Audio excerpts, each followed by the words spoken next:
අපච්චි ගත්තා අතට කොහේ හරි. ආවද? චුබරත්තිය.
Let's go.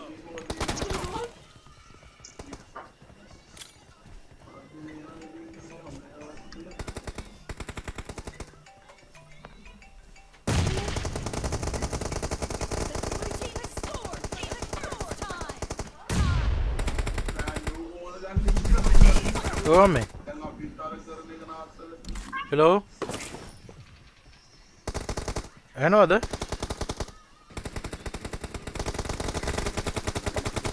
Hello. ඇහෙන්නේ. ආ. කියන්න. දැන් එනවා.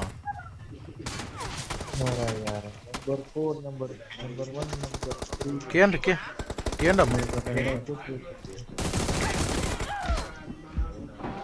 Just not the department. කැඩි එන්නේ.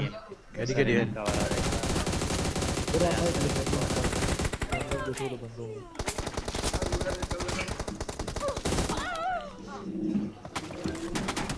Hidio menne.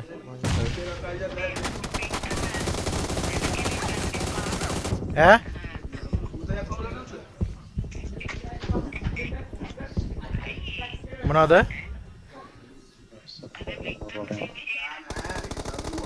ඔව්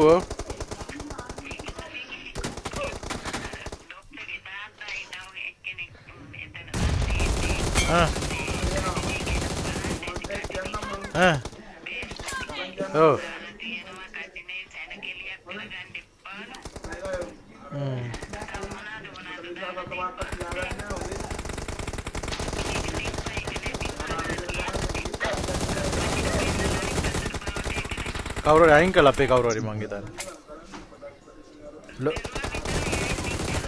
ඒ ලොකු අය අයින් කරලා තියෙන මං හිතන්නේ අම්මේ. I need a weapon.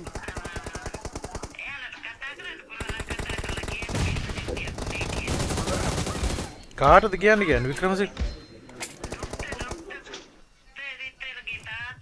ඔව්.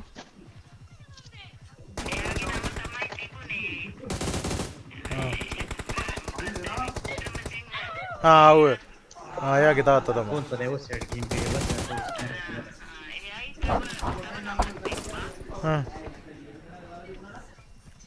මොනවද තිබ්බේ ඒකේ?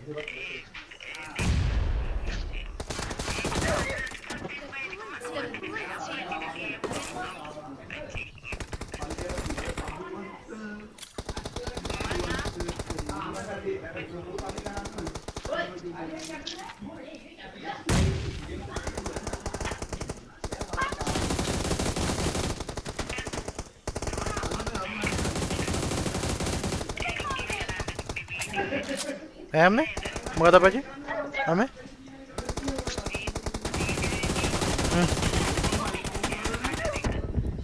Bෑනේ live නේ අම්මා. ඒක live නේ ගියේ.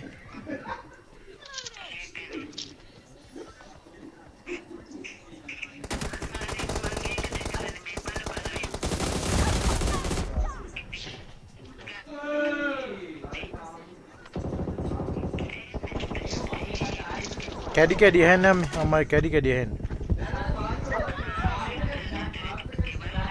හෙට ගන්න මම හෙට ගෙදර ඉන්න ෆ්‍රී එකේ. හරි හොඳයි අම්මේ හොඳයි. ඒක අපේ වැරද්දක් නෙමේ මේ හරක් ටික කරපු වැඩක් ඒක.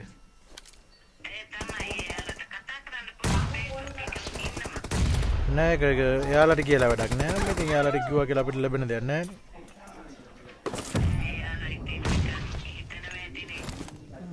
නෑ ඉතින් කිව්වා කියලා ඉතින් නෑ නං ඒ ෆොටෝ වලට දාන්න ඕන ඒක මේ අපිට අදාළ දෙයක් නෙමෙයි ඒක පන්සලෙන් කරලා තියෙන්නේ කියලා අපි මේකේ දාන්න ඕන. වීඩියෝ එකේ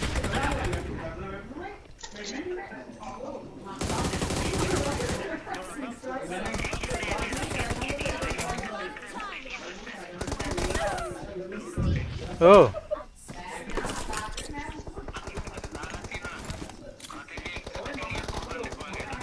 මම දැක්කේ නෑ ඒක කවුද දාලා තියෙන්නේ අපේ ඉන්දිකගේ තාත්තා ඉන්දිකගේ තාත්තා නේද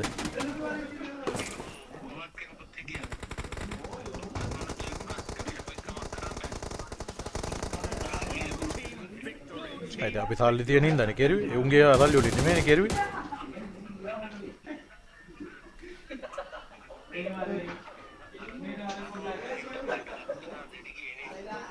ඒකත් නෑ ඉතින් නටප් එකමත් නෙමෙයි ඉතින් මිනිස්සු හරි ඊර්ෂ්‍යා අපච්චි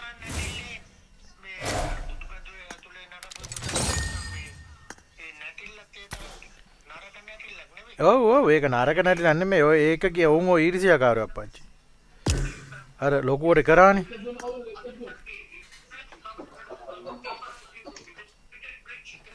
හරි අපච්චි මම හෙට කෝල් එක ගන්නද අපච්චි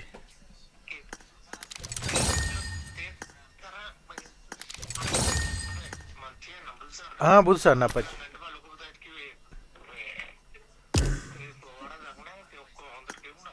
ඔව් නෑ මම ගණන් ගන්න අද හම්බුණා නාමුදුරෝ කියන ඉතින් අනේ මන්ද නාමුදුරුත් කෙලින්නේ නෑ අප්පා වැඩක් කරන්න ගියාම අහටයි මේටයි පස්සේ කතා කරමු අපච්චි මං ගන්න හෙට කෝල් එක හරි තෙරුවන් සරණයි අපච්චි මොකද බේවත්තු අද බොන්නද ලෑස්ති කවුද යකෝ බොන්නේ තොපි ළඟ ඉන්නේ උන්ද බොන්නේ අපි මේ වැදගත් මිනිස්සු යකෝ වර්ල්ඩ් ඩේ ලම්මට සිරිසෑනේ හුඟ කාලෙකින් සෙට් වෙන්න ඒකනේ බා මිටල් ලිසන් අපේ මොකද්ද උනේ නෑ බං මං කටිනේ කරානේ මේ ඉඳන් දවස් 5ක් විතර එකට යොදු කරා ගිහින් බලන්න මගේ කටිනේ ලස්සනයි සුරංග සූරිය බණ්ඩාර කියලා Facebook එකේ සර්ච් කරලා බලපල්ලකෝ පොඩියෝ අට්නෙන් පස්සේ දැම්මේ නැද්ද? කටිනේ පස්සේ බොනේ සතුට සමරනව කටිනේ අවසන් රන්දුවේ පෙරහැර වෙන්නේ පේන්න නෑ උඹලට දාලා අපි බලන්න මේකට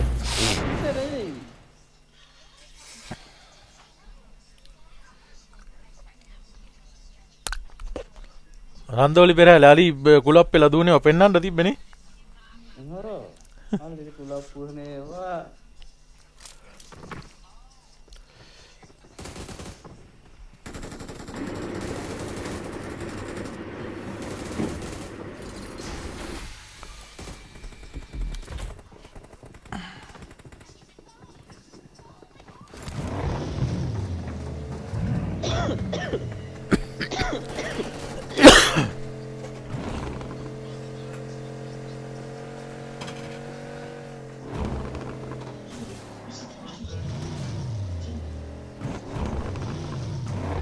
ගෙන් දෙන්න පාසලට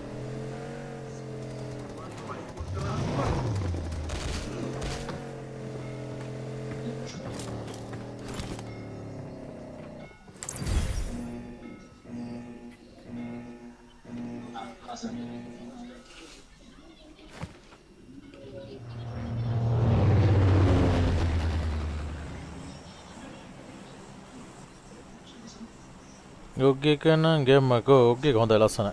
ඒකේ කිල් මැසේජ් එක බලන්න පට්ට කිල් මැසේජ් එකක් තියෙනවා.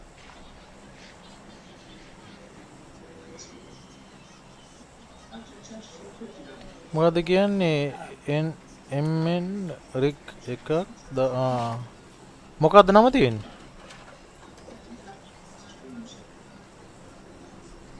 යකෝ 200ක් විතර තියෙනවා මම බැලුවේ නෑ බං ඒවා රික්වෙස්ට්.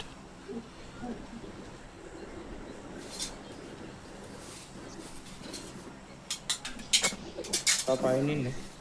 ඒක දාලා තියෙන්නේ.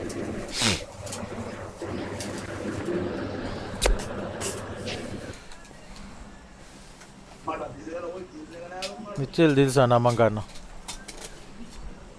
ගන්නවා එක්සෙප්ට් කරනවා.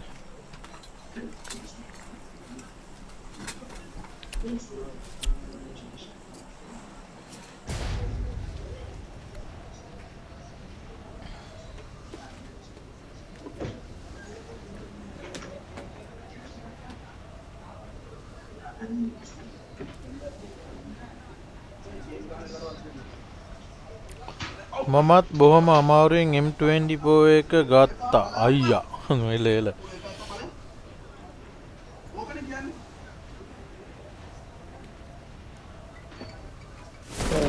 ඉවයි මහත්තරු ටික. Watch out! යපින්දල තල්ලනවා.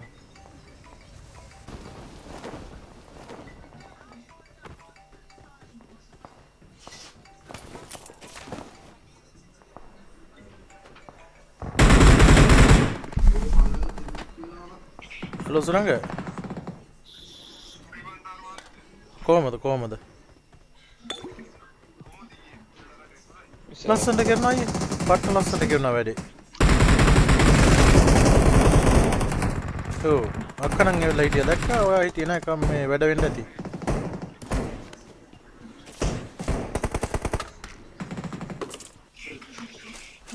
මංගල ගැටි විරුද්ධ කාර්යවම් කරන්නේ. කෝල් එකේ ඉන්න ගැටි විරුද්ධ කාර්යවම් කරන්නේ. මොකක්ද මටද කියන්නේ? ඔව් මොකක්ද වෙන්නේ? ඔව්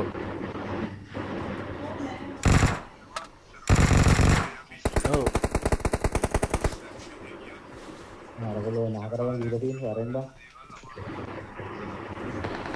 ඔව් මොකක්ද වෙලා තියෙන්නේ? අනිත් නොක් එකක් එන්නේ. දෙන්නේ කීයද?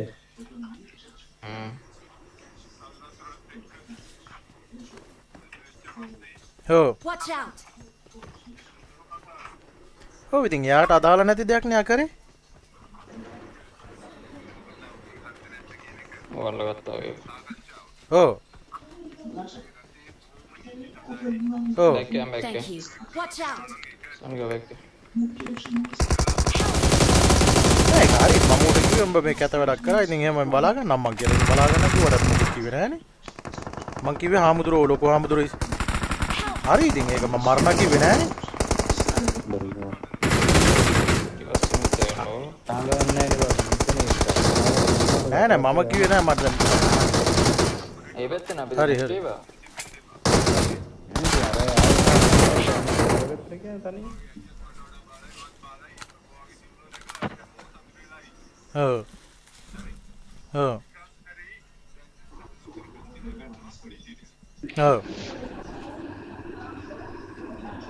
Thank you.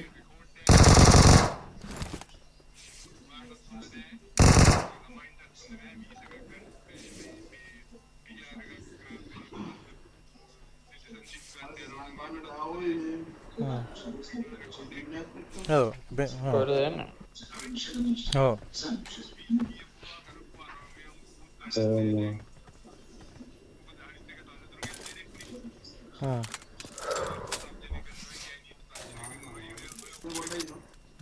ගෑනියන්ට ගෑනියෙක් එක මම කතා කරේ නෑනේ බං ඉතින් අතුරුංගේ.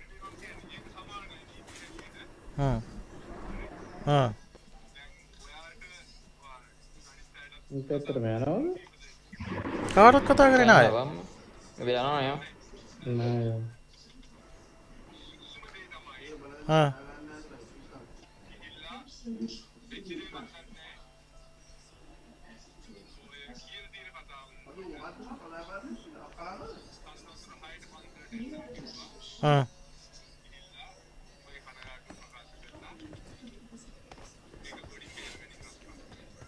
දැන් කියන්නේ මෙහෙමනේ ගොඩින් බේරගන්න කියන්නේ මොකද්ද ප්‍රශ්නේ කියන්නේ?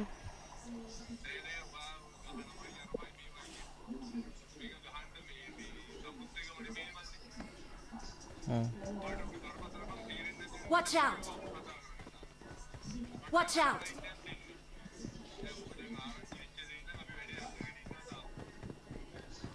මොකද්ද වැඩේ කියන්නේ මම බැනපු එක.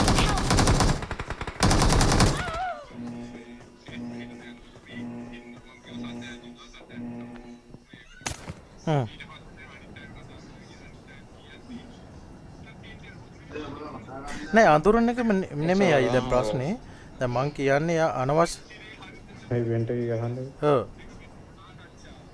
ඔව්.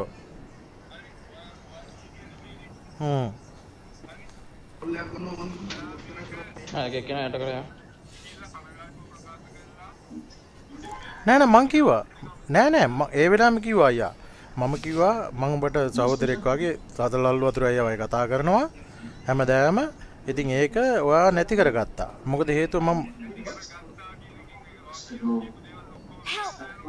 ඔය ඉතින් එතන කියලා තියෙනනේ මම හොඳ දෙයක් යාට. අපි හැමදේම ඔයාලට හොඳට කතා කරා. අපි දුරු දන්න මිනිස්සු නෙමෙයි. එහෙම කැත වැඩ කරන්න එපා කියලා කිව්වා. ඉන්නවා.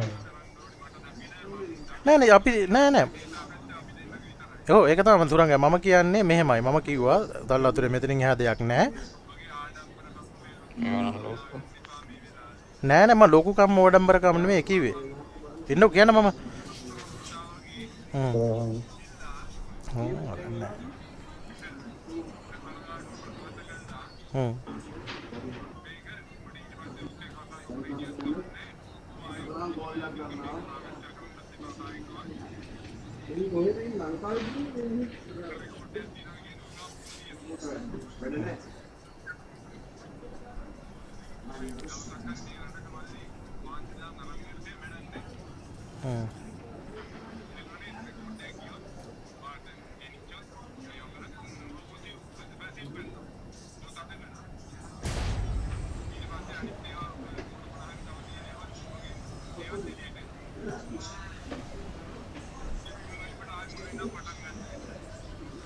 ඉතින් මොනවද අපේ වරදක් කරලා නෑ නේ අයියා.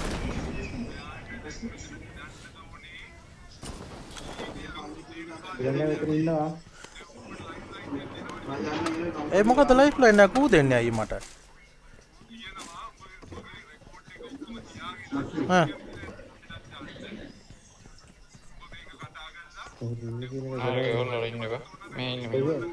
Marked a location. නෑ පොඩ අරන් අහලා බලන්න මං කියපේව මොනවද කියලා. නෑ ඒක මං කිව්වා හාමුදුරුවන්ට ඇවිල්ලා තියා ඒක අහමු කියලා යත් එක්කම. සරංගේ ප්‍රශ්න කරන්නේ.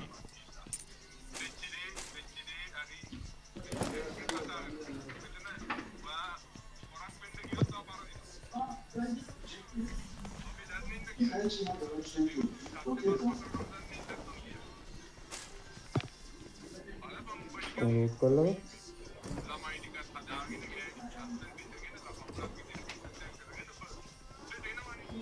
නෑ මෙහෙමයි ඉතින් ඒක ඒකට කැමති නැති මිනිස්සු තමයි හැම කරන්නේ අයියේ අපිට.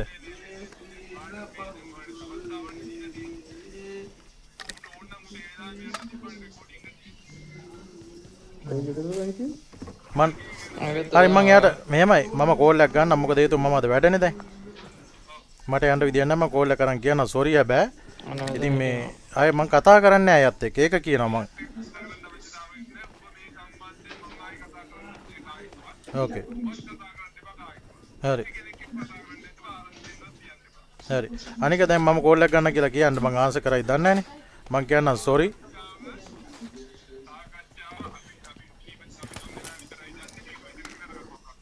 හරි. යාරි කියන්න මං දැන් කෝල් එක ගන්නවා කියලා. මොකද මම වැඩ කරන ගමන් ඉන්නේ. කොහෙද? මිස්ටර් ආගෙදර.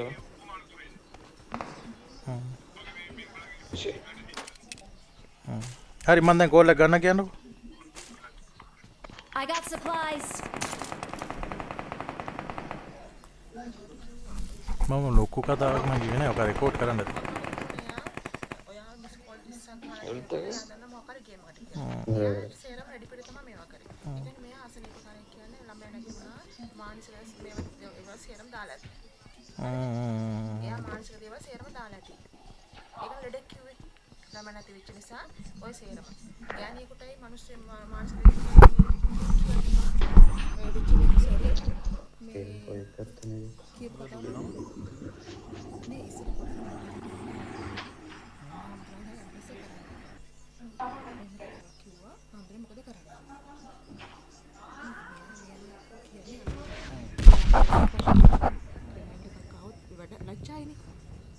කෝල් පොඩි හැමදුරුවනේ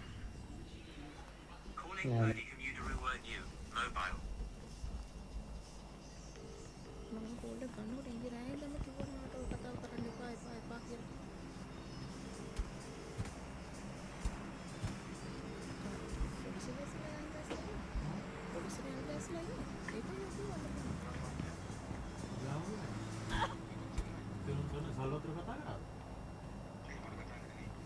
සුරංග අයියා කතා කරා මුදේ හැරටිය බැන්නනේ ඉනියා ඔක්කොම රෙකෝඩ් කරගෙන පොලිසියට දෙන්න යනවා හරිද ඔව් කියලා කියනවා ඉතින් සුරංග තමයි කිව්වේ කියලා මොකද කේස් එකක් යනවා ඉතින් මට කිව්වා සමාව ගන්න කියලා සමාව ගන්නද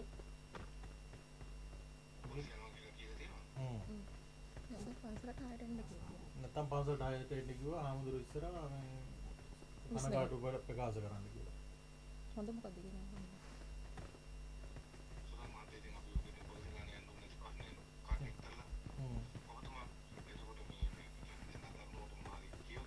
ඔව් නෑ බැන්න කියන්නේ මම කියේ ඉතින් ආවුනොත් එහෙම නම් දත් ටික කඩනවා තරහ ආවනේ වෙලා.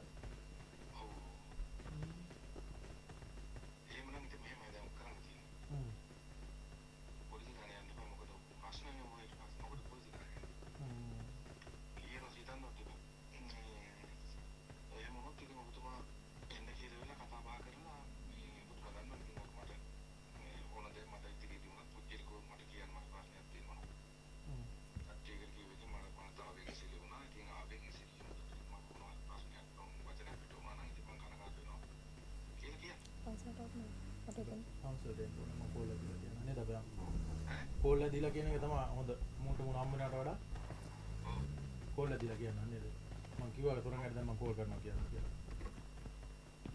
සුරංගය තමයි මට කෝල් එක කරන් කීවේ එහෙනම් මම දැන් කියන්න කෝල් එක ගන්නකො අරන් බලමු මොකද කියන්නේ කියලා කියන්න ඔව් කෝල් එක ගන්න හරි හරියට හරි ඒක රෙකෝඩින් එක දාගෙන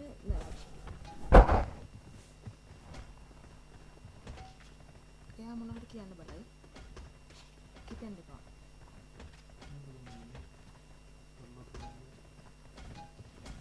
අනුරාධ සල්ලතර කියන්නේ අද නේ නෑ සල්ලතර මොකද උදේ ආපු කෝල් එක ඇතිනේ සල්ලතර අයියා නේ සල් බ්‍රෝ නේ නෑ සල්ල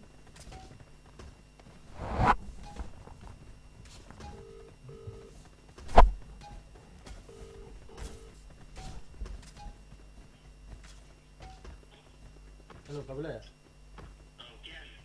සුරංගය කතා කරා හරිද හරි වෙච්ච දෙයට sorry මම පොලිම කිව්වා ඉතින් මට ආවේ තරහ මම කිව්වනේ මම කතා කරන්නේ තරහට මට තාර්ජනය කරන්න බෑ මොකද නෑ නෑ මම තාර්ජනය කරේ ආ ඉතින් මම ළමයි තුන්දෙනෙක් ඉන්නවා මම මේක කරේ මේ මෙලහකට මම කරලා කරේ නැත්තේ ඔයාලට ළමයි තුන්දෙනෙක් ඉන්නේ ඒක තමයි නෑ ඒක තමයි මාත් ඉතින් අර තරහ නෑ මම කිව්වා ඒක තමයි නෑ මම කාටවත් කියන්නේ නෑ මම තනියෙන් ඉන්න මිනිහනේ මම දන්නවනේ මම මොකෙක්වත් එක කතා කරගෙන ඉන්නේ ඒ වෙලාවේ ටීචර් වෙච්ච අසහායකයන් මම කරා ඉතින් ඊට උදේ කතා කරපු විදියට අරගෙන නෑ මට තරහ ඇත්තටම තරහක් තිබ්බයි ඒක එක තරහ ඔයා වුණා තරහක් ආව මම ආගියා කාම කාට හරි බයිනවනේ ඒ වගේ මටත් ආරම කියන්න ඕනේ නෑ මගේ දත් ගලවන්න මොකද මම දෙන්නේ මම නැත්තරම එහෙම දන්නේ නැහැ ඉතින් ලෙඩෙද්ද මොකෙද්ද කියලා මම හැමදාම දකිනවා අම්මා ඒ නෑ සත්තකින්ම දන්නේ නැහැ මම ඒක නිසා ඉතින් මම දන්නේ නැහැ මගේ පොලිසිය යාළුවෝ කතා කරන්නේ මට ඇත්තටම එහෙම තත්ත්වයක් නෑ මම ඇත්තට මෙහෙම ඔපරේෂන් කරලවත් එහෙම දැකලා අපිට අහලත් නෑ දන්නෙත් නෑ. එහෙම දන්නවා නම් මම එහෙම කතා කරන්නේ මම ඉතින් අර කොල්ලෙක් විදියට ඉතින් තරහක් ආවා මම කොල්ලෙකුට බයිනවනේ අපි. මම එහෙම කතා කරා ඉතින් very sorry. ඒ වෙච්ච දෙයට මම හරි එල එල.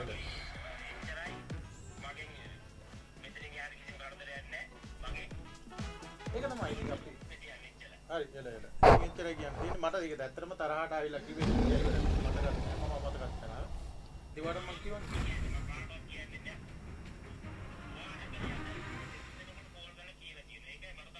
කාටද කවුද නෑ කවුද නෑ අයියට ඊරෑ රින් වුණා ඔයාගේ නම්බරේ මම දාලා තියෙන සල්ලතුරු අයියා කියලා දෙන්නටම හරිද දෙන්න ෆොටෝ එකක් ගහලා එවන්නම් පෙන්නන්න දෙන්නගේම නම්බර එකේ කවුද කියලා දන්නේ නැහැ ඒ වැරදි තීන්දා ගත්තා උඹලා දැන් උඹට වඩා මම හොඳ රහස්‍ය කරන උඹලාගේ අයියා නේද පොඩි දාලක ඒකම තමයි මටත් දුක මොකද සමන් කියන්නේ මගේ අතිජාත මිත්‍රේ හරි ඉතින් අහන්න ඔකේ ඊට පස්සේ සල්ලතුරාට කිව්වා මම වැරදිලා ගත්තා කියලා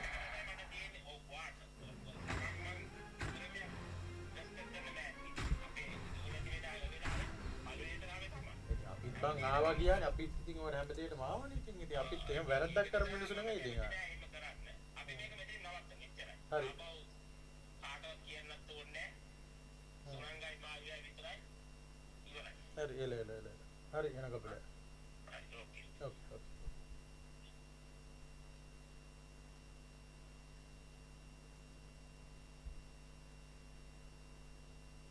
ඔය කවුරුහරි අපේ මේ සැලතරට ගිහින්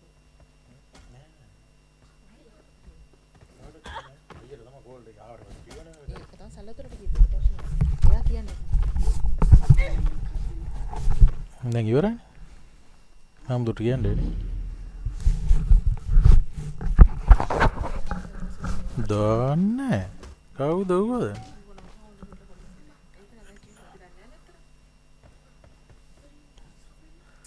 මේ දෙන්නම බ්ලොක් කරලා දැම්මම ඉවරයි. හම්දුර මේ සුරංගත් එක්කම හම්බුනත් කතා නොකර ඉන්නවා.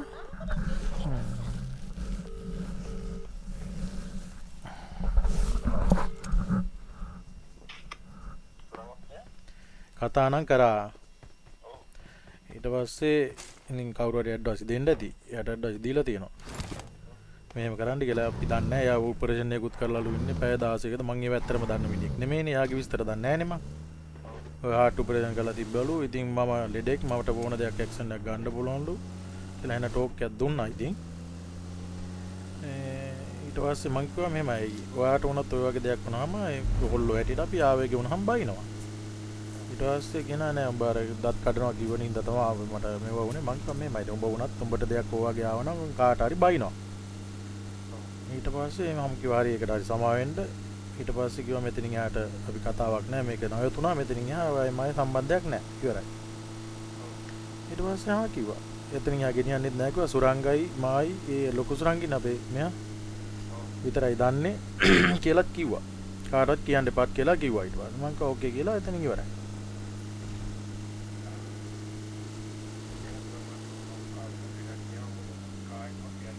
නෑ මං කියන්නේ මං කතා කරන්නේ නැහැනේ කවුරුවත් එක්ක ඉතින් ඒකයි වෙලා තියෙන්නේ මෙහෙමයි කමන්න දැන් මෙතන ඉවරයිනේ නෑ ඉතින් ඒ කරපු දේ ලොකු වැරද්දක් ඉතින් ඒක මම කිව්වා යාට ඉතින් යාත් ඒක තේරුම් අරන් ඉන්න වැරදුනා කියලා ඉතින් ඒ වුණාට ඉතින් මම මේ බලන්නේ ඉතින් අපේ මිනිස්සු කරන කැත වැඩ නේද ආයෙනම් මම ජීවිතේ පන්සල පැත්තේ ඉන්නේ හැමදෙරේ කිසිම වැඩකට ඒක දාහනේ පිළිලියට එක ඔක්කොම කරනවා එන්නේ කිසිම දෙයකට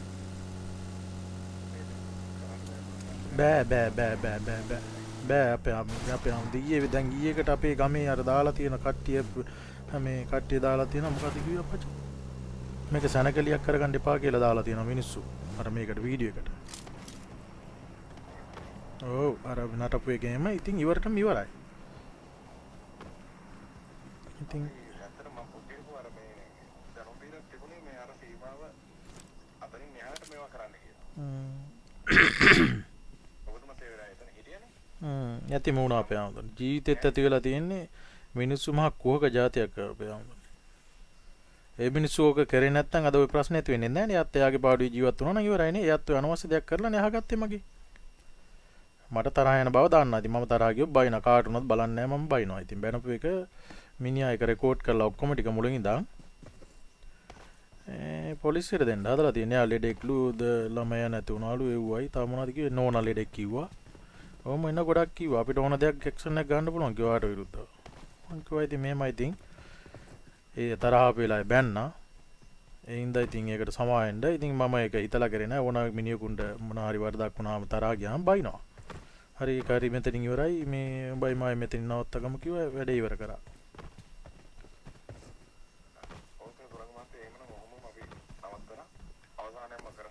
ඔව් මෙතනින් අවසానයි. ඉතින් මම තීරණය කරා එන්නේ නැහැ ජීවිතේ පන්සල පැත්තට මගේ නමුදුනේ.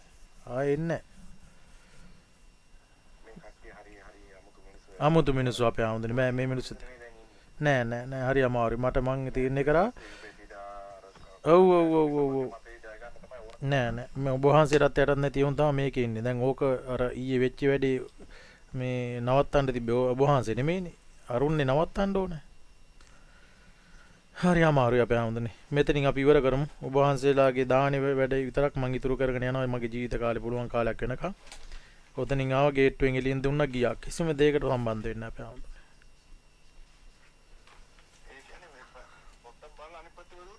ඉවරයි. ඒක තමයි දැන් උනේ. දැන් එයාගේ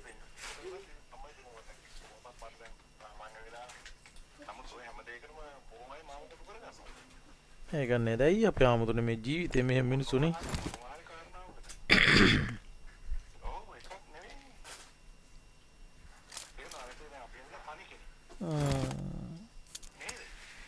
අනේ මන් දන්න මට නම් සසර කලකිරුණා අපේ ආමුදුනේ. හරි දැන් මම ඇත්තටම ආමුදුනේ දැන් ඔබ වහන්සේට උනත් මොන හරි දෙයක් වුණාම ආවේගයක් ආවම කාට හරි බයින් එක සාධාරණයිනේ. මම ඉතින් ඌට බැන්නට මේ මම ඌ ගහන්න බනන්න යන එක නෙමෙයි. හරි ඉතින් අර තරහ ආපුවම බැන්නා. ඉතින් ඒක ඌ ලොකුවට අරගෙන ඉතින් ඒකයි වෙලා තියෙන්නේ අපේ ආමුදුනේ. ඉතින් කමන්නේ ඒක ඉතින් මගෙත් වරදක් වුණානේ. මමත් බැන්නේ නැත්තටම. මම නෝනා මට කියන්නත් ඉස්සලම කිව්වා ඔය මිනිහා අනිවාර්යෙන් රෙකෝඩ් කරගන්නවා. කිසි දෙයක් කියන්න එපා කියලා කිව්වා. මට තරහ ආපු එකට මම බැන්නා. එනේ යා කියනවා මම ලෙඩෙක්ලු. එහෙම කියනවා ඉතින් ආ ඒක පැය 16ක දුක ඔපරේෂන් එකක් කළා ඉන්නේ මිනිහ මට ඕන ඇක්ෂන් එකක් ගන්න පුළුවන්. මේ රටේ හැටියට මටත් දරුවෝ 3 දෙනෙක් ඉන්නවා. එහෙම කියලා කිව්වේ.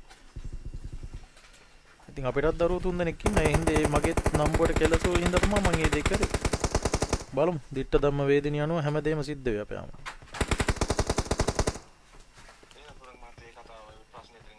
ඉවරයි. එතනින් ඉවරයි. ඉතින් මං ආයේ එන්නේ ඔබ වහන්සේලා බලන්න යන්න විතරයි. ජීවිතේ ඔය පන්සලට අඩිය තියන්න කිසිම වැඩකට. ඕක මේ පුරන් දැන් මොකද අපි දෙන්න තුන්දෙනා විතරනේ දන්නේ. ඕකේ යතර තියාගමු. ඕක එළියට ගියොත් එහෙම කට්ටිය ඕකෙන් මේ වැරදි විදිහට ඕකේ ප්‍රයෝජන ගන්න.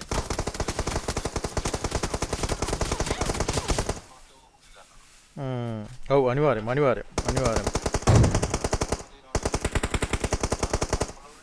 ඔව්. අන්න එතකොට එතනදී ගැටලුව වෙනවා. ඒ හින්දා ඔක එතනින්ම යට යවත ආරින්න. ඒක තමයි. ඔව්. මොකද කවුරුත් ඇවිල්ලා මේ තමන්ගේ වාසිය විතරයි.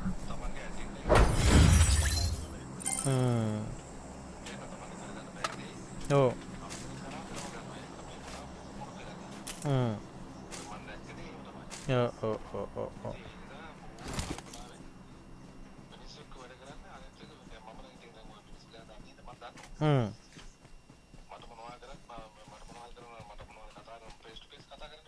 ඔව්. නෑ අපේ ආම යටින් ගේම් ගහන්නේ උන් ඉන්න ඔක්කොම.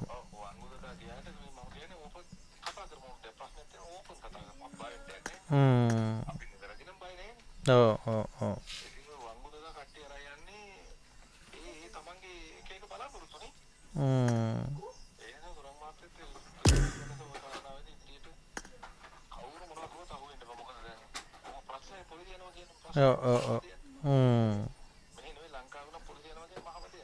ඒක හරි.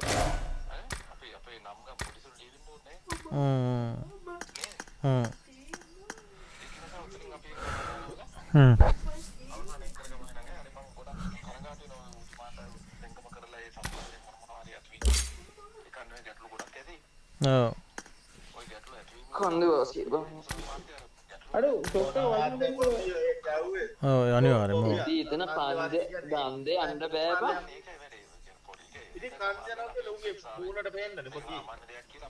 ඉතින් බා මං කන්ද නගින්න ගියේ ඌ මට ගහලා ඉවරයි බා.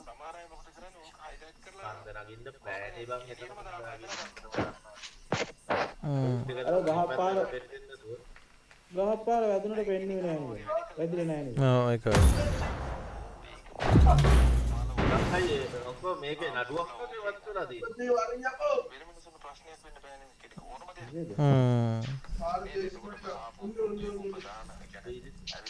මොනවාද බා මොවුන්ගේ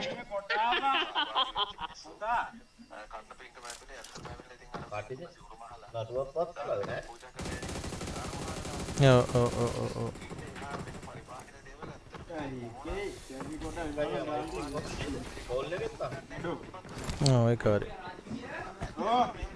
ඔව් ඒකත් ඒක.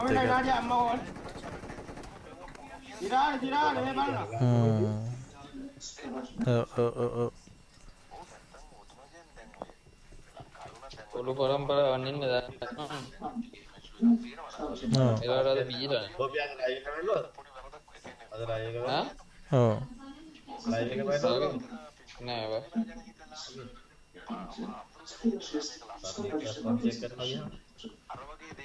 මොකක්?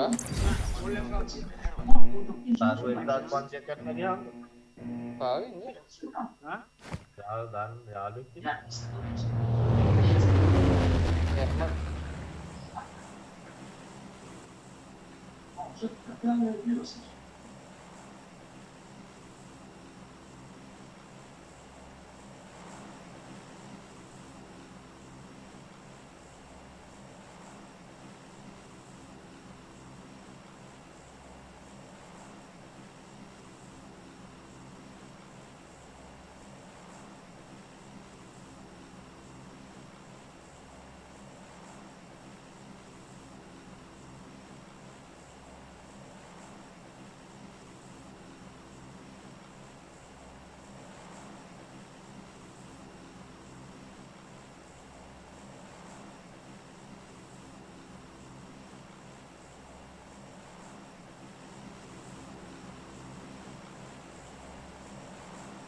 සෙට් එක වාගේ අලව බෝබිය ඒ සෙට් එක.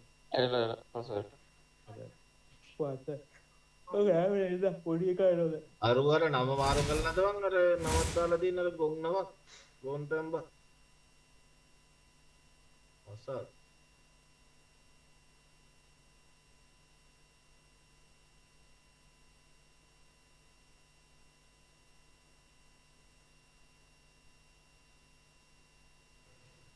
අසා එනවද සුරංග එනවද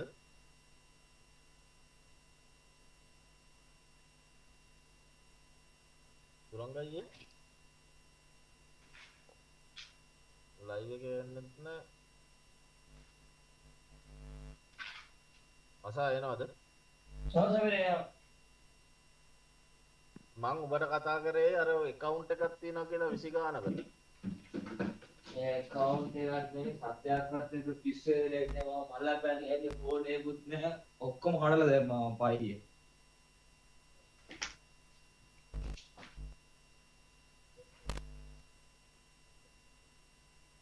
මොනවාද මල්ලා පැනලා ඔක්කොම කඩලා දැම්මා සමීරේ මං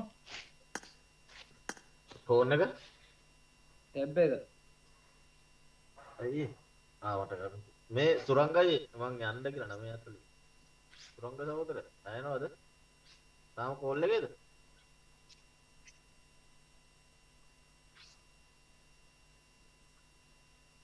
අයියේ කෝල් එකේද මැච් එකක් ගන්න ඉන්න විනාඩි 15යි තියෙන්නේ බං ඇහෙන්නේ නැද්ද අයියේ එයා ඔෆ්ලයින් දුකද නෑ ඔන්ලයින් අසා කියන්නේ මානසික ලෙඩෙක් කවුද නුවා වරෙන් නුවා මං යනවා මේ එනවා ශ්‍රී ලංකා නුවා ස්කෝපියත් ඒද මම හිතන්නේ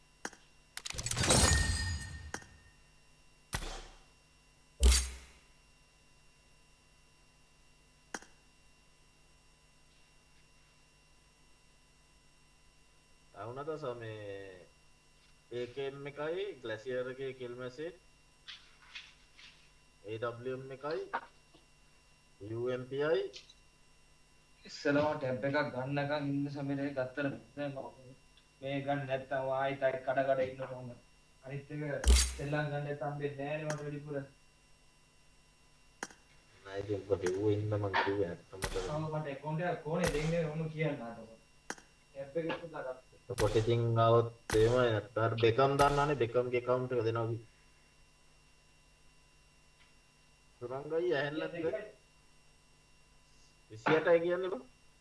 ජීපාවක විතර ගන්නකොට ඉතින් කතා කරලා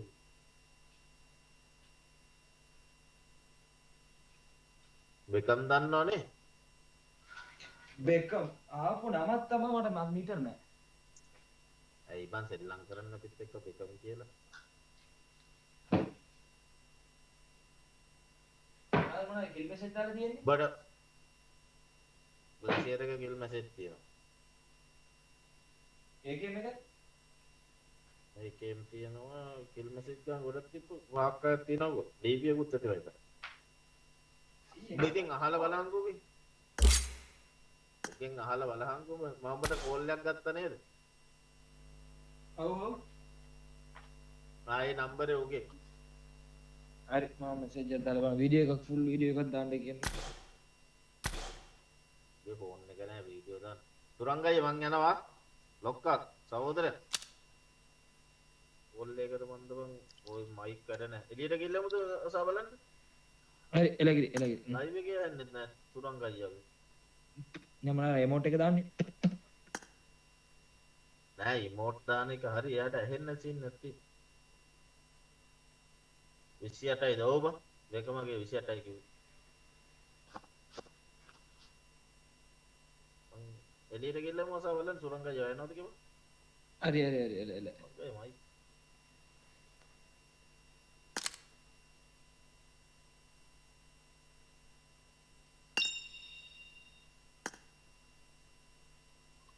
සුරංග යනවද?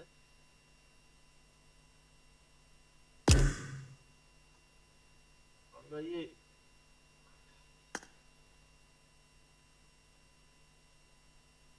මයික් බග් වෙලා තියෙන්න බං. Steering අසා will be සුරංග ඔව් සමීර. Rahulo section. කවුද බං මේ මං යනවා බං. අයියෝ මං යනවා අතවනලා යන්න. එනවලු ස්කෝපිය එනවලු මොඩ හිටපන්.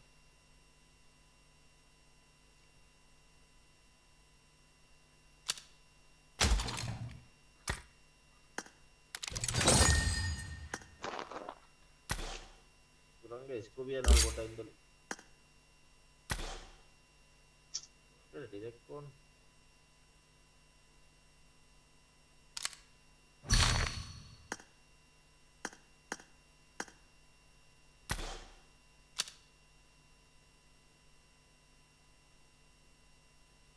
මං හිතන්නේ පුරා ඒක වන්දර. මං නෝනිකත් ඉන්නේ නැහැ.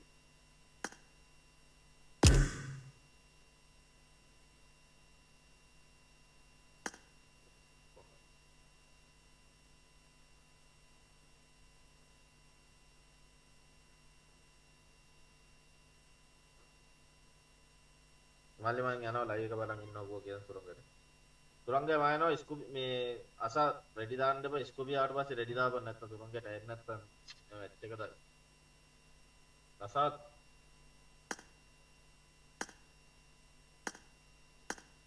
එනවද බං මොන්ට මේ එල සමීර එල sorry රෙඩි අයින් කරපන් ස්කූපි ආවට පස්සේ ස්කූපියට ඉන්වයිට් එකක් දාලා රෙඩි දාපන් නැත්නම් සුරංගට එන්න තින්න මැච් එකට. ඔව් එලගේ ජය වා good night. ඔයාලා යන්න ඇහෙන්න නැත්නම් කෝල් එක වෙන්නද මං හිතන්නේ.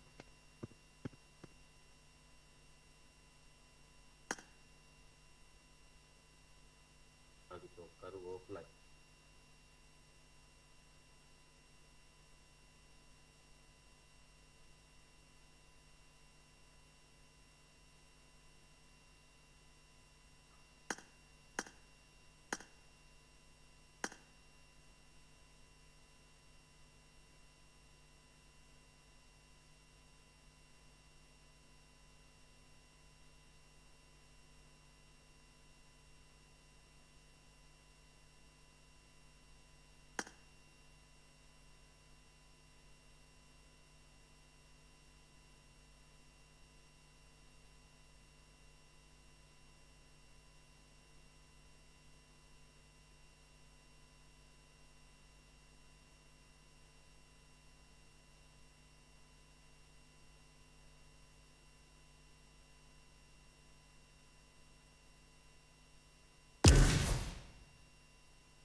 බලමු ඩිසෙම්බර් මේ ඩිසෙම්බර් එකේ වගේ ගන්න ලොකු ඒවා ගාලා සහ පොඩි ඒවා ගන්න බැරි සීන් නැති.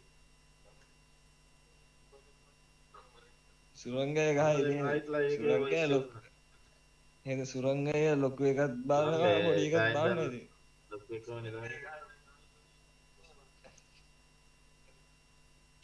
එයාට ඕන දෙයක් සුරංගයේ මයික් බක් කියලා දෙන්න බෑ මං හිතන්නේ අර. මං කතා කරන අය කොච්චර ඇහුන්නේ නැද්ද බං උඹලට? නෑනේ කොයිද කතා කරේ බලන්න ලයිව් එකේ කතා කරා මමත් ලයිව් එකේ කතා කරා ඉතින් ලයිව් එක මං කියවනවා ලයිව් එකේ වොයිස් උත් ඔෆ් කරනවා very sure අර මේ නිල් පාට කොයි පැත්ත එකද today early කේ මොනවද කියුවේ ඈ oh god මොනවද කියුවේ මෙච්චර කියපුවා බැරයි මදින කමන දැන් මොකද වෙන්නේ කට්ටිය ගියායි සොනිකා ගියා දැක්කම සොනිකයි ගියේ සොනිකා රෑටෙන් මං කියලා ගියා මේ බොබියා ගියා මේ ස්කූබියට ගන් හිටියේ මං යනවා මං ඕක එහෙනම් නෑ මමත් එන්න තා පෑගෙන් තේ එකක් බීලා මම පෑගෙන් ගෙදර එන්න පෑගෙන් තේ ඔව් එන ඉතින් අපරාධේ ලයිව් එක දාලා ලයිව් එක කොහොම තියලන්නේ මම සංජීව දැක්කම මේකේ ඔව් තිබ්බත් කවන්නේ නෑ ලයිව් එකේ කරන්න වැඩ අතුරුංගයි ඕමින් මේකේ තියෙනවනේ අර මේ මොකද්ද වීඩියෝ එකක් යනවා නේද මේ ගේම් එක මැච් එක ලයිව් මැච් එක ඔව් මේ මැච් එක ප්ලේ වෙන්න දාලා ඔව් ඒක ප්ලේ වෙන්න දාලා ඉවරයි ඒක කොහෙද තියෙන්නේ වොච් කියලා වැටෙනවා මේ තියෙන්නේ වොච් now හරි ක්ලබ් මැච් එක ඒ ක්ලබ් මැච් එක ප්ලේ වෙන්න දාලා ඉවරයි YouTube watch එකදී නෑ වොච් එක මම දැම්මේ Facebook එකනේ YouTube එකෙන් බලන්න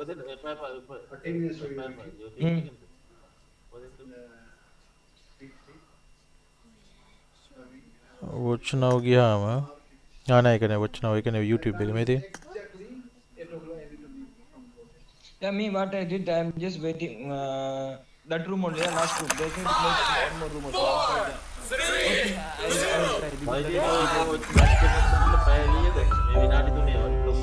the past 5 years, we have witnessed the birth of countless excellent teams and players in all 5 major regions. They are exactly 6:45 හරි එක්සෙට් එක මේක දානවා අරුවත් යන්න ගියා ඔය විනාඩි 20 පැය 7යි okay මේක ලොකු ස්ක්‍රීන් එක ලොක් කරන්නේ කොහොමද අර දකුණු පැත්තේ රෝලේදී ඒක ලොකු වෙන්නේ නැහැ නෑ හරි මේක දෙන්න මොනිටරේ වගේදී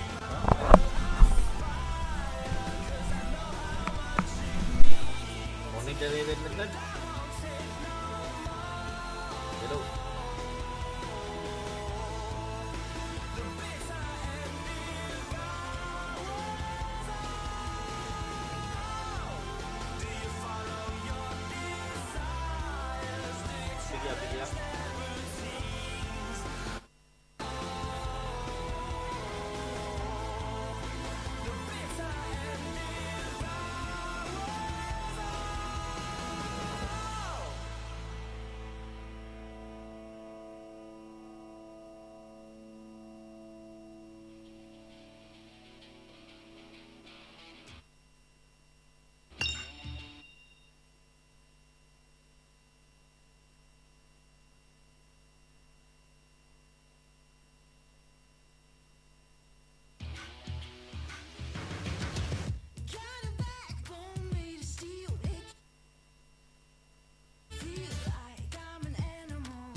on the Southwest Island.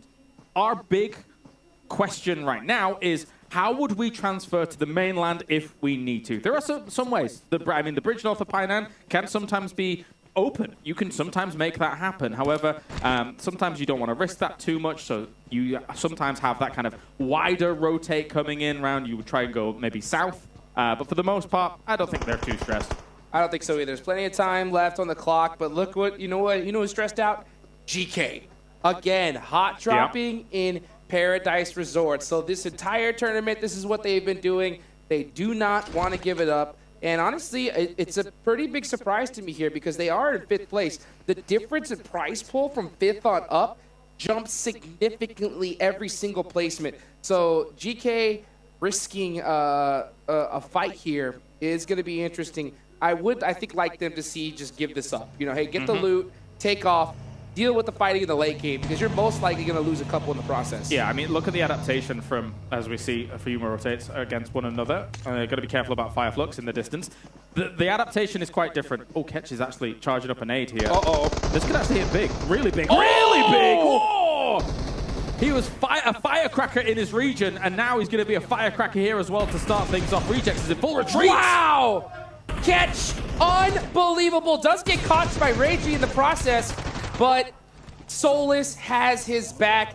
What a play there. Laid down nade, so they have no clue where he's from, where he is. Yep. Right? Then sees him drive away, stands up, beams them out the US. What a play there from Fireflux. These are the kind of plays we're used to seeing from him in our region. He is absolutely blasting usually.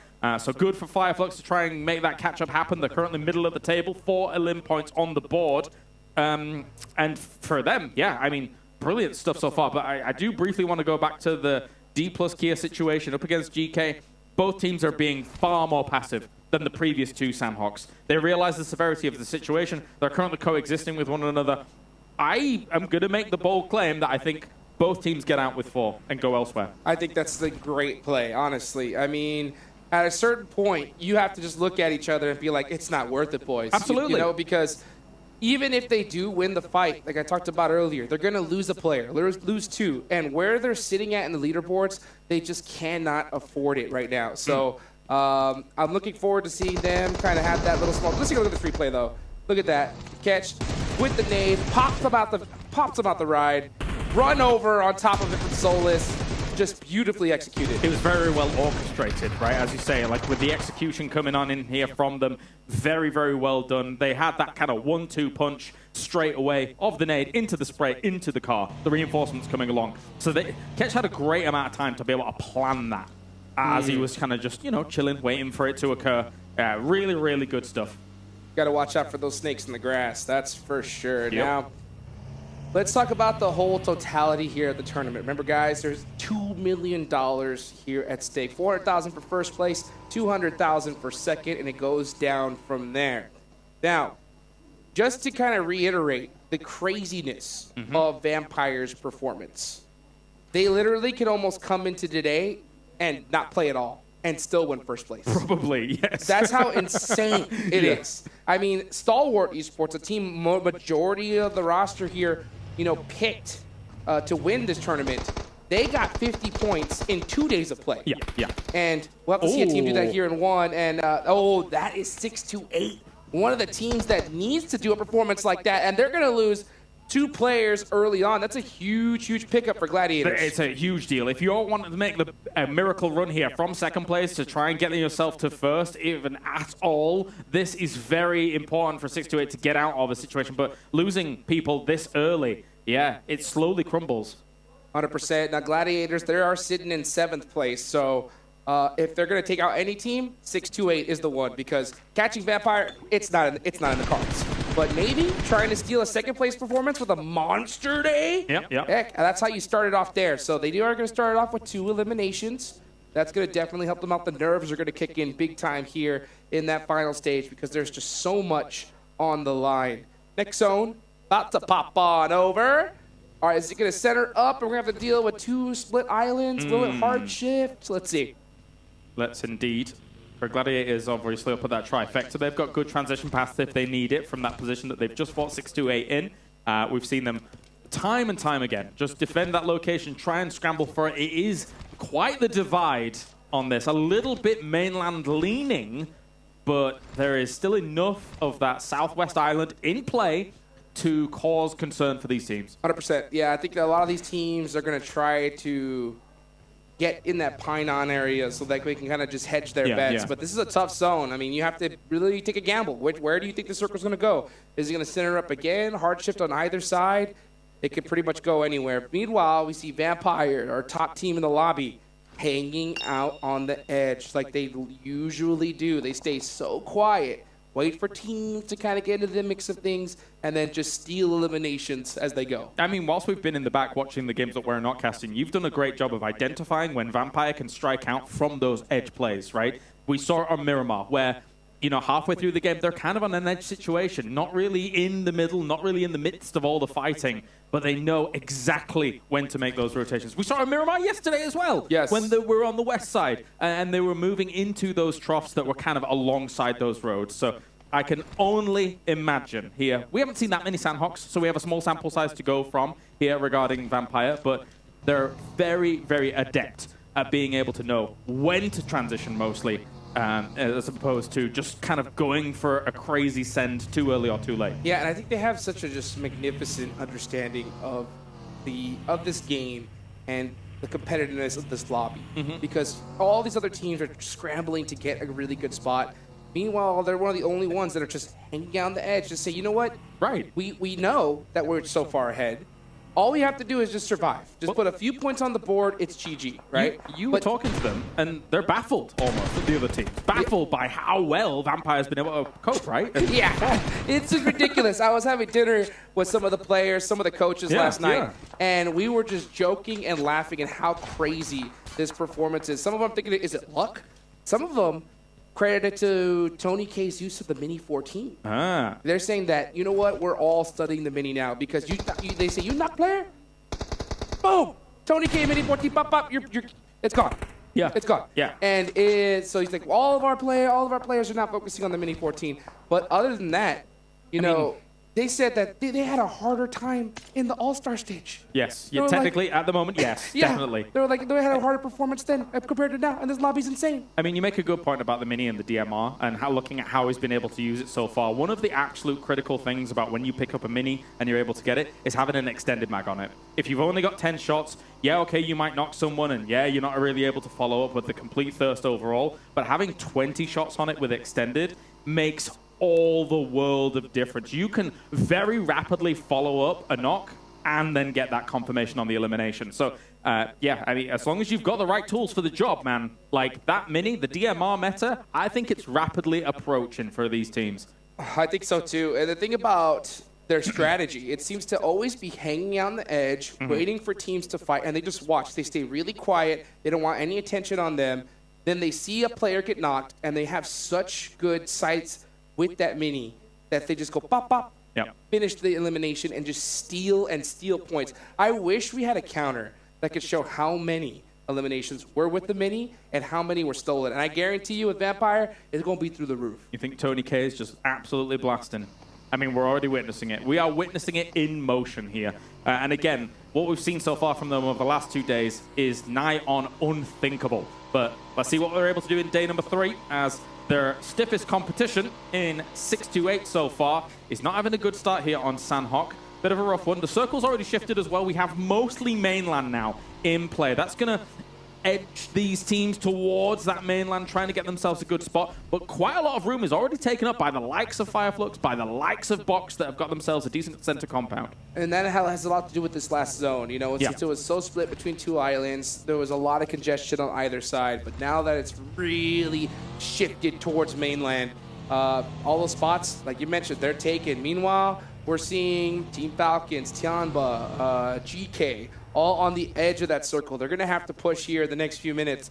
I'm keeping an eye on these top teams to see how they handle a circle like this. And GK is one of those teams that we were mentioning from that Paradise Resort situation, right? They found themselves in boot camp currently. They do have Ragnar forwards here to try and scout things out. Ultimately, it's a very mature decision to not take things absolutely, aggressively in Paradise Resort when this is your last opportunity on Sandhawk to get some points. Both of those teams, as we kind of predicted, did get out as a full 4 force.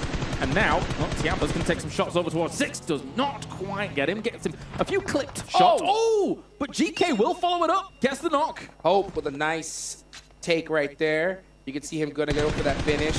And he does most likely get that confirmed. I'll tell you what. Getting these confirms right now is so important. I think a lot of these teams did their homework and just saw how dire it is to a second you get that knock, instantly thirst, because if not, it's going to get stolen. The steals, especially in the later stages of the game. We talked about it in day number 1 where teams, because it's such a higher level lobby, are surviving longer into that mid to late game. So steals are far more likely. You need to be voracious about that knock and then eventually the finish to confirm.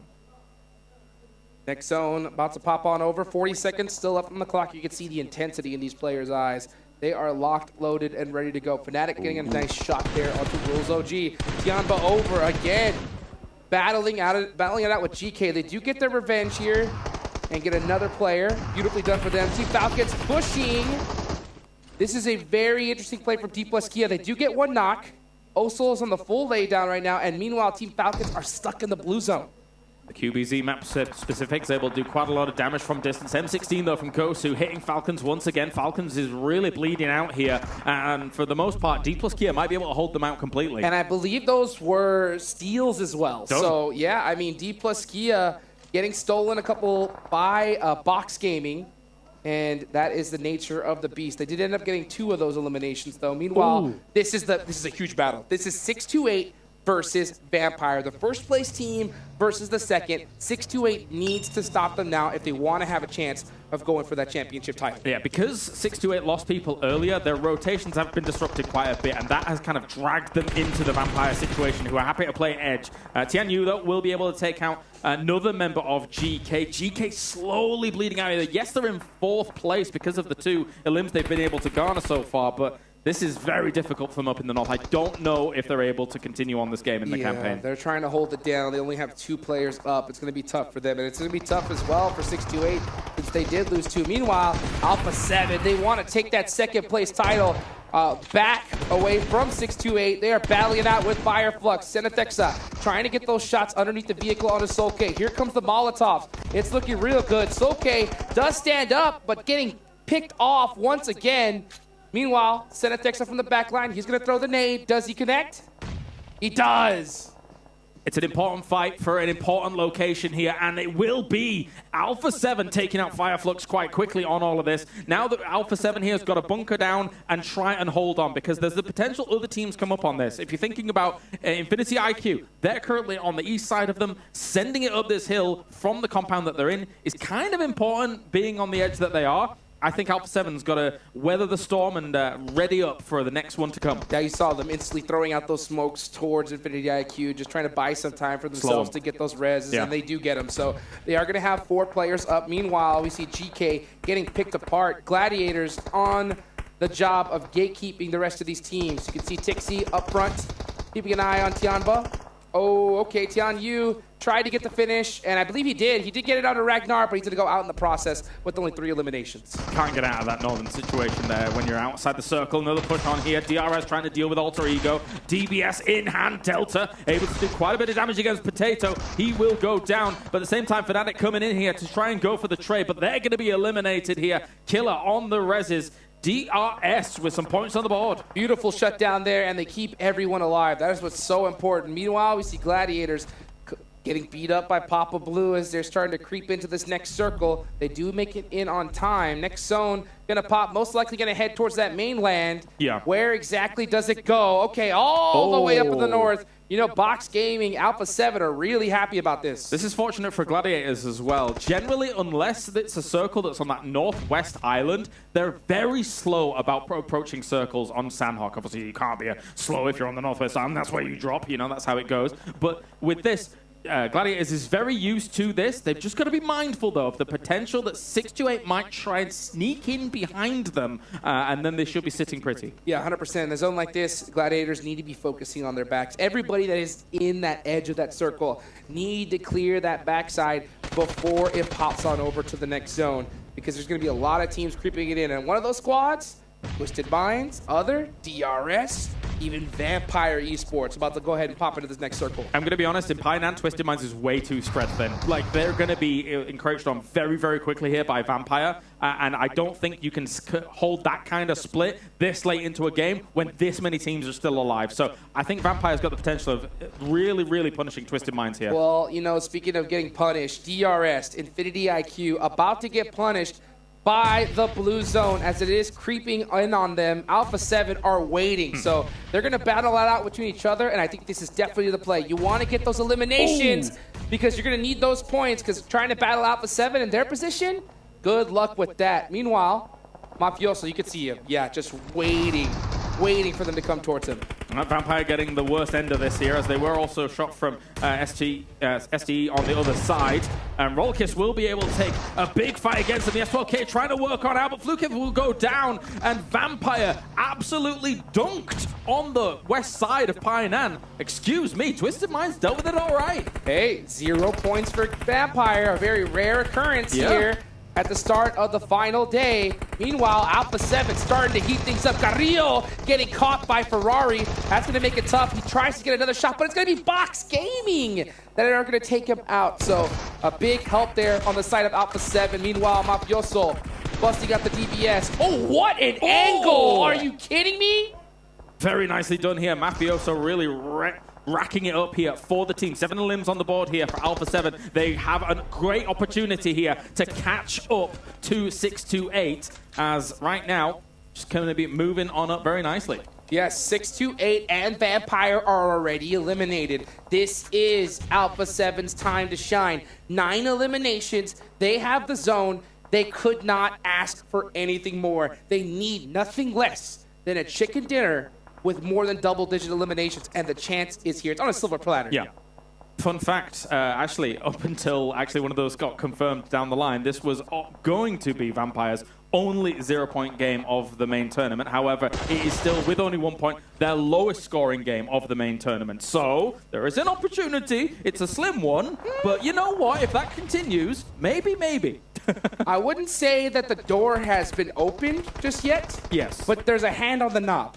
I get you. You know what I'm saying? I know exactly what you're saying. It's on the knob. You know, is it too hot and you can take it off, or are they going to turn it? We'll see here. It really depends on how Alpha 7 finishes this off. Meanwhile, you're going to have them with the high ground in a perfect position. Ooh. This is where they thrive. Meanwhile, every other team is struggling trying to get into this next circle. Mafioso's popping off on the other side. Alpha 7 is having a right run of this game at the moment here. They're taking fights in long range against Box, against Twisted Minds. They're holding them up on the left-hand side as well here, but looks like Stalwart trying to make a move up here as well. Against the teams on this west side, they're holding out Gladiators, as well as looking at how we're seeing D plus Kia trying to hold it. It's not going to be for them, though, but this could be Stalwarts to win. 100%. Let's see who's going to take it. Oh, Stalwart do get the circle as well. So circle blessed right at the perfect moment. Meanwhile, Mafioso is putting a lot of pressure onto them. They do lose one player.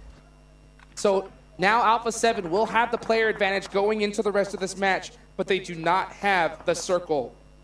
One thing that they do have, though, is that high ground. How are they going to use it? Meanwhile, Gladiators trying to continue to put some points on the board. They want a big chunk of that prize pool, but it's Box Gaming trying to hold them down. Kitsune up in the front line, getting a beautiful knock there, and it's just Duck left, and he's wide in the open, and he's out of there. Yeah, no way he was able to weather that, as now Box is done here. Meanwhile, actually a really decent angle for Stalwart against what we're seeing from Alpha 7, but that being said, they still have a little bit of a ridge line that they can play with some of these rocks, etc., with some of these trees, but as the circle's going to bear on down, I don't know how you solve the Stalwart problem. Oh my goodness, Alpha 7 is heating up, 14 eliminations. They don't have the zone, nothing they can do there, but they do go out with one heck of a performance. Now it's Stalwart's time to shine.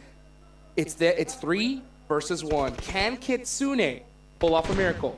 He's a great player, but I think Stalwart might have had the bee's nest kicked coming into day number 3. They had obviously a very rough time in the previous. Goes for the nade, tries to connect, deals a bit of damage. Oh, and now with the off angle, Ooh, Kitsune, nothing he could do. Beautifully done from Stalwart there. Great teamwork to get the chicken dinner when they need it, and that is a good, solid finish. Yeah, a nice start here for Stalwart for day number 3, considering there was a few question marks around them. Let's talk about this, though. In the last 2 Sandhawks that they played before this, half of their points almost came from those 2 Sandhawks. So if you think about actually what they're doing here, they're very proficient on this battleground. They're excellent, but it doesn't account for enough games for them to be able to make that proper rise. So Erangel and Miramar has got to tighten up here. Yep, 100%. And I will say this. If there was one map where they had a chance to possibly catch up on these leaders, it was going to be Sandhawk, right? Perfect scenario for those teams 3rd place on down. You had 628 and Vampire go out with practically nothing. Alpha 7 really capitalized on that. And look at top. You're going to see... He doesn't look happy. You're going to see a lot of frustration in these players' face because right now, even a 18-point chicken dinner, you need more. I'm going to reel it in, right? This team is capable of more than what we've seen from them over the last 2 days. They are capable of more. This could be the launch pad they need to have a brilliant last day. But we'll see here. It's a lot of points for them to be able to put on the board, start moving up those leaderboards. But for a team like this, they expect top 3. Yep. They expect that to be there. No popping off for them just yet. Ultimate focus in their eyes and ultimate focus on the desk. Let's bring it on over to them. Some might even say they might be blasting off here. Because Stalwart Esports, I know a certain person on the desk that's extremely happy to see this victory. Yes. And it's not Maxman. It's 7 Worlds Gaming.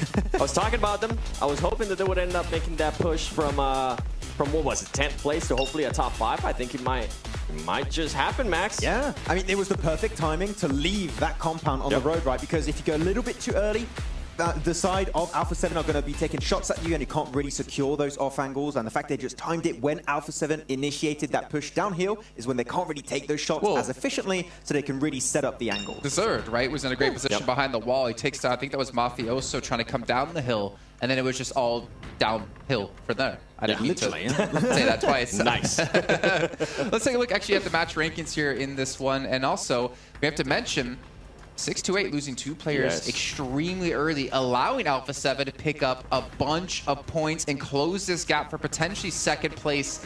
14 eliminations. I think that's one of the best games, if not the best game we've seen out of Alpha 7. Yeah, in recent memory, that definitely is going to be the case right here, 7. And a game that they need because 628 not able to really get some points there. And it's not Miramar 2, so we still need to see Alpha 7 do well on that battleground. But onto the lower side of things, we are seeing, in fact, that no points are getting picked up by Vampire Esports. So if the stars align properly, things could be happening up there. Well, it really needs to align perfectly, we'll set it up for now, 7, but... Yeah, you know what? At least they're trying to catch up to 628 first. Once they catch up to that one, then they can worry about Vampire Esports. Another team that we saw there on the 2nd page, Alter Ego. This was the team that we're talking about. Currently was within the top 5 whenever we started off the day. That's going to hurt them in a big, big way. And also, to be fair, in regards to Stalwart, felt like we got flashbacks to day 1, first match, where Stalwart ended up getting fed that circle. They were able to take advantage of it, which is ultimately what you want out of a team. But we need to see something happen in the next couple of games. I want to see what's going to happen with this team whenever they don't end up getting that circle. And once again, even though they did get the chicken dinner, Top was a player that got eliminated. Yeah, I mean, it's the Stalwart rules right now. If the circle doesn't go towards their drop location, they don't get the win. Okay, they just don't want to move away from their drop location, but a little bit of damage coming out from all of these players. Looking at that conversion rate for Top, did he get himself his first elim? He did not. Unfortunately, still not happening for him. Not sure what quite is going on their side, but Top needs to bring in the points because he was an MVP contender, I would even say, going into this event, but things have just not been going his way at all so far. I mean, Action and Top were like the duo when we first saw Stalwart rise through the ranks here in PUBG Mobile, but yeah, we don't know exactly what's going on with him. I think he needs to dye his hair, get that power back in. I don't know what color is going to unleash him if he'll come back with red. Orange. Orange. It's been working for Vampire. Maybe that's it. I don't know. Top going to Pam. Never mind. Confirm. Maxman said it. Well, let's start to talk about maybe a couple other teams here. Well, one team in particular, right? Yes. Alpha 7. Yes. We did have Carrillo as our player to watch today. And it looks like you have something to say about that. But at this point, and I mean, I kind of mentioned him when I was talking about Carrillo as well. I mentioned Mafioso. His gameplay so far this tournament, I feel like it has been very impactful to his team. We saw what he was able to do when they took on Fireflex. We saw what they were able to do against DRS and also Infinity IQ. It was just him alone being able to get those off angles, and you see it here perfectly. 1100 damage out of this player. I hope that they continue on with the current strat that they have. Allow him the freedom to move around. Allow him the freedom to get those off angles, because if he can give you this numbers, and you're still not being able to get the chicken dinner, that's fine. Because guess what? This kind of numbers is going to allow you to maintain that second place. You might not be able to catch on to Vampire, which a lot of us think it's impossible, but this is good for the team. Yeah, and I adore the way they especially aimed for that mountaintop really early. I think it was on phase 2. Fireflux was on that mountaintop position. It's an early fight to take, but when you see where the circle was at the time, you know how valuable a position like that actually can be in the late game. The fact they took the fight, won it so quickly, then they could eliminate all the teams entering late, like Infinity IQ, DRS, the rest of Twisted Mind. So that position, they knew how strong it was, which it then enabled them to get so many elims, because that high ground spot and with the rocks all around it make it such a threat to the teams trying to push up. I mean, even while we were watching, we were kind of like looking at Alpha 7. We were like, they're just hunting for eliminations now. It looks like they got that confidence back. And I hate to always go back to this point, but I have to say it. Why the heck are Alpha 7 always starting so slow in these events, man? I mean, obviously, we did have the All-Star event into the main tournament, but we were expecting more. And if they continue to play like this, we kind of wonder to ourselves, if they started off like this, would they be the team in #1? You know what it is now? I feel like I need to start seeing a little bit more consistency out of Alpha 7. It's not even being able to start slow, because they did have a great day 1. Yesterday, they started off pretty good, and then it slowed down in a big, big way. This team needs to just find a way to be able to be consistent. Whether it's kind of like what we were talking about Vampire, right? Vampire Esports. Whenever they have a bad match, it's a great match if you compare it to some of the other teams. It's a bad match for them, but they're still able to put up those numbers. If Alpha 7 can just find a way to still get those numbers, to still find those placement points as well, because we have seen them being able to get the elims, and then when we look at those placement points, it's 0. They need to find a good marriage between the both of them. But overall, I feel like this is what I wanted to see out of Alpha 7 coming into today. I wanted them to start off hot. I wanted them to get those elims. I wanted the players especially to build up their confidence, because knowing the players, and I've gotten a chance to talk to them plenty of times, they are players that lets that get to their head. So I'm really happy that they were able to start off the day like this. I mean, we know they're a very streaky team, right? They just get a win and then they just keep getting more every time. And I don't know what that was. I like it. So hopefully they can keep results like that flowing after this one. Hopefully it's going to be the confidence boost they needed. But it's just, as you said, we did see that at the start on the first 2 days. Good result, then kind of fall off. We cannot afford to see that again today. And the thing for Alpha 7 is, I think they need to keep in mind, is that they got a little bit lucky for the fact that GG was able to take down 2 players from 6-8 here. And we're actually seeing the result of this because of the damage that they had taken. They weren't able to be as aggressive that they wanted to. They weren't able to get as many eliminations as they wanted to. And this allowed Alpha 7 to springboard themselves forward. But you can't depend on that to happen every match, right? Obviously, they picked up 4 eliminations for Alpha 7. But closing out the games, I know the zone didn't necessarily go their way at the very end. But they got to be consistent here, because they still need to claw back some of this discrepancy they have in points. With 6-8, I feel like now is the time to shine going into Erangel. I was mentioning at the beginning of the show, this team hasn't really been able to put up great numbers in Erangel. Yeah, they have had, I think day 1, they did have a good match, but yesterday they ended up with 9 plays, and it's just not where you want to be. They were able to get some elims here and there, but I'm pretty sure Alpha 7 is going to continue the way they just did here in Sandhawk. It's going to be a little bit different. It's going to be a race for that second place, and I'm excited, and I'm hoping, I mean, who knows, right? We don't know what can happen. If for some reason one of these teams that's currently in second place or third place decides to pop off and continue to pop off, and Vampire Esports continues to not get those points that we have seen out of them, even on the bad matches, we might end up with something close. And that's just me being hopeful, right? That's just me wanting to see a chance it could close happen, finish. Yeah. Literally. I mean, it is going to be that close at the top. It is. I mean, I never thought I'd be saying this, but we did see Vampire actually lose to Twisted Minds. Yes, I wanted to bring that up, actually. That was a big surprise of a fight, because Twisted Mind weren't really organized too much, but no, sometimes Twisted Mind can bring something back from the brink of death. Yep. Well, it's going to be tough, but it is going to be doable here for a lot of these teams to bump themselves up in prize pool, but they still have 5 matches left to go. We've got 3 Erangels, we've got 2 Miramars, we've got a packed house as well. And honestly, who knows what's going to happen by the end of this day. But I'm going to ask you a prediction here. As you can see, we're about to load in our first Erangel. 7, in one word, which team? This 7. match. 7. Max? Plus. Okay, well, you got your predictions in right there. I believe we can go to our commentators very shortly here to drop us into our second match of the day. And honestly, things are only heating up from here. So let's drop in to our commentators to kick off our very first Erangel of the day with Hot Jukes and Kalaris. Woo! Here we go, baby. First Erangel of the day. PMWI main tournament, of course, presented to you by the Honor Magic 5 Pro. This is where you are going to be battle tested, baby. Erangel. No better map, in my opinion. We're going to play a whole bunch of them today, and this is where Vampire, you can see the man right there. Tony K has had his way with everybody. He's ascended. Yes, he has. He has ascended to a position that nobody's going to be able to challenge by the looks of things. And you're right, the classic, Erangel, the grassy pastures. We have got ourselves a great playing path as well to kick things off for a triple helping of Erangel. It's the team's bread and butter is Erangel. They know it the best, they play it the best, and throughout these next 3 games, this could quite easily determine what's going to happen on those standings. Oh yeah, and I'll tell you what, if you are Alpha 7, if you're 6-8, I think your goal right now is to just put up a monster game. You need another 20-point play. Now, if that were to happen, if we're going to see Alpha 7 or 6-8 do that, then maybe one more, and then after that, then the talk of, okay, are we going to see them drop on Vampire and try to take them out early? But I'll tell you what, with this zone, a lot of those plans I think are going to go right out the door. Give me that cheeky mini Milta finish where it's ridiculous. I'm all about down there, but I mean, we've still got a lot of locations that it could be. One thing for sure, though, is that for a lot of those teams in the chase, they're all west side teams. They're all west dropping teams. You've got Alpha 7 up in the north with that heavy Zaki and North George split, which does have its vulnerabilities, but I don't think they're going to be punished. I think Vampire's going to stay away from them. Already a fight is brewing, though, here between Alter Ego and Infinity IQ. Oh, Infinity IQ can't afford to lose players early on, but yeah, Alter Ego Potato is going to pick up that one.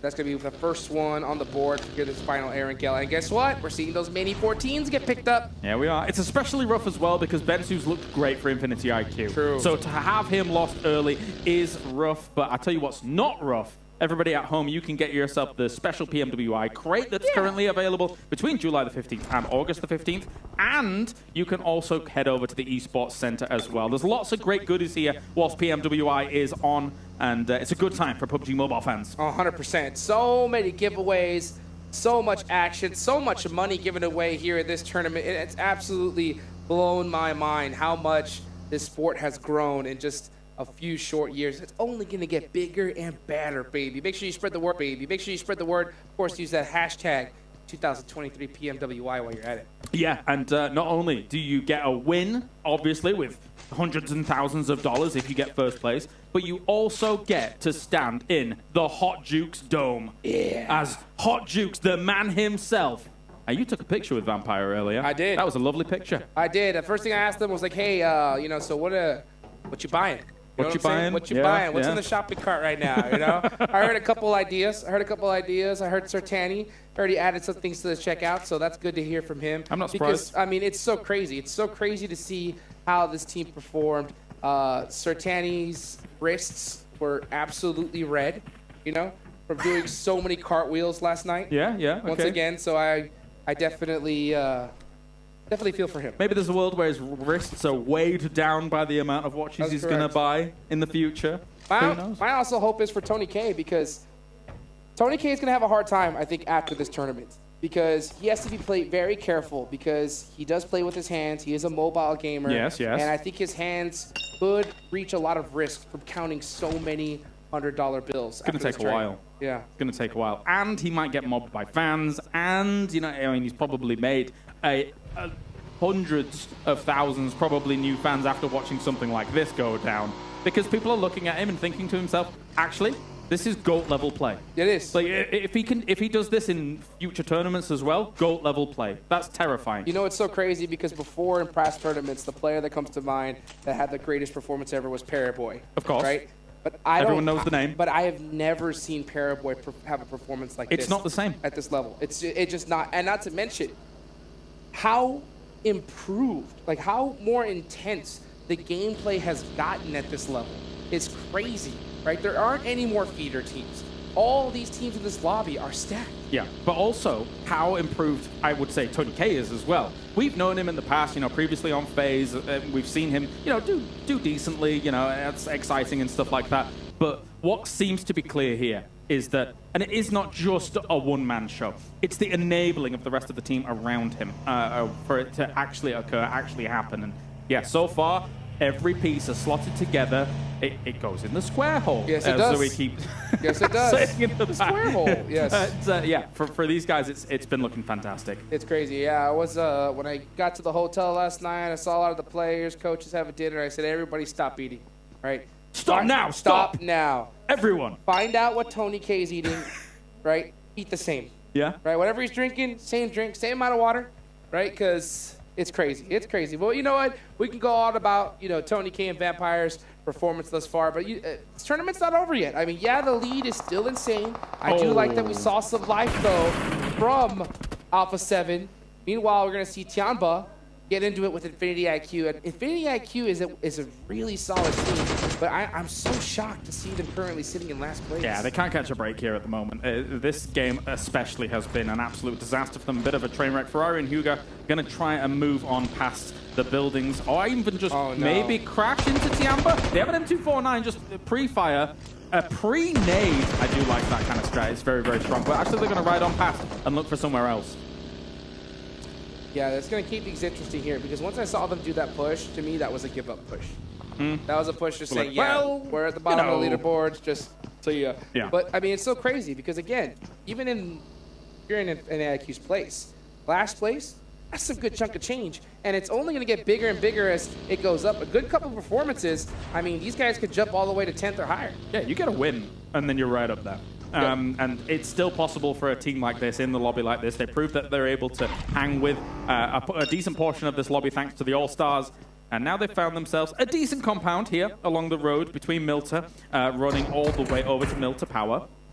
These compounds have got extremely high value. The only problem I foresee when you take a center spot like this as a two-man and you're kind of wounded as a team is that eventually teams will crash you. And holding it off as a two can be difficult. That's why sometimes we see duos that have, you know, lost people early on try and take a compound that's not exactly the most prio compound, because they feel like eventually good teams are probably just going to crash the prio ones.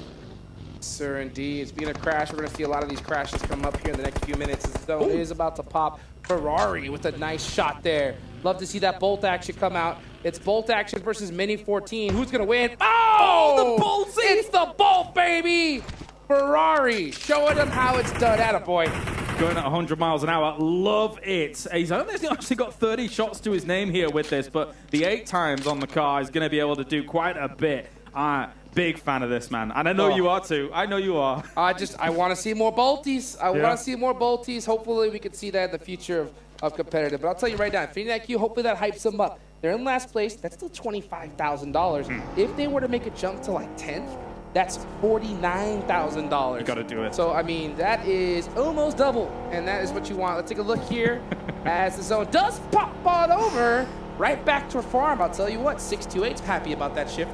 A farm finish, I'll take that one. I mean, there's lots of great compounds along these roads, but if you can get farm, lock this down, it becomes a fortress. There is a lot of open area around it. To the east, yes, there's an open area between it. Let's take a look at the bullet. He was driving! He was driving! So he already popped TQ out. We missed that earlier. Beautifully done. Let's see this one again. What a shot. Ferrari. Yes. That is how you do it. Finally, a nice, sick bolt headshot. I can finally fill that out of my bingo card for this tournament. Let's go. There you go. A cheeky double almost. A cheeky double. But anyway, yeah, let's take stock of where we're at. Again, as I say, farm, an extremely strong location. There is a tower you can use a little bit northwest of it, which is pretty strong as well. But Vampire Ravenclaw's already embroiled in a fight. He needs the rest of his team here to reinforce. It will not hold down on his own. Nice shot there from Gosu. I'll tell you what, 628 Alpha 7 fans are now Box fans. You are hoping that Box Gaming takes out this team because they need to go out early if these other squads have a chance of passing them up. A beautiful nade, though, from Fluke is going to shut that down. Is Box Gaming going to take advantage of this? They don't know it's Vampire yet. They haven't gotten to finish. A nice nade, though, from Tony K. Trong, can he find this angle? He takes the U-As instead. Yeah, I think this was a salvage play. I don't think he anticipated falling down the way he did, so now he's kind of making the most of what he's going to do here. Big spray coming in from Tony K, not able to hit too much with it. Box gets out with the tail between the legs. Wow, so Box Gaming absolutely feeding Vampire. But you know what? Gladiators want to take advantage of this. Tixie has the angles. He does get popped in the process. Fortunate for him, he doesn't get finished. Kitsune steals the elimination from Vampire. Oh, it gets a nice shot onto them. That's 2 knocked. They need to take advantage. Yeah, absolutely. If they can get away with this, that would be fantastic. Ravenclaw also in a lot of trouble, throwing down some smokes, trying to cover his position due to the fact that they're so open. Schweppes dodging and weaving, trying to get into this building. The shots are still raining through, goes through the window, gets away. But, I mean, everybody else on Vampire is going down. Well, right now, nobody knows that it's Vampire that is knocked, right? They will find out the second one player does get finished, and they will. So we'll see 3 players from Vampire done and out. Wow. This is back-to-back. The worst performances we've seen so far from them here the last day. Anything can happen. Anything can happen. They might have a huge lead, but if this continues, maybe they don't get many points on the board at all for today. As Schweppes here, what he's going to do now, he's going to sit in there for as long as he possibly can and wait this out. Gladiators, though, what a brilliant win for them. What a pickup. Huge start for Gladiators right now. So great for them, and not to mention a big hype-up moment for them to take out the monstrous Vampire esports. So again, I said that Vampire's doing so well that they could not come in today and still win, right? It's possible. But I'll tell you what, 628 and Alpha 7, after seeing those eliminations, I want to see a fire lit in them right now. I want to see them go crazy because they need to. Yeah, a proper burn. Let's see what is going to occur here. For 628, they're coming in from that west side. They're actually leapfrogging ahead of Schweppes here. So for Schweppes, that gets dicey. He's very much on the edge of this circle. The circle popped, and we're going kind of east of farm location. Alpha 7 has a great 2-2 split across 2 very prio compounds, but again, it's kind of in the north side of this. Eventually, they probably may need to get together because sometimes holding both of those compounds at the same time, they have great lines of sight on each other, but if someone crashes from the west on that west compound or the east on the east compound, it's hard to get those reinforcing shots. Absolutely. Alpha 7 does a great job of defending certain points like that. Yeah. That's, I think, where they really, really thrive because their gun skill is just that good. But even though you have some of the best gun skill in this lobby, getting full sent on by a full squad, if you do not bust out that car, they are going to take you out, and you're going to be down to 2 players. So Alpha 7, I think they definitely know better. This is still a little bit of a big zone. They got to play it carefully. I think after this circle, though, we'll definitely see them join up. 628, very much so on this west side. Stalwart, actually, here got themselves not too bad a compound, but again, in terms of the positioning, usually you would expect it to kind of shift away from this bridge down the line. So eventually you're going to have to transition against Rejects that we're seeing a little bit ahead of them, kind of towards the middle of that circle. We've seen Stalwart, though, be able to make some decent pushes on against it. As long as they've got some smokes, you can kind of make that transition happen. And they've got a lot of nades as well to try and get into those buildings. Yeah, they need to make sure that they hold that utility to the absolute end. Yeah. Like this, they're going to definitely need it. Meanwhile, we're seeing DRS climb up the bridge from their Novo loot spots. We're seeing GK full sending around, trying to find a spot open in this circle. But this is very, very risky. They're going to be driving right past Box Gaming in their Wizard Tower. And so far, so good. Seeming to make it out alive. Now we see them take some shots, but just a little bit too late. Trying. GK, as you say, with the big send-on through, they may have been one of the candidates to try and rumble one of the Alpha 7 compounds, but it's not going to be here. They're kind of wiggling around. A little bit indecisive around this farm area. When you're driving through this area, as I said before, it's very open, but they're going to crash into the side of what is farm. Hope goes down, and I don't know, man. It just seemed like a bit of a mishmash to me. Not that much was direction. that was a good luck send. That was one where you just say, come on, let's find an open spot. And they do end up making it safe there for now, those two players at least.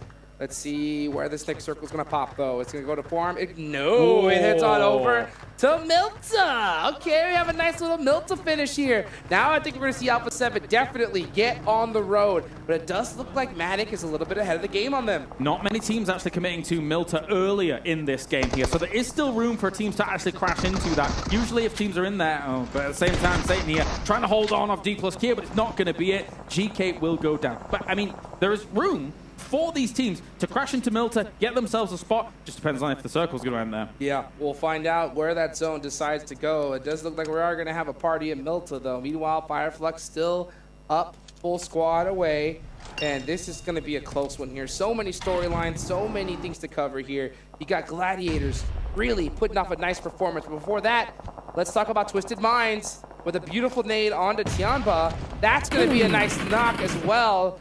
Dami will get the double there.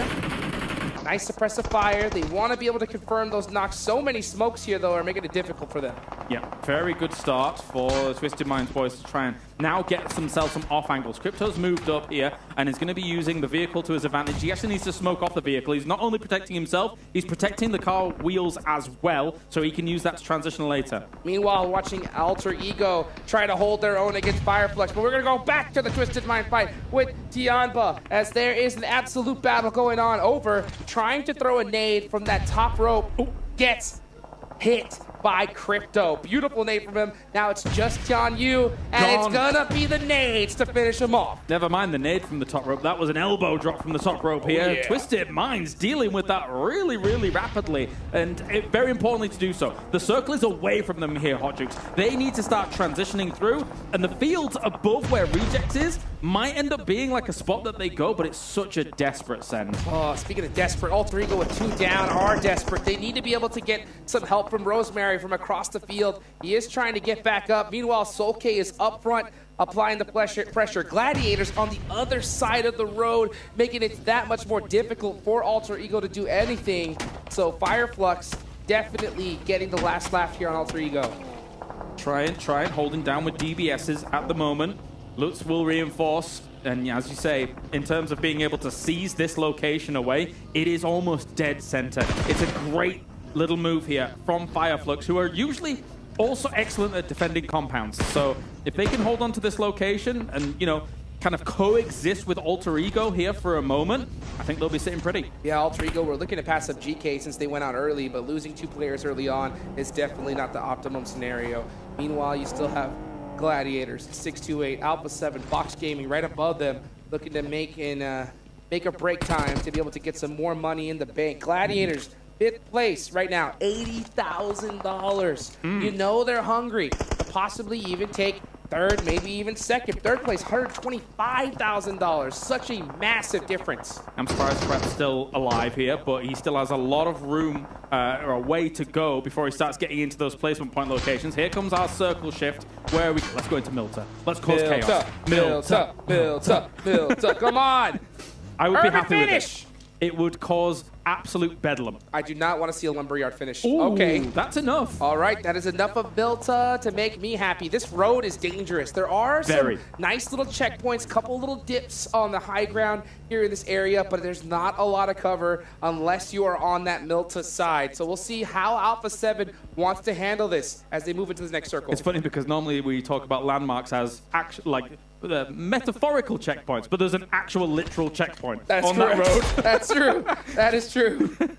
Yeah, so there's definitely somewhere you can take. 100%. Right now, it's Alter Ego with that checkpoint. They're there as a duo. They're checking tickets. Meanwhile, Schweppes trying to check some points for his team as their whole squad got wiped out a little bit earlier from Gladiators. Uh-oh, Duck. You got to take the shots? No! He turns around. Ooh, okay. I'm shocked. I thought he was taking that for sure. This is important. Where's he going to get to? I mean, he might just try and crash into Milta from the north side here. But again, you're going to be going past a lot of teams and probably weathering a lot of fire. Thought he was headed towards the checkpoint. Instead, he's going into the middle of the open. Yeah, he's going to take this dip here, most likely. It's a dangerous dip, though. There's definitely a lot of sight lines from Fireflux's side. I don't know how he does it. I don't know how he does it where it's like it's almost he's invisible as they drive in.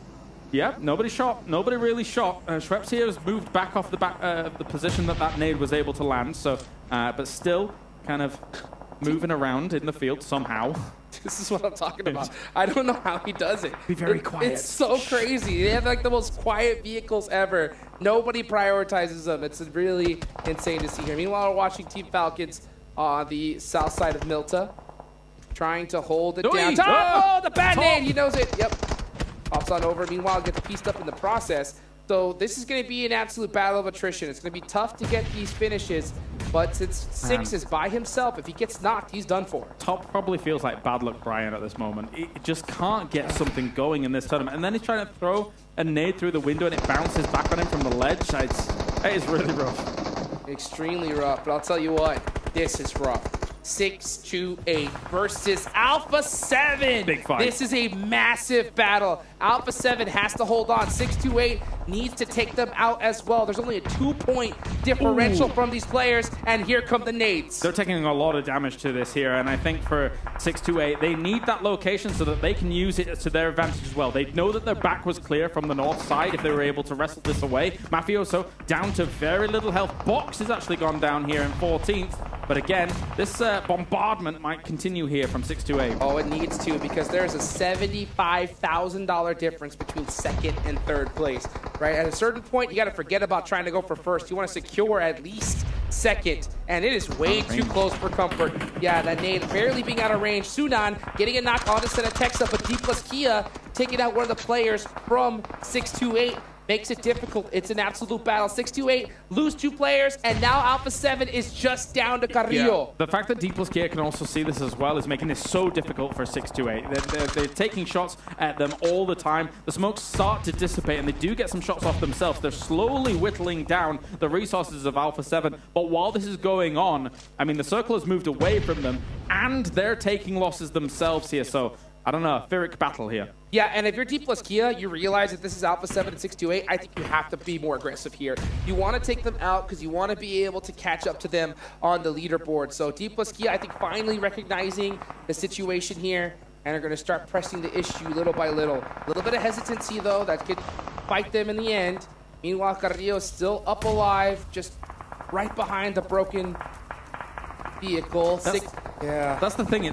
D plus Kia is happy to take it slow, but eventually they're going to have to try and send it far east, and that's not slow at all here. Carrillo, though, will be able to deal with one of the remaining players. STE goes down in total. They were trying to make something happen in a desperate situation, and it did not work out. Instead, they feed Carrillo an elimination. He gets a playoff here. No way. Can he take out Satan? Satan is so lit up. Carrillo with the nade. Carrillo from downtown. Can he hit it right on the money? It looks good. Maybe a bounce. Ooh, just a little bit too short, but he's going to get it done with his UMP. Jumps up. Just runs right into Fabian. Yeah. A nice effort, but it's not going to cut it in the end. Truly didn't account for Fabian as the third man coming in on that reinforcement. Schweppes here, though. Mayundo going down. He might just look straight for this flush, but he's going to go up against Rejects. Tries to go for this double. Drop shot! Down. Oh my god! What a salvage here! They were not looking at any points at all. That was great from him. And Schweppes is down to 1 HP and still alive. Oh. How does Schweppes do it? How does Vampire still manage to outperform Alpha 7 in this scenario? It makes no sense. Ridiculously, 2 eliminations is going to be enough for the moment. True. Just any little extra points that they can gain here, especially in a game like this where I thought I counted them completely out, considering how many they lost earlier. Yeah, and this is a really unfortunate time because that was a real big chance for both 628, Alpha 7, even Box there. Yep. But now it's Gladiators' time to shine, okay? They are the top team in the lobby that's still alive. They have 4 eliminations, a lot of them being from on to Vampire Esports, so you know these guys are pumped up and ready to go. I'm hoping that Gladiator still has some vehicles as well, because there is a world where they can kind of blast into Milta, the north side of it, and be able to then start transitioning from building to building. So there is room for them still in Milta. Normally that's not the case. Normally that is not the case with a usual Milta circle, but they're going to try. D plus Kia with 9 eliminations so far. They're having a monster performance, but Solke is looking to stop that here and now with a nice knock on to Fabian. He gets in the vehicle to try to get some sight lines. Does get caught by Osel. Where's the rest of the Fireflux team to help him out? I'm surprised to see Lutz here still in the building. Yeah, if he was out, could provide a bit more reinforcing fire. Osol now throwing down more smokes. Wow, they lost Solke there. That's rough. That is a rough loss. I mean, what is Fireflux doing? They have the insane man advantage. It's 2 against 1. Okay, finally, we see catching Osol and taking D plus Kia out. Gonna be on Ketch and Lutz to try and do something here. Here comes Gladiators to start now making a dent in Alter Ego. And then beyond that, try and start making a move into Milta. They don't necessarily need to finish this fight if they wanted to move into Milta, but because Alter Ego is so wounded, but they do want the elimination points, and they see it as an easy pickup. Meanwhile, you see Gladiators still applying pressure onto Alter Ego. Let's take a look over here at Stalwart going against Team Falcons. Icy does get knocked all the way from DRS Gaming across the way, and they are doing a great job at disrupting these fights, making it that much more difficult for these teams to finish each other. Yeah, Team Falcons here on one corner of this Milta circle. Meku down. They need him up here because Matic's going to move across and will actually clean up the rest of Alter Ego, so that's a good dislodging. But this took a little longer than expected, and Fireflux is actually going to kind of try and punish the position that they find themselves in. Matic, I thought, did a great job there of making sure that he was able to finish that fight and not get knocked, but Fireflux was waiting for this. So now, Callous Gladiator's going to be able to take care of this. You see Tixie with those smokes, drives across. He's going to apply some pressure to those shots, but the clock is ticking, and Matic is going down. McHugh goes down as well. Fireflux looking really good here, and this is tough for Gladiators. I can't help but think Gladiators stayed in the theater of conflict for just too long in this area. Again, they could have tried to send it through to Milta. Maybe they weren't working on that much information about who was in the buildings below them, but you've got to get that information. You've got to try and look for it, and maybe just play for the victory as opposed to some eliminations. Stalwart, like, I'll take all these extra eliminations as I can get them, and it's with that mini. That is like the kill, steal, gun right there. You get those eliminations just like that with that mini. Yeah, especially when you've got things like roofs and stuff like that. Wait, Top has 3. Top has 3 eliminations. Max in the distance is dancing around. There you go. But they've got themselves a really decent spot in Milta. I posed the question. Stalwart, of course. So many points on Sandhawk. What can they do on Erangel? They're fighting back here. They're fighting back as a team that was pegged as one of the very favorites for the tournament. How are they going to bounce back here in the final day? They had a nice start here in the first match with Sandhawk, looking to have another performance in Erangel, but catch, wow, with the tight peaks. Big. Beautiful shots there from that M4. Icy was looking for a really cheeky angle at the top of those stairs. Doesn't quite catch it, though. Hoping that some of those bullets are just going to curve slightly down against Ketch's position into that smoke, as Tixie here still laying in some aggressive fire. Gladiators is still alive. I mean, of course, I've been a little bit harsh on them about moving down into Milta, but they are still alive. But now, this location where they could have sent to is taken and in a war zone. Well, it's a war zone right now. This is a perfect opportunity for them to come down and third party this. Maybe. Because DRS is going against Infinity IQ, but Gladiators a little bit slow to this fight. They want to take their time here. We'll see if that ends up being the right play. Rules OG. Looking to press the stairs. On the Huiga. He sees them. Oh, Easy. wow. Easy. Easy elimination. The mind boggles for me because the warehouse is still available in Milta as well. Nobody's been able to scout this out at all, and that is a very important location in these next coming circles. But at the same time, everybody's kind of holding each other from every angle, so nobody's really wanting to make this move happen. Well, they're going to have to. Gladiators I think realize Gladiators it. goes. Yeah, they have to. Stalwart made it that much more difficult for them to press up, but they took too much time. Now DRS Gaming has the full focus on them, and these are easy eliminations. Even Lutz is going to go ahead and steal that one in the process, and Gladiators out of there, just like that. Some big points for Fireflux here, getting themselves at least a top 3, but at the same time, how, as Fireflux, do you make a transition against this? DRS has completely taken the warehouse now. Very important location for this circle. How's Stalwart going to respond? Ooh, a peek around the corner, and Top, another knock here on the board. Top finally started to turn things up here in the final day. Meanwhile, Fireflux have just been annoying all these squads. This duo has been so deadly, just taking their time, waiting for teams to fight, and then just picking them off little by little with that beautiful off angle. Here comes Stalwart, throwing the smokes out. This is circle number 9. This zone is about to go to nothing. And here it comes. Yes. And DRS right now with the warehouse looking lovely. How is this? The thing is that this zone goes down to the road. So eventually, everybody's going to be pushed out into the open, and you can see the smoke's already blooming here to try and take advantage of it. Killer YT with the full lay down here, trying to catch the angles. I think DRS have the advantage with this hill being so close to the center of the zone. Not to mention, Stalwart trying to creep from the buildings little by little, but they have beautiful sight lines from Fireflux. So Fireflux are going to make it that much more difficult for Stalwart. And it looks like, yeah, Stalwart is the team that everyone is looking at. DRS Gaming applying that pressure. And Icy going down. It looks like it's all DRS to win this chicken dinner. It does look that way here. Stuck on those walls at the moment. DRS has to be effectively the one that moves last. You can see Top now being pushed by the blue. All you have to do, hold this angle, pre-fire the wall. He's hitting the wall with a pan because why on earth not? DRS with a big win here. And I think he was trying to go out to the blue zone, deny the point. You see him panning the wall there. But DRS actually hit a beautiful nade to take that last HP and take the elimination there. So a big, big win here for DRS, and it's only match number 2. Yeah. Still so much action left to go. In terms of them trying to move up the leaderboard, yes, a big win here. But for the most part, I mean, they were sat in Milta for a long time.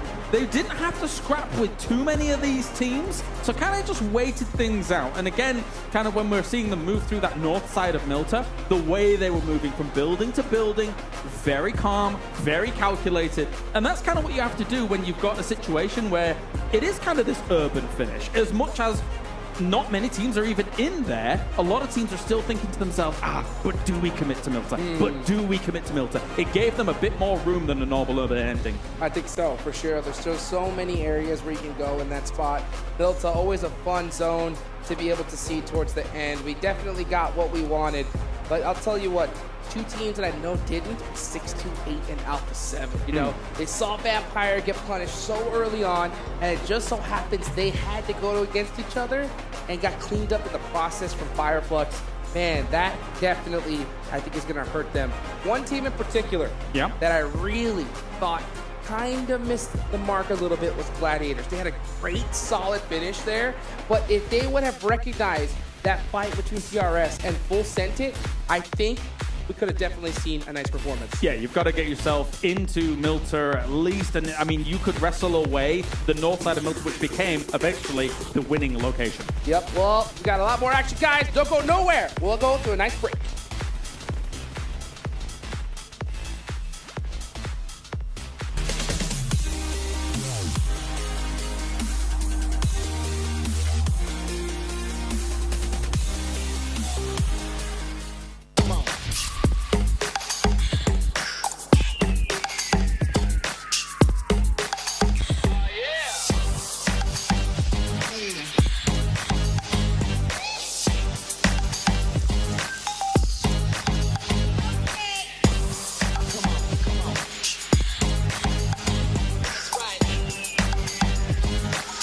All new Honor Magic 5 Pro. Freeze even fleeting emotions in just milliseconds. Take marvelous night shots with lightning-fast exposure. The display reveals more details in bright areas with an astonishingly long battery life that just keeps going. The latest flagship chipset brings you exceptional performance. Unleash the power of magic. Honor Magic 5 Pro.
Honor Magic 5 Pro powered by Snapdragon 8 Gen 2 and Honor self-developed GPU. Ooh, this is an interesting shot. GPU Turbo X. I don't even know which camera I'm looking at here, but we're both in there.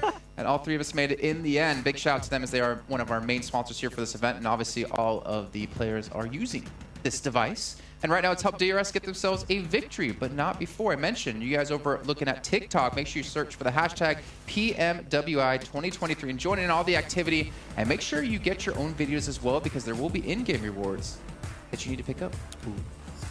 All right. I want some of that. I know. I wish we could do content as good as the Indo talent, because their TikToks, Instagrams are amazing. And whenever I try to get us to do silly dances, it doesn't end well. It's a bit cringe, yeah. It's a bit cringe. Just a little bit. Just a tiny bit. Tiny bit. Talk about Let's take a look cringe at goes to your solo shot. Speaking of cringe, let's take a look at the match rankings here. 15 points for Stalwart picked up. Again, another good game for them. They don't close things out with the victory, but this is them starting to get on par with what we expected come into this event, Maxman. They've woken up.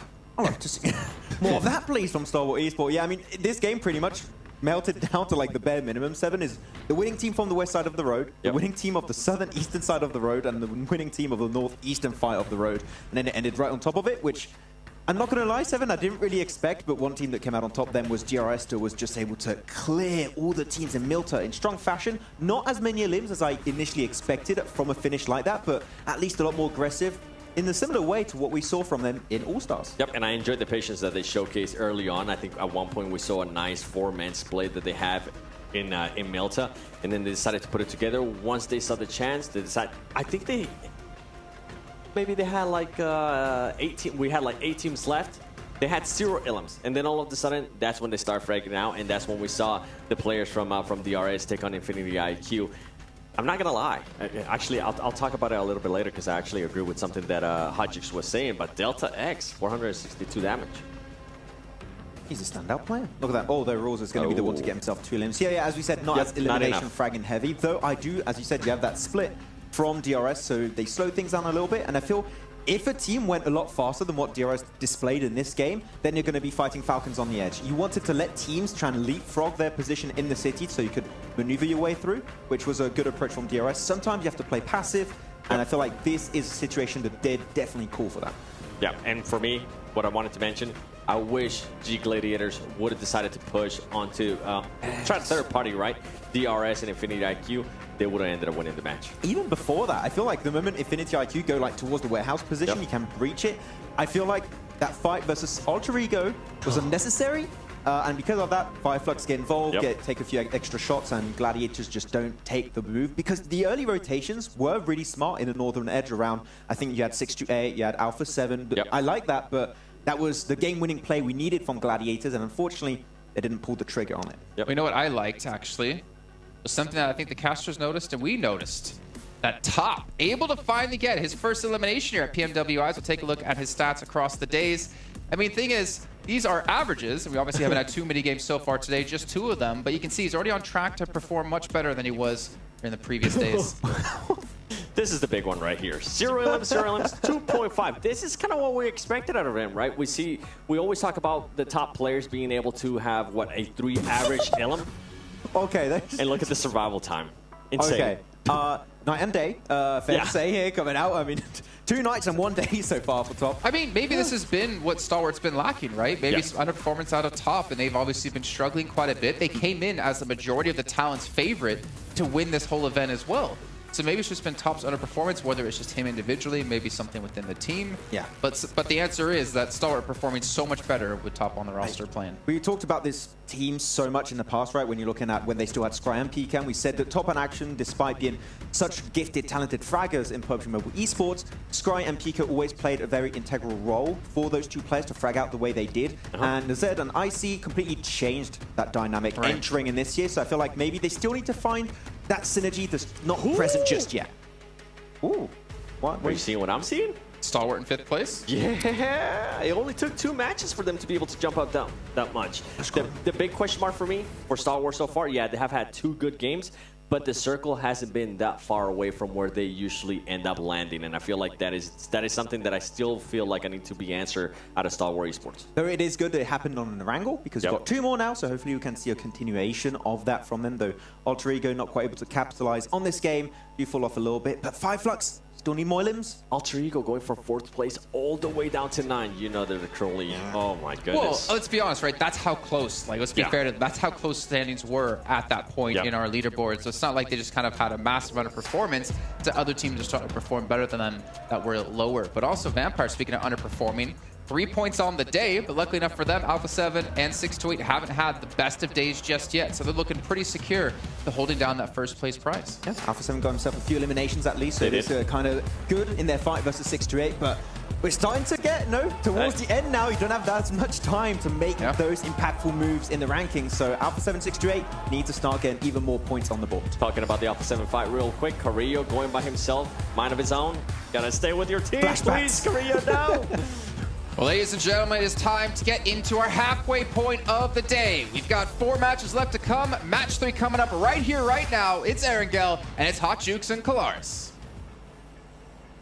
Here we go. Second Erangel of the day, match number 3. Only 3 more to go after this one.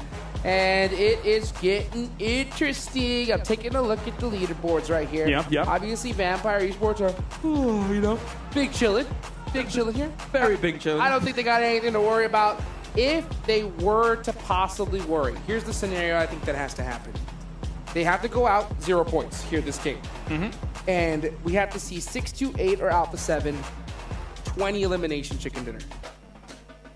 Which is possible. It's possible. We've seen it happen. We've seen it happen. We've seen Vampire go out early, and we've seen big wins. So these 2 scenarios could coincide. That's correct. There you go. But that's my analysis. That is the exact scenario that has to happen. But I'll tell you what, it's going to be hard when you're looking at the top players, and all of them happen to be on the Vampire side. Yeah, I mean, maybe throughout the day we could see that changing. Look at that. Being able to take one of the top spots in terms of knockouts. So maybe it seems slowly encroaching on the land of Vampire Esports here on good old Transylvania. Oh, okay. And that circle favors 628 to start things off. But I will say, I know you want to talk. No, but go ahead. No, go ahead. When we last saw a circle that favored 628, down here we saw eventually Fireflux being the victors with that farmhouse near the field, and 628 didn't get much converted on a game like that. So I think they need to just be a bit more proactive in this circle compared to the previous ones that they were, and maybe job's a good one. Let's see it. Let's see it. Where is that zone going to go? Are we going to have a similar one like we saw the other day? Or is it going to possibly hard shift on up the hospital, Maybe even down and have a full-fledged Primorsk finish? That'll make things interesting. Here we go. Match number 3. And we're off. Looking right now as we see Twisted Minds in Pachinki, Big Chillin', Tiamba over here in Milt. Top teams in the lobby. Vampire. All the way up at Stalber, baby. They're far. What do you think about that? They are far. I don't know. I'm theorizing an insane boat rotation, but I don't think it's going to be the case. They'll come in on the land. They'll try and come in probably on the north, past hospital and ruins, etc. But anyway, as you can see, already beached the boat as Jing, who was up there in terms of knockouts, gets to Primos very, very quickly, and the rest of his team's going to try and slowly loot through Ferry Pier, because ultimately you don't need all 4 in Primorsk at this point. You know that no teams are dropping down here alongside you. Spread yourself out, get that loot on the board, and again, I feel like start to take some of those priority locations a little bit north of you. Yeah, I think you want to definitely get set up as early as you possibly can. And we're still seeing pretty similar timing when it comes to rotations. I think here, as we see Alpha 7 full sending it on most likely North George. Yep, they're going to be heading over here to North George, looting it all up, and then most likely he's going to take that bridge on down into the zone. Fireflux, Soulless, hopping in the right as well. Fireflux currently sitting in 10th place, all right? Good game here. They could jump all the way to 4th place. They could. That is crazy. It's honestly nuts. We haven't really talked about that. How nuts the difference in points from pretty much 10th all the way to 4th place is. So usually I describe it as how big the mid pack is, right? If you think about it. So yeah, as you say, 88 points, 4th place, Gladiators, down to, as you say, Fireflux, 10th place, 72 points. So the difference in 6-7 spots is only about 15 points. Jeez. So huge moves could quite easily make a seismic shift in how much money you're walking away with out there. It's really, really down to the wire for a lot of these guys who know at this point they're probably out there running for #1, but there is so much more for them to play for. 100%. So much more to play for indeed. Let's see how it's all going to work out here, because, you know, when you have such an amazing prize pool that we see here, it really just incentivizes teams to just give it their all. Every game. Even those squads at the bottom. Looking at it right now, so we're talking about that difference, right? From 4th place, just $100,000. It's all right. You know, just $100,000. Pretty good, I'm going to be real. No big deal, you know? Yep. 10th place, 49,000. Okay. That's a big difference. And anybody in that range could easily jump and leap and attack that 4th place location, is what you're saying. Yeah, 100%. And you know what? I will say, $100,000, not bad for 3 days' work. I'm gonna say that's pretty good. Pretty good? Pretty good. Pretty good indeed, right?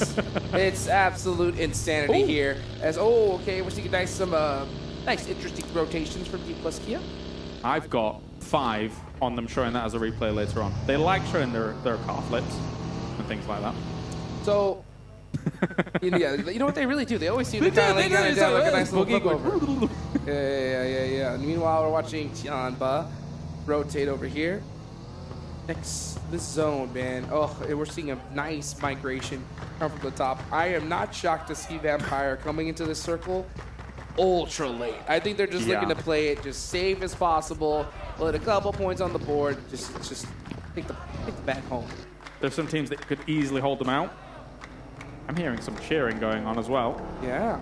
As the fans in the crowd at the moment here, looking hopefully for some of their favorites to be able to make a splash here, and it's getting to midnight. It's getting to those later hours, not literally, but in terms of the tournament as a whole, it's getting towards the very end by which you can start racking up those points. So it's a slow start here for this one, basically because for a lot of these teams, the playing path was just very far away from this circle, so nobody really wants to have to fight one another. They just want to get to the circle first, then we can figure out those tussles.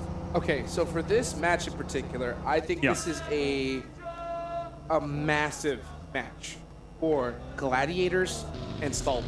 Yeah. Okay, because obviously those guys want to at least take away that 2nd place prize pool. They're so close to each other, but there is a nice little gap between 3rd and 4th. So I think this is the one where if you want to make sure you try to get that 2nd place prize pool, you need a good performance here and now, more than ever.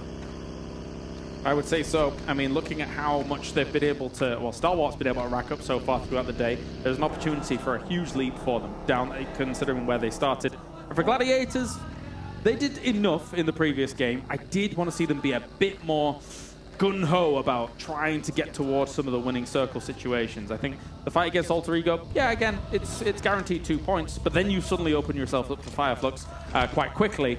And then it really hampers and slows down your potential move in towards Milter and things like that. But, I mean, regardless, they're coming in late alongside Vampire. They are up at the top here.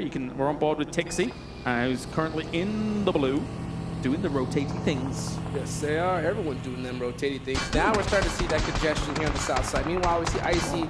He does have that Car 98 in hand, but he's about to blow up. He knows it. Hops out the ride, blows it up himself. The Roadster completely taken out. Icy stuck in a really bad spot. And you can see Ren there. Yep, catching some toes. And Icy is down. Caught him dead to rights. Transitioning through these fields can be very, very tricky, I think, because if you've got teams sat up in these woods and the like, then they'll be happy to take some of these shots very, very quickly. The rest of Stalwart are going to be moving on, realize they can't really salvage all of that. Okay, so it's relatively similar of a circle as what we had when we saw that Fireflux win come down, but the difference here is so many teams are center compared to that previous scenario already. And Stalwart going out, losing a player here. really hurts because they're that team I just talked about, right? That are trying to catch up to that Alpha 7, and that is a 26 point difference for them. So they are going to have to pull out something huge here. Meanwhile, we are looking at the zone. We're seeing Vampire, Gladiators pushing on right through, and they do take out one of the players from Vampire. I'm 249 here for Tony K, trying to make something happen. And against, already goes down, actually Ravenclaw helping out from a distance with that Scar. Looking for more reinforcing shots. Tony K is down. If they lose people here, man, it could be another disappointing game for Vampire. Tony K is gone. He is gone, so he's not getting picked back up here. So it is just 2 players from Vampire. Could be another goose egg finish, or actually, I think their first goose egg finish if they go out here. And from where they're sitting, it is not looking good. Nope, not at all. So rough times for Vampires to start off the day. It does show that they can bleed here in a lobby like this and get caught off on these rotations. We can see him down there. Tony K looking really nervous. Yeah. So nervous. I think they're shaking. Maybe not that much. Maybe not that much shaking. Well, that didn't seem so calm. They're playing it out. They're playing it out. Wow. Eh? And I think ultimately, again, they still know that they have such a cushion to actually play with, but, you know. Oh, my goodness. It's incredible. I mean, legendary performance, and I think right now is just the victory ride out. But, you know, there's still this game and 3 more later. Like I said, the scenario where that door will start to creep open. Alpha 7, 628 saw 2 heavy hitters from Vampire gone. Yep. 20 elimination chicken dinner. Nothing less, in my opinion. They need that. This game, you could get your foot in the door. Yep. How do you do that? Let's take a look at where they actually are here. As Gladiators coming in from the north, they're going to be fine. They don't mind playing the north on a circle like this. That's the plane. Go ahead and drop something, and if we take a look at this circle, this is great, because this is exactly what I want to see. Where is 628, and where is other contenders here, Alpha 7? Right now, relatively close to one another. As this circle pops, you can see 628 kind of fanned out far to try and work for a potential possible wide rotate, especially if it was to pop north. They'd be in a great spot to try and strike out at that. Alpha 7, God Compound. They've got a really good location at the moment here for this. And it does go north. So 628, if they send hard east now, could take a very important hillside that will be instrumental in the circle like this. There are some really good hillsides here. Yeah. Radio tower still available Yes. as well. That is a nice spot to have here in this next zone. Alpha 7 are going to be maintaining that position down. I do want to give some information. I did talk to the coach from Alpha 7, right? So I said, like, hey, what are you going to do to catch Vampire? You know, and he looked at me and said, there ain't nothing we gonna do to catch Vampire. You know, he's like, what do you mean, do? What are we gonna do here at this point? So, you know, hearing that in my mind, obviously, you know, getting that second place position is priority number 1, right? Yeah, absolutely. So right now, trying to take out 628, seeing them pass them up is that priority. And since 628, Alpha 7 is so close, that is going to be the deal for them. So I'm not surprised we just don't see them go for nutty eliminations to try to catch first place. It's too risky. Yeah, definitely. When it comes to the money that is still on the line for second place, it's very important. Twisted Minds are going to start making some move through the south here. Already, they're kind of passing Falcons. They're already knocked. Big spray coming out from the up. Will be able to take one down very, very swiftly. That's a good start, but reinforcing shots come in, and 6 knocks him. Falcon punch. Oh, Falcon dodge. Wow, barely dodging. Oh, he does it again. And he is weaving and hopping with the hot jukes right there. Unfortunately, they do or cool down as Easy picks them up. So, yeah, Team Falcon, some nice moves, but, you know, not able to pull it out. Is that why you're called Hot Jukes? That is exactly why. Because you're able to dodge things really impressively? In-game. There you go. In-game? In-game. But not out-game? In-game. Okay, in-game. That's right. In-game. We got Twisted Minds also moving on with Crypto, trying to get towards Rejects here, and realizing actually there's just too many angles that he's being hit from, so has to move away. Yeah, Reject Tokyo trying to hold down this quarry area. And you can see some big rotations coming out, especially from a team like DRS, all the way up the side. They're in 11th place, trying to climb up the leaderboards, but they're going to be running into some major teams. Meanwhile, keep an eye on Twisted Minds, all the way down in 14th place. Yeah, at a certain point, They know that it's pretty much done and dusted here, but how much more money can they grab? That's always the question. That is definitely so. Rules has found himself a little spot in these fields. He's going to have to wait until Kitsune comes along across this hillside. I think he might have seen him on Hillbug there, but, you know, whatever. And he'll be moving on away and rendezvousing with the rest of Gladiators. Yeah, they're going to go ahead and take out. You see Kitsune was hanging down there on that radio tower up top for a little while, just in case. Next zone does go on up. Ooh. We're going to see a northern shift. Is it going to go down to Alpha 7? You know that they want that.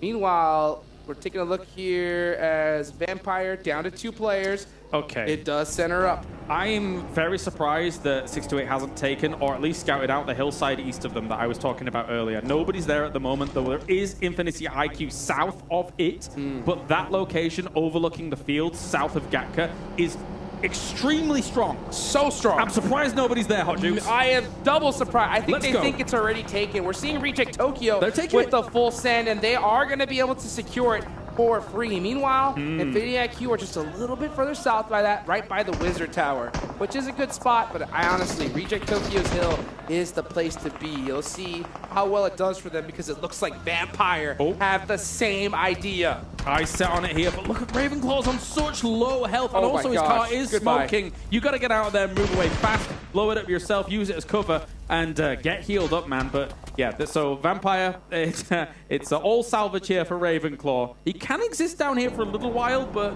it depends on the angles.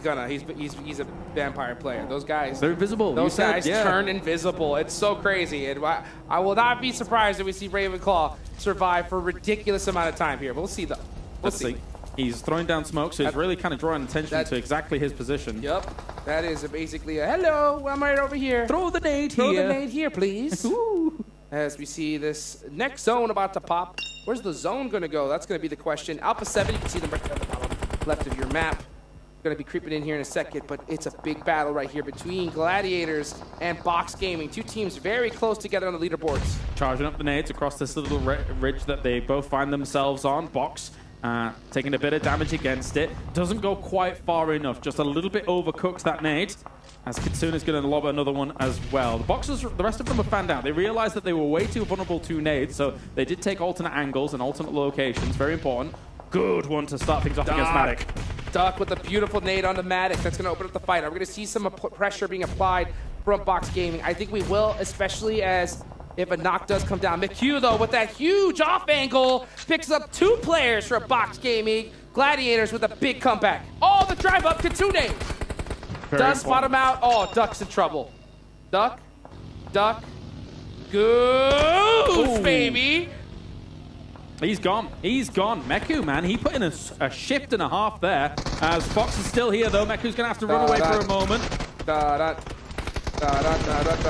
Meku Shark goes down to Duck, and now he's going to get thirsted as well. Good job. Confirm that point. Kitsune coming for the run, and he's going to go ahead and hop on out. He does get hit in the process.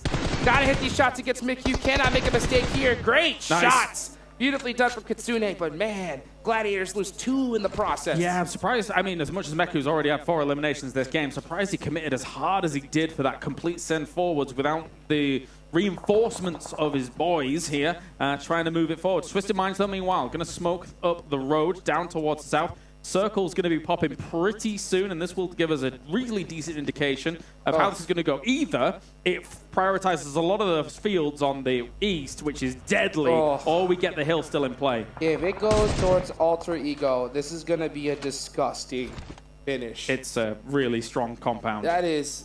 Oh my gosh. The fields. It's literally could not be more dead center fields. Folks, right there where Ravenclaw is on down, it is nothing but wide open field. It is going to be a crazy battle, but let's see who's going to win this one. As Top with a nice bounce nade. The bank is open onto Fabian. Forrest trying to catch some angles with Top. Is it done yet? Is he going to be able to get this first aid off? It's going to be close. He's going to be able to get it off at the last second. And he's actually, no! The Papa Blue kicks in just a little too hard. Tough, and that action's going to run away from this. It cannot save Top. He has to now go to probably a hay bale, maybe try and play for placement, but there are still a lot of angles that teams will have into these fields, especially eventually where teams can actually crest that hill from that west side. 628 still alive. Looking to put some big points on the board. 628 with 2 eliminations, Alpha 7 with 1. Again, like I said, Gone. Action going down. That is Stalwart Esports eliminated. That's going to give a lot of breathing room for those teams above them. But like I mentioned, for those teams, if they even want to have a chance of catching that man right there on the bottom right, 20 elimination chicken dinner. It needs to start right now. Yes, it does. Yes, it does. I like what we just saw also from Fireflux. Here's a replay of the Fox versus Gladiator situation. But let me talk about the Fireflux moment there that they crash into action. If you see one buggy in the field and you are just 2 guys in a buggy rolling on forwards, generally, it's just going to be one dude laid down, especially if you were able to see it happen. So the fact that you do that, you set yourself up a little bit of an extra car fort to dislodge them the way you do here. Fireflux played that well and understands the situation in the middle. Yeah, 628 though, man. Oh, they're understanding that they're going to have to do this with 3 players because Steez goes down. That's a tough loss for them. This is that Wizard Tower I was talking about a little bit earlier as Infinity IQ is having defended against Twisted Mind. They did kind of a split push here, not a full commit from Twisted Mind. I'm surprised to see that. And because of that, they're going to get picked apart little by little. Oh, but here comes Alpha 7 with a third party. Cresting the hill here, very important now as they understand that this fight is in the thick of things. And so many people are knocked here from Infinity IQ. It could be an easy cleanup. They really want to thread the needle when it comes to some of these explosives. Will already take out the guys outside, but didn't quite put the pressure on against them inside. 628 is pushing on this position. Carrillo, Alpha 7 with 2 eliminations. 628 pressing up on here. Gladiators going out here. That's going to be a tough loss for them. Let's see if Carrillo can hit this nade. It looks good. Meanwhile, Infinity IQ still surviving it. Third parties, though, here they come. DRS with some nice knocks onto... Oh, what a nade from Twisted Minds on a Carrillo. DRS crashing on down here against Rejects. They had this hillside for a little bit of time, but they took the valley and will get absolutely obliterated by the S12Ks of DRS. Very, very nice dislodging there by DRS. They need to either take the high ground or think about what's in the fields. Man, Huiga is doing work right now for his team, trying to keep Infinity IQ alive. Meanwhile, 628 Sudan with this angle. That nade, it looks real good.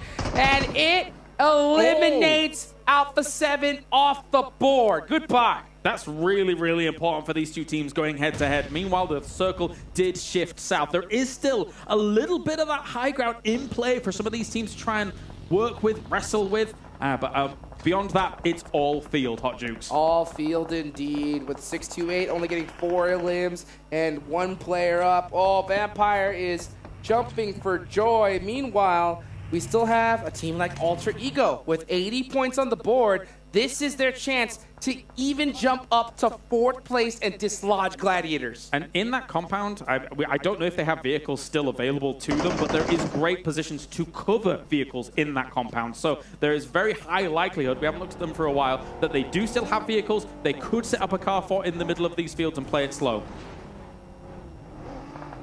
It's tough to see Reject Tokyo getting to this place early and losing out so bad. One of their top damage dealers was one of their players, but they ended up getting wiped by DRS. Yep, they're going to go ahead and start looting those boxes once again. Meanwhile, D plus Kia out of here. They are eliminated in 9th place. 8 teams still remaining. Infinity IQ, man, they have done a great job of holding this Wizard Tower with 2 players. Yeah, Kit's actually trying to flex out a little bit from the 2 boogies that they had and throwing down this smoke.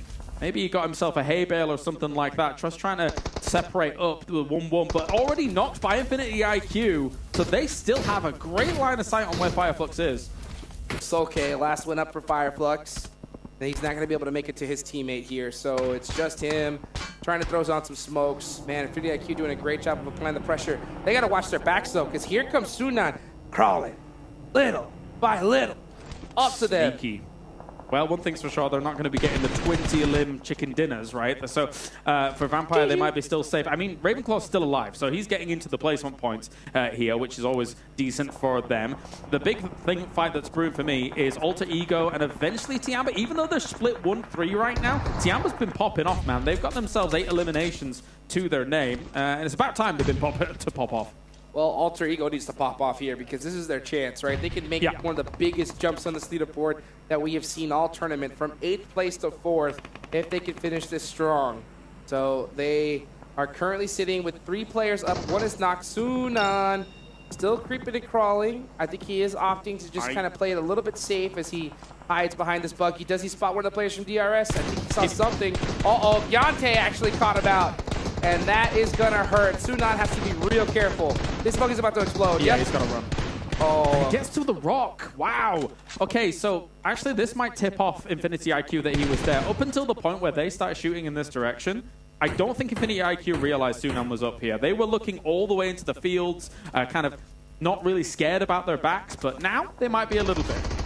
Oh, Rules, he tries to roll up to Ravenclaw, and somehow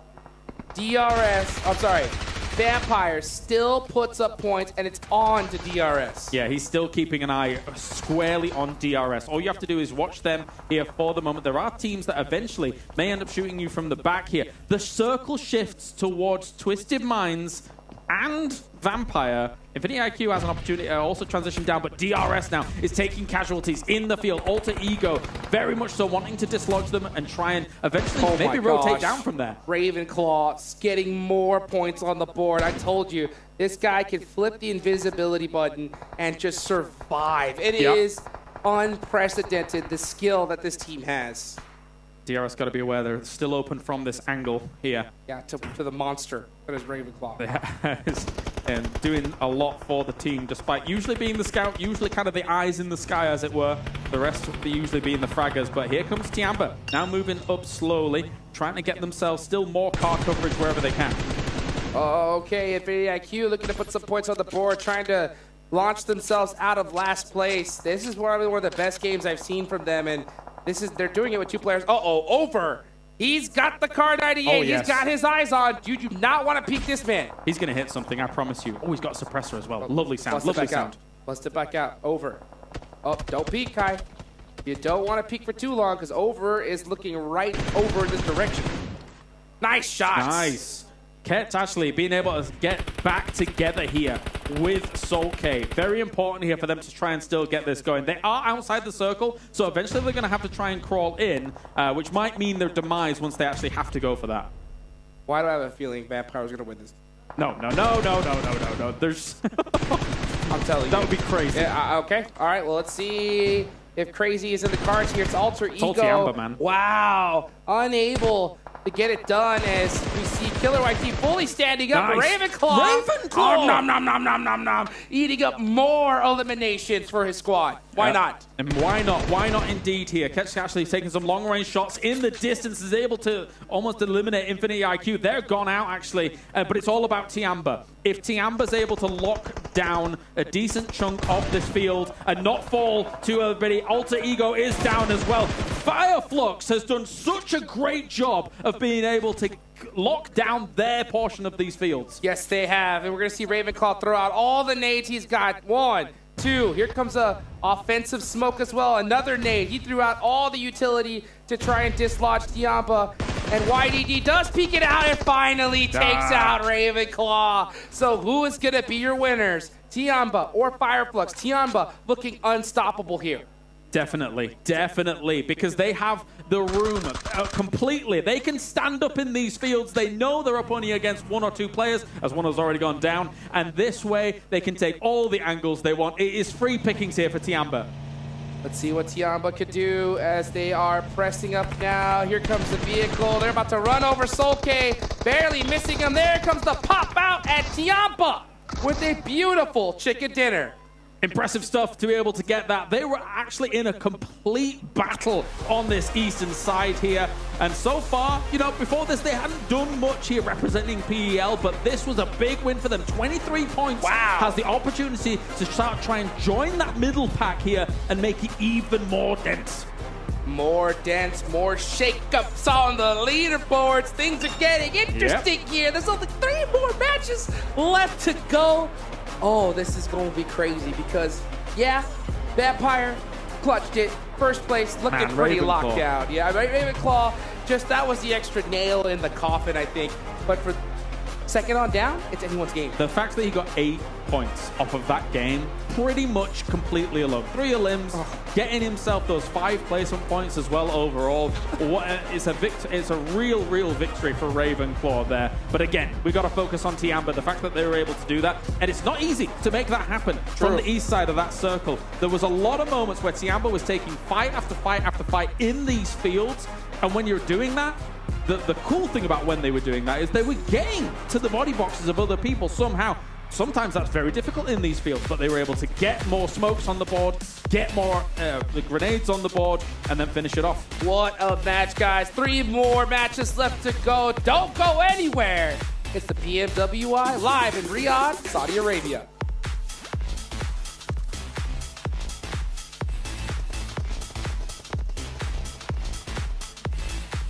All new Honor Magic 5 Pro. Freeze even fleeting emotions in just milliseconds. Take marvelous night shots with lightning fast exposure. The display reveals more details in bright areas with an astonishingly long battery life that just keeps going. The latest flagship chipset brings you exceptional performance. Unleash the power of magic. Honor Magic 5 Pro.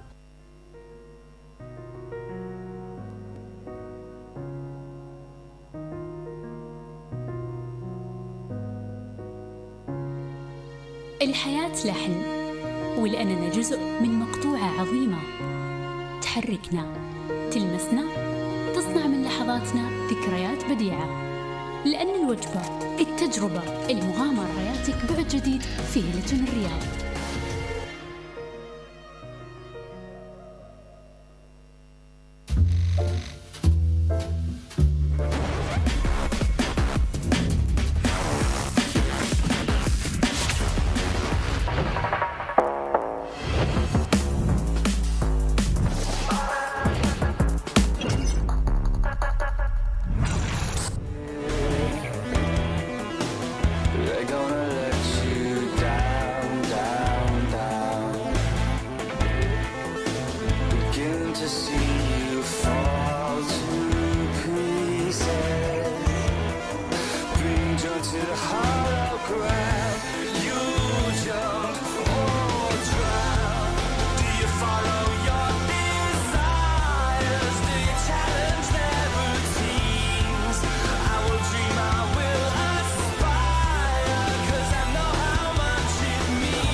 PUBG Mobile is excited to announce its collaboration with Dragon Ball Super, and we're also excited to hear that collaboration has finally come into fruition as we've been able to get our hands on and play it. And make sure you guys do as well. Make sure you play the new game mode with all these sweet little vehicles, items, super modes, and more.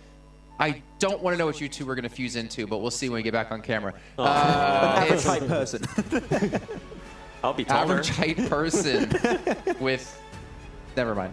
Not nice. I mean, I have good hair. You knew exactly what I was going with that. Okay. Let's not fuse then. Let's not do that. No, you'd have average hair. Average hair? Oh. I'd like that. And, you know, if I got in on there too... No, I don't want to be a part of that. That'd be a weird fusion. Let's move on. Yeah, let's move on. Match ranking. Let's take a look at what the teams did here in this match, because a couple of teams could have pushed themselves up extremely high in our leaderboards, considering how close things still are. But first of all, Tiamba, 23 points. We finally get to see the team coming in from PEL, coming in from China, finally have a good match. Yeah, they were in 14th position at the start of the day, and definitely not something I had today, 7, on my PMWI bingo card, Tiamba Chicken Dinner, but not just breach, actually sending it to smart positions on the south, then the west of the fields, a few little nice ridges to play from, and then they just took full control and sent it in the car to make sure they secured the win. So this is the best mechanical display we've seen from this team, so hopefully a little bit more to come. Yeah, talking about improvements there in 14th place, Star Wars Esports, 0 points, which doesn't, man, it doesn't really reflect at some of the great improvements that we saw out of them in this game. Because remember, I was talking about, I wanted to see what this team could do when the circle is not close to their drop zone. Well, got a chance to see it, ended up at 0 points. But something that we do need to point out, Max, is that they were rotating a lot faster out of Noble. Yeah. I felt like they did end up getting away a little bit with their first push into the middle of the circle. I don't know.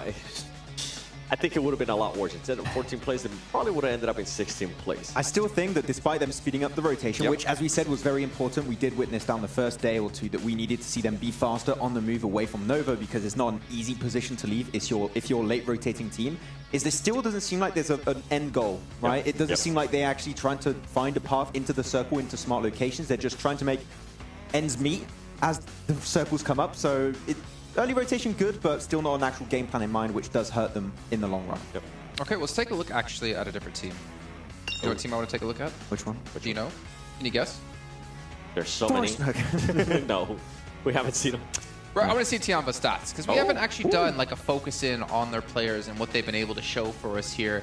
We actually, I don't think, ever have looked at it now that I think about this entire event so far, because unfortunately they haven't done well enough for us to want to laser dive in. But we can see here a decent spread of eliminations, to be fair. Yeah, Ren and YDD definitely bringing the heat here, able to get himself some decent amount of eliminations, and mostly because they were moving as a pack, which there's a few teams I'd like to talk about I would like to see do the same thing.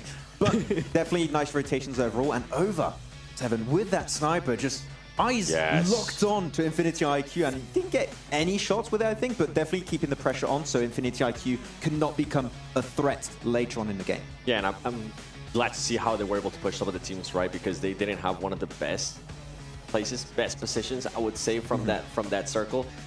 They get lucky, though, in a way, I feel like, because Infinity IQ ended up getting just third party. If Infinity IQ was not challenged at all in that position, I feel like we would have gotten a different story. But overall, Tiamba took advantage of their situation. Well, you know who also took advantage of his situation? Schweppes? No, I was going to say Ravenclaw. I was hoping would predict that, actually. Ravenclaw, sorry. Because he was the last man alive for his team. And for some reason, Vampire, I mean, we saw Newsy in. It seems like they have taken their foot off the pedal. You can see here his average stats across each individual day, currently sitting at 254 for the first day, his best day, at least in terms of damage. But again, he hasn't really necessarily needed to be the stand-up player on the team, because when you have people like Tony K on the roster, and you have people like Stoned on the roster, Schweppes, he doesn't need to perform well. He just needs to do his role well, and his team will succeed. But when I feel like when he gets in a position like what we just saw, he showcases why he is in Vampire Esports, why he is capable to be in Vampire Esports. Overall, though, I think that the way he was able to just control himself there with so many teams trying to crash him, I think at one point DRS also decided to crash on him. He was able to defend that, and then he ended up with a little bit more cover. I was with Jukes. I was kind of hoping he would just clutch it up. He would win it. It would have been possible, but having to cross from his position across into the field, you have that little dirt road, which it's fair to say is pretty much impossible to cross over with the amount of control Tiamba displayed in that game. But yeah, Ravenclaw, just not purely a support, can also frag out from time to time. Maybe he had an agreement with his team. It's like, okay, guys, you had your moments. Let me have mine, all right? You guys just go die. I'm going to go try to like 1v63 this and try to make something happen. But as we do obviously switch our attention over towards another team, Alter Ego, we were sitting very high in the standings. They're trying to obviously push themselves up, and considering what we've seen in this last match, they might have done just that. But in the meantime, before we do come back and check with their overalls, we actually have an interview on stage with their coach. Welcome back to the main stage. We're joined by Defiant, the coach from Alter Ego Aries. You know, coming into this competition, coming into day 3, your team sitting in the top 5, a very competitive area of the leaderboard right now. So coming into today, how are the team feeling, and what are they looking to improve? They're feeling okay, not really different from day one, but like the competition has been tough. And then we are trying to improve from the late game because we managed to get the late game, but always like only 1 or 2 players. So we're trying to improve like survivability of the player. سألنا مدرب التا ايجو معنا ديفاينت، قلنا له أن صحيح أن فريقكم متقدم بشكل جدا ممتاز وما زلتوا معنا في التوب 5 في الليدر بورد زي ما شفناهم مادين بشكل جدا ممتاز، بس كيف جونا في اليوم الأخير وكيف راح يعوضونا في النهائيات وشون شلون حتى برضو يقدرون ياخذون الصدارة. فذكر أن صحيح أن جو بثقة برا بثقة عالية في هذه المنافسة وعندهم القدرة أنهم يحققون النصر. قالوا صحيح أنهم واجهوا شوية صعوبات في هذه المنافسة ما بين اللعيبة، لكن ثقتهم عالية. Defined, I want to talk to you about your role as coach because, it's a high-stakes situation right now. It's day 3. There's a lot of money on the line. How do you calm down the players? How do you keep them focused as a coach? To calm down the player, I usually use like breathing technique, like 4 seconds up and then 4 seconds out, something like that. Just to calm them down, lower their adrenaline and everything. It's basically that. سألنا مدرب التا ايجو ان صحيح ان الفريق الجو في النهائيات اكيد تحت ضغط عالي، اكيد تحت ضغط برضو جدا منافس حتى برضو في البطوله هنا معنا. في كيف تقدر تخلي اللعيبه عندك مرتاحين ويلعبون بثقه عاليه؟ قال انه يعطيهم تكنيكات في التنفس، يعطيهم خليهم شوي يتنفسون مده 4 ثواني شهيق و4 ثواني زفير. هذا اللي شفناه منهم وفعلا دخلوا بشكل اريح وقدروا ينافسون بشكل جدا ممتاز. So let's talk about today. We want to talk about results, expectations. It's kind of a little bit difficult to think about catching up with Vampire at this point. They've created a significant lead.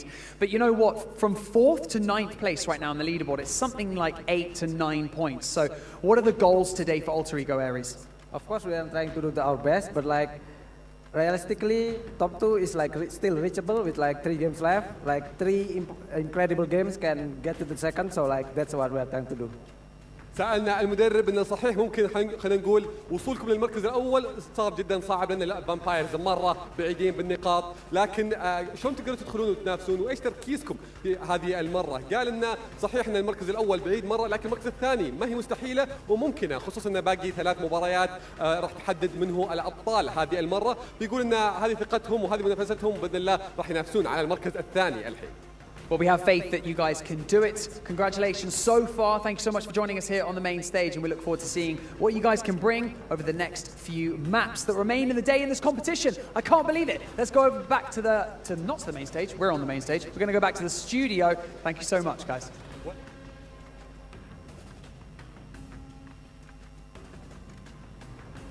Well, 3 incredible matches, exactly what they're going to need to do here. You can see 6th place at 86 points.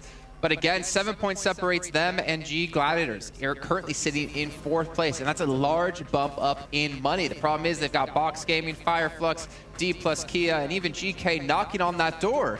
There's a big competition here between 4th and 9th, or 4th and 10th place actually. Get things settled down to see who wins how much money. The race for second place is still on and living. Here's 7 and 6 to 8. I mean, currently with their results, they have not been too lively. No, things can be definitely turning around. So it's still anyone's game for that second place. While Vampire just keeping their one player Ravenclaw alive, getting a few eliminations is just enough to make sure that we should be good for the rest of the day. Yeah, and I think for me, I'm going to be looking at Alpha 7, G Gladiators. I know those are 2 teams that we wanted to talk about, yes. Right? Oh man, G Gladiators. Well, Max, I'm setting you up here so you can rage a little bit. I'm fuming. I'm absolutely mad right now. Yeah, taking unnecessary fights, taking that fight versus Box Gaming, not necessary. Push Alter Ego, maybe you win. Who knows? Yeah, and with Alpha 7, I mean, when they decided to push into Infinity IQ, I thought they had the right idea, but they were, for some reason, a little bit too slow. They could have full send it. Come on, Alpha 7. What happened to the aggressivity? I mean, because aggressivity, very important. Because they're not fighting fast enough. Yeah. Because their mines come in, third party. So and on top of that, I mean, they also had 628. The solo from 628 also pushing up and finish them off. Something you guys mentioned while we were watching the games, that stuff like this doesn't work here in an international competition of this kind of scale. But then the problem is, it works in their own regions. So for G Gliders in particular, you were saying, Max, that they're just going to go back and do the same stuff they've been doing. They're quote-unquote sweeping. and it'll work. And it's like positive. What's the term? It's like it's not positive reinforcement. It's like if something works, doesn't mean necessarily right to do if you want to win events. Yeah, get the idea. So Can't remember the term. You know it's going to happen. A false positive? Kind of like that. Kinda. I mean, it might work in a region, but the region hasn't won any big international events in a very long time. I mean, if Gladiators want to be known as a team that dominates out of pocket again. Not really necessary. No, I already raged once at them. I will not do it again. Yeah. I mean, for Gladiators, for Gladiators on a more serious note, if you want to be known as a team that dominates Europe, I think that this is enough. But do you really want to be the team that just dominates your region and then you do pretty much nothing reaching PMWI, reaching PMGC? I'm pretty sure that's not what they want to do, but unfortunately, if you don't change how you approach the game, how you approach these different lobbies at this scale, you're always going to be the team that dominates Europe and nothing more. I think it's going to come down to take a look in the mirror for G Gladiators and find out if they maybe it's time, change IGLs, change something going on. Because even though it is working right for your region, it's currently not working here when we get to international events. Yeah, and obviously that's what you want to be winning. You want to be winning big events here. You want to be like Nova. You want to be like S2G. Then back in December, January. Maybe not now. Actually, that's something we can talk about, right? Yeah. Fireflux. We saw S2G underperforming the All-Star event. Fireflux, a bit of underperformance here, though they have been playing better today. And I even saw, I believe it was Scott, actually. I was talking to him over on the Turkish talent side, and he was just so sad. He was just like, what's wrong? And he's like, well, the delays obviously make you a little bit sad. And then he's like, Fireflux. I mean, the thing is, right, like, the question I maybe propose to you two is Turkey not as strong as we thought it was anymore? Their fragging power Careful. Remember, they have your Instagram. Okay. Fireflux still have the fragging power. That's all they have. Which we kind of just saw in the last match, right? Fireflux catch. I think he ended up with 6 elims out of the 7 from the team, which is impressive. Yeah. But you know what, Jason? I kind of don't want to answer that question. Well, they've been at least averaging more damage today, but I think the takeaway I got from when we were discussing it is, I think Blank was there as well, is that, yeah, you can have great fragging power, but that's not going to do it anymore. That's not going to make you the best team in the world in PUBG Mobile. You have to adapt, and you have to have more depth. You have to have better rotations. You have to have a better pace in your dance rotations. Thinking back to like early days of PUBG Mobile, you could have that 1-star player on a roster, and that would be enough. Yeah. And then the entirety of last year, we're talking about you can't just have 1 or 2. You got to have like a solid 2, 3, potentially a full team of stars. And now this year, it's that full team of stars. Plus, you've got to be quick on the rotations. You got to be executing them correctly. And then you need to be able to close out games. So it's just becoming harder and harder for these teams and these regions to stay at the top. And that's why we're seeing, I think, so much inconsistency between events, is that teams can't maintain that kind of level. In the past, the sweeping meta was really strong, but now you need to be able to have the fragging power to back your plays and have really strong positions to play from. Just being aggressive and trying to push teams out of those POIs is just not going to cut it anymore at this event. So your macro needs to be on point, and a lot of teams, Fireflux as an example, definitely do not have, it seems, the map knowledge to perform here. Yeah, you guys are talking about the players, you guys are talking about the position, rotations, right?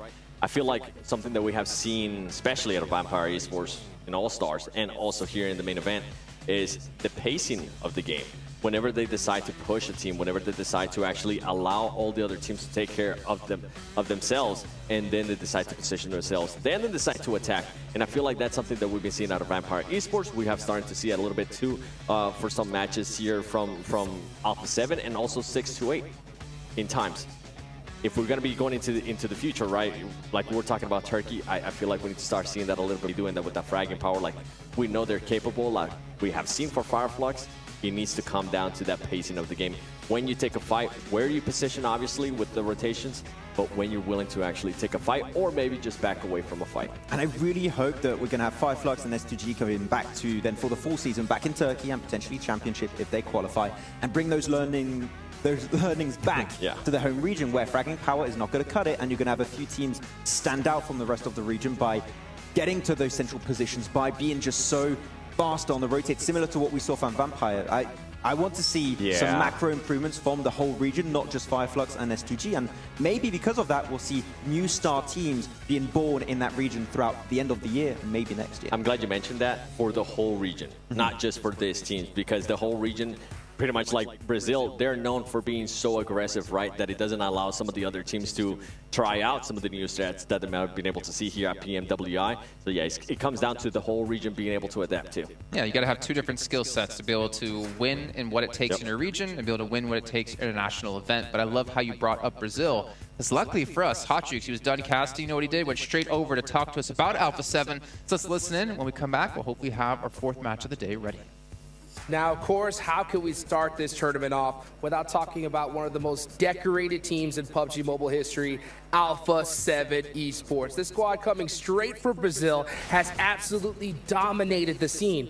Now, coming into PMWI, we figured this was going to be a team in the top 3, and that is why they're currently sitting in 3rd place. I got a chance to talk to their coach yesterday, and they told me that he was just shocked at the performances that he's seen for some of these squads. It has been absolute ridiculousness from the get-go. But when this squad gets in that open field and they know what's ahead of them, they're nearly unstoppable. The only team so far to actually touch them is Vampire Esports, and they have a long road if they want to catch them, because going into this tournament, PMWI was what they were looking to get. They wanted that belt around them, and I know they're hungry for it. So if that is something that they still want to achieve, they have to come into today with the ferocity that we saw in this match here. Just hitting shots like crazy. Revo, absolutely untouched. And this nade here from Senatexa, a solid play. But the big struggle that Alpha 7 keeps having is they keep losing players early on.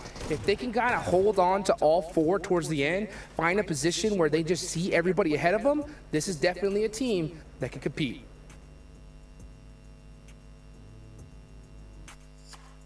Interesting stuff here out of Hotjukes. Thank you so much for that, as we can take a look at Alpha 7 and their stats across the day and averages. And I mean, honestly, those aren't really bad averages. Like, you take that back to Brazil, and I think they would actually obviously average more there, but those aren't terrible. And considering they're in 3rd place, you can see why.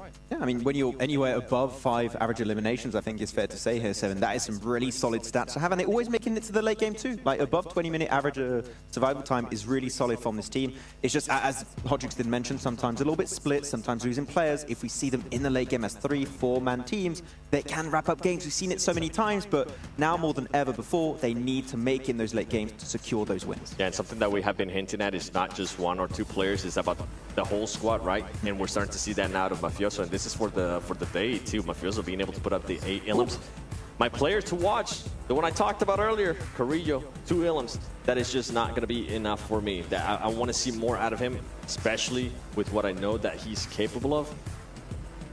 I don't know, if they continue to be like this, I don't see them being in the top 3, honestly. Yeah, and we saw them go back to that kind of playoff Carrillo being sent out in those dangerous positions, a bit risky, so we want to see him back in that safe position where you know he's not going to get taken out early. And if they are going to be aggressive, fully commit to it. Don't back out last second. What was it, Tiamba at one point against, they won against Alter Ego. Don't pull a Tiamba back then.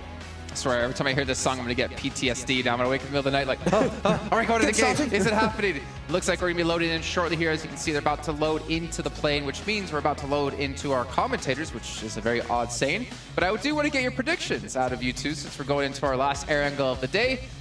You had D+, they didn't do too well. You had Alpha 7, it was okay. Stop! Oh. I threw my cue card away. They're going to win it. Okay. Yeah. I know who 7's going to pick. Which one? Vampire. No. Who are you going for? Alter Ego. All right, well, ladies and gentlemen, let's throw it over to our commentators. It's John Allen and Blank to close out the day. 3 more matches to go, Blank, here today. The final day of the PMWI. It has been a journey. Vampire have been at the head of this train for a long time. But the first games of today haven't been the most stellar for them.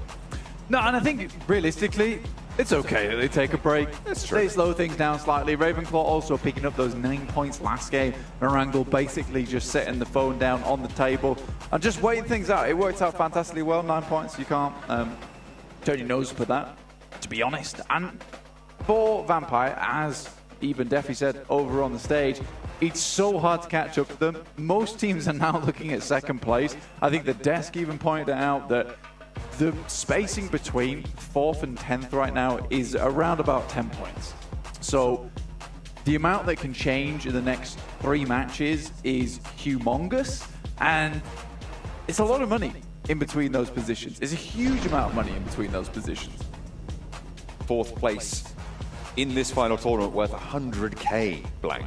And then you drop that down into the 40s as you go towards that sort of 10th place. So it is a big, big jump, 60 sort of, in the region of 60 grand, which is a phenomenal amount of money for a 10-point gap. We'll have to wait and see who's going to be able to shuffle themselves to the top of the deck. The plane path sits on the west of Erangel for our 3rd helping of the map today. The circle, though, goes a little bit further east. Not quite as far east as we saw earlier today, but still on the eastern lane. Towards farm as well, Potato Hill. Chinky around this area, Twisted Minds picking up that position nice and early. Stalwart heading over towards Novo. Slow rotations out of this team that worked about 2 years ago doesn't work as well anymore, so they're going to have to adjust on that side. At least this circle is towards their area of the map where they start in Novo, so getting that early rotation in shouldn't be as difficult. They certainly have tried to speed things up in the previous matches of today, which has gained them some more points, right? They're getting towards the end game a lot more, which is nice to see. And that's going to be really, really good news for them, just in terms of points alone. Currently in 5th place with 87 points. That's fantastic news for them. Fantastic news for you guys at home that I'm delivering straight to your doorstep is the 2023 PMWI crate, which is only available through from July 15th to the August 15th. The one it's a day to remember, basically. Absolutely. So make sure you get your hands on some of those bad boys. Might be a sad day because it'll be the last day of the crate, but definitely one you do not want to let slip your mind. Heading into this game, we're on board with Alter Ego right now. They're just skirting around near the farm area, just near Potato Hill as well, grabbing those vehicles, getting looted up nice and early. Central on the circle, 2-2 split right now. Falcon close by on the south side of Potato Hill, playing as 4. Fewer vehicles available to them, but they'll be able to grab a couple more on these roadsides. Close by to Alter Ego, actually. Could see a little bit of a scuffle. Shots coming out from Alter Ego and returned, but it's Fnatic to deal the first blow.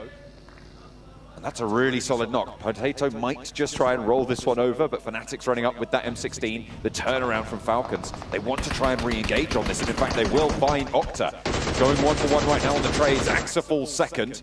But they are, again, trading back and forth between these two rosters. Falcons have lost a 3rd. There's the first flush coming through, and Rosemary's moving up to the buggy, looking for this res potentially onto Fnatic to get them back into fighting form.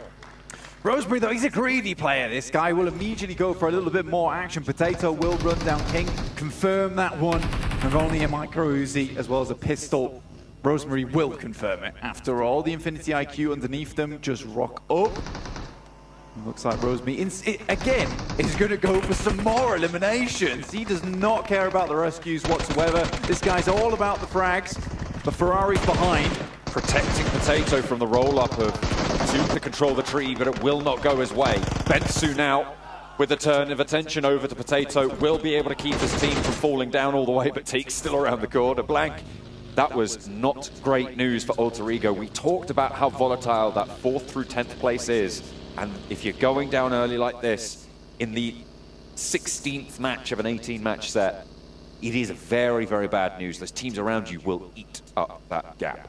Yeah, there's certainly a chance there for a reset on the engagement and to go for some of those reses. Unfortunately, Roseberry was just way too fixated on getting those eliminations. And he did look very slick in the process. Very, very cool, pulling on the sunglasses and then just rotating 360, unleashing bullets everywhere, getting a fair few knocks in the process. I don't think Infinity IQ expected such a defense coming out from that team there. Alpha 7, though, on your screen, 5 average eliminations. As Max said on the desk there, if you are averaging 5 eliminations, you are just good, right? That is a brilliant place to be. Anything above 5 eliminations is kind of like that outlier stage of things where you have absolutely blasted out of your mind in this tournament. And Alpha 7 are looking to regain that 2nd place spot. Very unlikely now at match 4 they'll be able to catch up towards Vampires without some unbelievable matches ahead of us. But they certainly would like to go home with a 2nd place. So many people were thinking Alpha 7 coming into this tournament was just going to take everything away from how they've been playing throughout the year, which has been, quite honestly, terrifying. we did have our doubts though about Alpha 7 after watching them in the All-Stars stage. They didn't really have the power that we'd come to expect from them. They did step up towards the end of it, and even coming into the start of the main tournament days, right? They didn't have maybe the impact that they wanted to, but they absolutely have proved themselves over the course of this set of matches and done so well, as you say. Definitely that Alpha 7 that we've wanted to see, that we were missing before. We are delighted to have them here, vying for that second place spot against STE 628. Yeah, I think for Alpha 7 as well, they've been fairly consistent from both tournaments and All-Stars through to this tournament too. That, yeah. So this is where you see the outlier, right? Average damage dealt per angle being 1800. You know, we get excited about 2K a lot of times on any particular map. The fact that Vampires are practically doing that every single map. But you've got to remember that we've already played 2 of these Orangles so far. At both times, it really was not a stellar performance. So before this day, you know, those numbers would have been highly inflated to get this kind of result. 176 points in first place to 125 in second. I think that this has been one of the most dominant tournaments on an international scale we've seen in a very, very long time. Next circle hitting very soon. Right now we're hovering around Farm and Milta and Pachinki itself. So there is potential for an urban finish. There's potential for a really hard south shift down towards Sosnovka military base, which does encompass both the bridges right now. So there's still a chance for these teams to go for the camps. A lot of teams sent fairly central quite early on in this match, Blank. We had a bit of a glut on that south coast with teams trying to pack themselves in as tightly as possible. Circle just about to pop. Gladiators making their way in from that north side, close to Senatexa from Alpha 7. And the rest of them, I believe, as well, trying to make their way just a little bit further west. It circles up onto Potato Hill, essentially, and right on top of this central position of teams. Stalwart from the east side of Novo, gonna have to move up that bridge. They've already started doing that. DRS as well, having to leave that. But the decision can be made now, which is the good news for them. Yeah, a lot of compounds and buildings over towards the coastal side that a few of these teams can pick up early on and start working their way into the circle from there. So there's definitely opportunity for lots of teams to feel rather safe in this kind of circle. There's a few really big points around the map that will become absolutely essential later on. Obviously, covering from Potato Hill is going to be a nice position to get some scouting done. You don't really typically want to take the entirety of it though, because it's extremely hard to hold. As a full squad, typically you'd have 1 or 2 teams over that side. You have the rolling hills up towards the north that we could end on. We also have a load of different types of elevation over towards Pachinki. It's a really interesting circle we can finish in here because the dynamic is going to change massively depending on the next couple of circles. Vampire still with all 4 of their players alive, which is something they haven't seen into the late game so far today. We've missed it from the previous days. Twisted Minds rolling up onto Box, who have got the pins pulled. They're ready to receive, seemingly. Dammy straight on through, takes a bit of damage, but we're not really going to have too much luck trapped in this corner, I'd imagine. DBS in hand, sure, but how many are you going to be able to take down? The answer, 2. Effective to a degree I don't think we maybe expected there, but Crypto has got more in the chamber, pulling the pins as well. Isolating the upstairs, gets a flush and a knock onto Duck. There's only 1 player left now on the inside, but he's vaulting into the fire. He's going straight on in, getting burnt, but he's taking players down with him. Quan puts the shot in with the nade as well and keeps Box alive, but that was a little bit too hairy for their liking. 2 players from Twisted Minds just did that. I mean, Crypto definitely pulled the hero play, right? He literally ran back into a burning building to help his teammate. And Dammy had done very well. The bullets passing through him like Swiss cheese, which is always good to see. Really quick movement, DBS in hand. Yeah, very much harder than it needed to be there for Box to finish off on that fight. Fireflux off in the distance, very much central alongside with this team. Sloping downwards on this hillside. Pretty open here on out though. A fair few teams just trying to keep themselves towards these compounds. As we talked about before, there's a lot in this area that you can pick up and stay out of the action for a long, long while. Teak is just over in Milter Power, having lost all of his teammates early, just sent out, trying to get looted, play out in the blue, try and solo in as long as possible. We saw what Schweppes was able to do with it earlier today, keeping himself alive for Vampire. Circle quite central, again, on towards Potato Hill, starting to cut out those urban environments, Blank, but this hilltop will prove to be more and more pivotal as time goes on. Yeah, if we do get another northern shift as well, it's going to mean that we're going to be isolating a lot of these engagements around the map. Obviously, up towards that northwest side, we have a fielded area just outside of Pachinki. A little bit more difficult to play, but some of these teams should be able to just sit around those outer edges. And I think the most interesting thing is Alpha 7 coming down from North George, as well as Gladiators from Severny. They have a huge amount of space to play with, but hardly any information to work with going forward, because looking past that down towards the south side is really, really hard from this position to get that information without just being shot at on the rotation. So Gladiators and Alpha 7, they've got a very chilled life ahead of them over towards this north side. And they're most likely just going to have to wait for a lot of these teams on the south to move up. But it is all of our teams, well, barring two, just encompassed on that 50% edge on the south side. It is really, really cramped. And a lot to do with the fact that we were talking about earlier, the huge amount of compounds and buildings and little ditches in this area that you can play in. 628, a team in a pivotal position, looking to hold on to second place against Alpha 7. But they are in much hotter water right now, Blank, on that southwest side. You talked about that split, 628, right on the edge of it. And they're going to have to try and force their way through, or break far out to the west side and try and swing all the way up north and actually take on Alpha 7 themselves. Those are really the early options, and it looks like they are going to break out a little bit further, try and get around the back of DRS. Yeah, honestly, that there is a good play to make here, which is a really, really wide wrap up towards Church and Pachinki and go through that way. Unfortunately for them, getting caught up in the action versus DRS should make a very quick stop to this.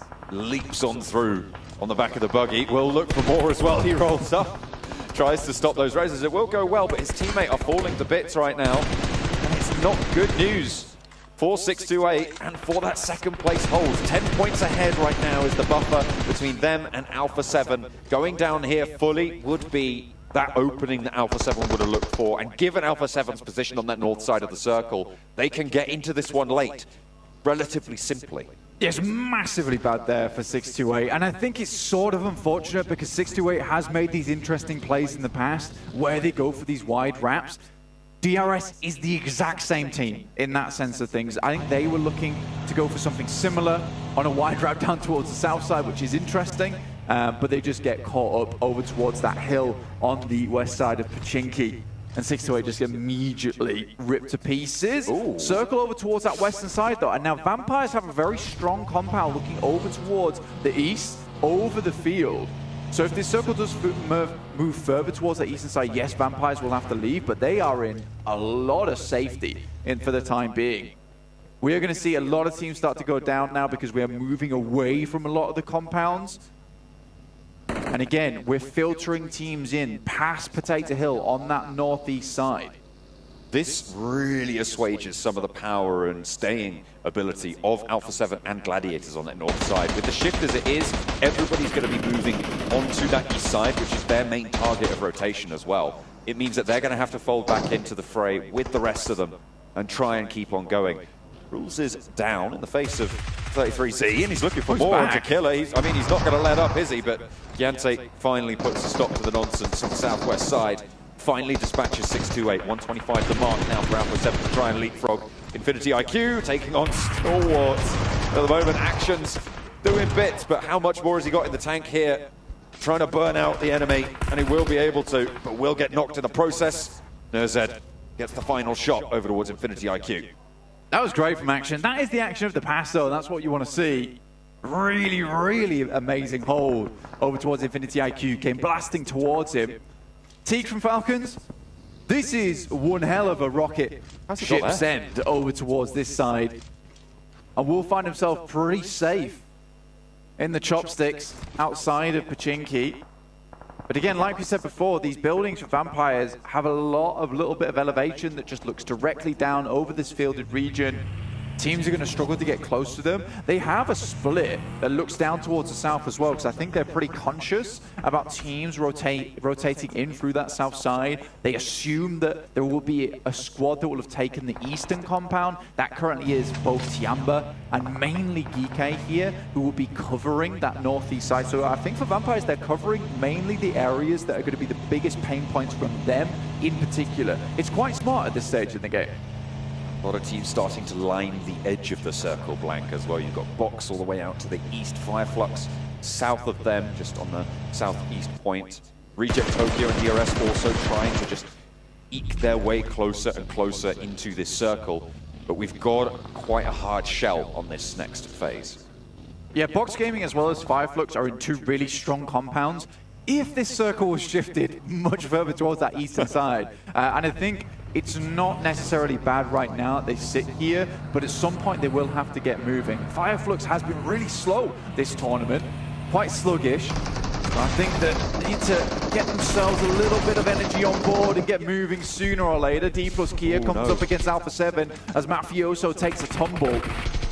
Far from ideal, Mafioso going down, being a standout player for them today, gets flushed away, and Alpha 7 it? almost, yeah, completely gone. They had their chance. 628 going out so early, left them an opening, but that has been firmly shut in their face by D plus Kia. Gladiators looking to try and third party onto it, but basically no damage was done in response to D plus Kia. Yeah, it was a really big opportunity there for Alpha 7 to get ahead of things. And thrown away, realistically. Circle centers up towards Gike's compound on the eastern side of the field. Vampires with their outpost down towards the south should start to be able to move towards Tiamba and maybe rotate through on that center side.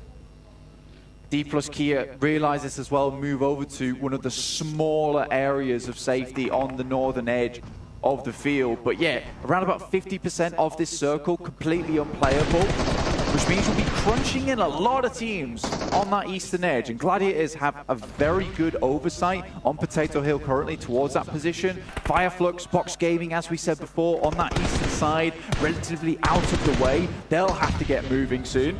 This scrap on our screens right now would dictate who's going to have to push past the Vampires and Tianba line on the south side of Pachinki Fields east. And at the moment, DRS are down 1, Reject Tokyo are down 2. With the res being enacted for DRS, the numbers are better for them. 2 players to face off against, and with Killer back on his feet in just a second, Sara's close by, wanting to put him back down on the dirt here, but Rules evades the damage from the nade. Duello rotates up on high on top of the hill, and Delta's looking for the flushes, takes down Sara in the process, and now it is just Duello. Killer breaks out wide, DBS to DBS, muzzle to muzzle, and it is the Japanese team to take the dip there. Killer finds the final shot. He's been phenomenal from DRS so far. Real standout for the team, and he has shined in so many different situations. A lot of times coming in to get the team back on its feet and going in the direction that they need to, shifting that bad boy back into drive as opposed to reverse. So does really, really well there. Now Gladiators have moved down. This is to lock out a lot of these rotations that will be coming through from Fireflux and Box Gaming. But in the meantime, DRS just swing through a really, really quick rotation in towards the circle. Fireflux spot this one out, but Delta so quick with it, and only 2 players from Fireflux down. Again, that slow rotation comes in very important here. Shots raining in from Gladiators from up on high, their high ground angle, doing so much work against both Fireflux and DRS. A fast maneuver from DRS gets 2 of them through. Rules and Killer have managed to make it. They had a difficult push to make, so good news to probably survive with 2 at this stage for them. Yeah, a lot of times for Gladiators, and I think Max was talking about as well, is that they kind of overextend over towards the blue instead of just going for the obvious decision. I think in this particular circle, they haven't moved out too far. They take a strong spot on this ridge side, looking down towards that slope that goes towards those 2 incredible compounds that I identified earlier on. This is very smart play from Gladiators, and it's weird the way they have these topsy-turvy games of just smart things happening and going back to something that's a little bit more awkward. Trongzin is going to really struggle here regardless. The blue will most likely take him down, but this is good. They've sweeped out the majority of the eastern side. It was always going to be a tough game, but with the amount of points they keep getting here, their run towards second place is now opening a bit further with both second and third place out of the game. This is probably their most important match of the day. D+ Kia, what a shift for them on the northern side. They've got that outpost with Seidan on the north. They can regroup Forest of Favian over towards that direction. DRS with their Lone Ranger rules can stay on the north side of the compound, and Geeke gonna have to fend off both Tiamba and Gladiators unless there's those wide swings coming through. We'll see if Gladiators are gonna go back to that sweeping style that they have held so firmly, sometimes to their detriment too, in these last couple of games. Yeah, right now, Rules' position, completely accessible to the Gladiators. If they go for a quick crash here and don't get too shot out by a lot of these other teams, that is certainly a possibility for them. Rule will require some smokes to get there and probably a further northern wrap to push in towards it. But for the Gladiators, yes, there's been some complicated solutions to some simple problems. And I think that's something that's coming in quite detrimental to the team at the moment. I think that they realistically need to maybe work on that in future because I think they have made things a little bit harder than it needs to be. Again, we're heading down towards Tiamba now to sweep out this team. I still think there's an opportunity where you just let Tiamba get taken out by Geeke and push further into the game, potentially getting more eliminations, but I think they're so cognizant of the fact that they are still a little bit far behind and 10th place is so close. If they can confirm these eliminations now and get that on board, that might be better for their overall run. Vampire, we're going to wind up and figure out their path forwards, because this is not an easy push. What cover do they have to play around? Nothing really. I mean, they've got the smokes, they've laid the groundwork. Now it's time to move forwards. This dip will be in the next circle, so they can hold here for a little bit. Try and wait for those teams on the east to burn themselves out. Yeah, just basically pushing from trench to trench here with the smokes available. Very well coordinated, and it feels like a lot of teams aren't really looking towards it. This is the play that I mentioned earlier on, and one they had to go for, this type of smoke train, not easy to pull off. So a lot of smokes on the top side to try and keep that back. But with Tiamba pushing in towards Geeke, it provides a great opportunity now for Gladiators to instantly send towards DRS's position. They know that they took out the majority of the teams that came through here, so this has to be a team that is fairly weakened. Geeke would rather hold on to these warehouses, the longhouses on this side. So this is the building they take. Very, very intelligent. And this is probably one of the first successful crashes we've seen in a long time because they've gone for a good setup. Don't speak too soon, though. There's nades in play, and Gladiators are a little bit grouped here. A nade dropped down the stairs from Rules. There's cross shots as well coming through from Geeke. Meku looking to cook one of his own, spots the ankles, will be dispatched. They are not down, but D+ Kia looking to maybe take some shots from that northern side. Geeke will absolutely take the shots if they can. Both of these teams firmly in the circle. Tiamba now looking to crash in. You could see the smokes train established here. 4 players alive, and in they go. Over out to the right, followed by Tianyu. YDD takes a lot of damage from a nade, but Tianyu goes down first as well, putting them out the back door here. Geeke hold off the first wave of the push, but there's still more yet to come as Vampire crest the ridgeline of their cover and make their way across the field with the undulations their only cover. Spotting out one of the players from Gladiators as well through the window. They'll have to spend time on that res. But that was a very well-timed push coming through from Gladiators.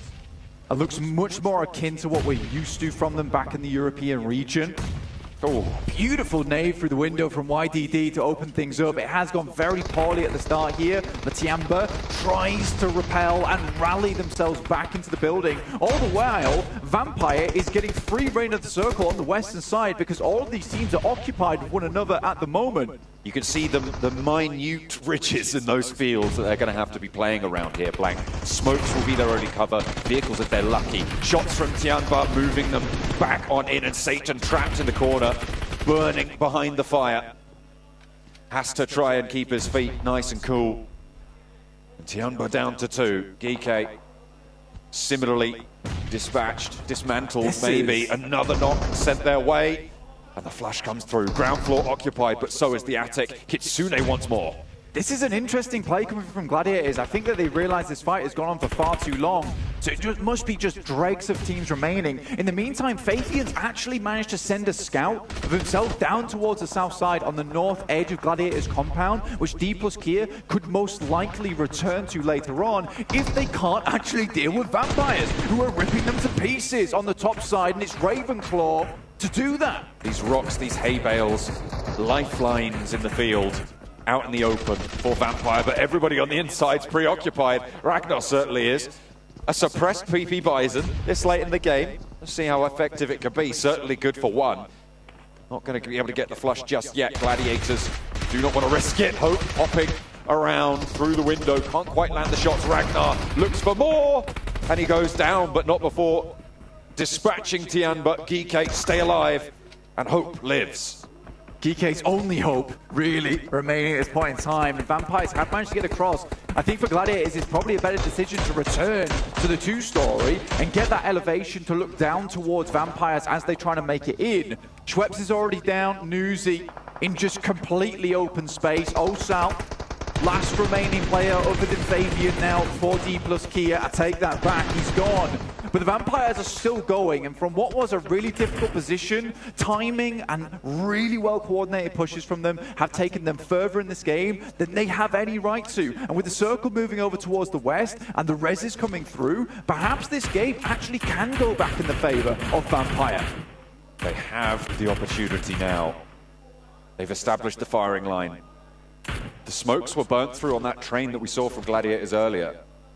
It's going to be hard to find those resources. A lot of crates should be littered around them. Hopefully they can find something. Hope has squeaked out a window, and he's been spotted. And Vampire will not let that one go. Picking up another point there. 5 eliminations. Remember, Vampire right on the cusp of breaking the chicken dinner record here as well. If they're able to get just this one more. It's been a crazy game here for Vampire because they have essentially tried to remain as patient as possible while still just taking some stabs here and there at the teams in the building, leaving them wounded and bleeding, which is the main thing for them. So they could never really retaliate onto this position, and both Kitsune and Tixie are both down, just 2 players remaining. Matic opens with 1 over towards Vampires, but right now it's not looking like enough. Crossfire from Ravenclaw out wide to try and slow Matic's roll. The bullets are landing, the shots are hitting, and Vampire shut the jaws on the camp that they've been able to find themselves. They move over the top in over-contested territory, through the fields, through the fire. And Matic now the last barrier to their victory, to breaking the record here at PMWI. And the roll down is there, but not going to be able to land it just this time around. It will be good for a second. The spray is good. And Vampire return to form with a massive, dominant play over the fields of Pachinki. That's got to be the most casual, most dangerous looking win I've seen from a team in a long time. In the fields, just pushing across here and there, just taking some swipes at the guys inside the buildings. So preoccupied with one another, they forgot about the Vampires over on the western side. And it was the cloak to envelop them all. They were left blinded at the end to the real threat out in the field. Nobody else tried to move through Pachinki or past them. They were just able to sit there and wait it out, force the fights, and strike when the moment was right. They did exactly what they needed to do, all 4 of them surviving to the end, controlling the ground. And this is the team that we haven't seen in the first 3 matches of today. They have broken that record that they set for themselves last year.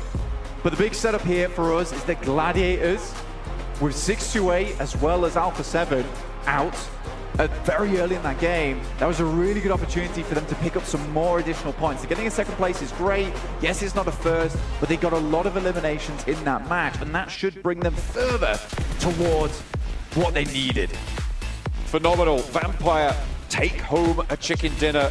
A record-breaking performance from the roster. And let's head to a break. We'll come back with the desk.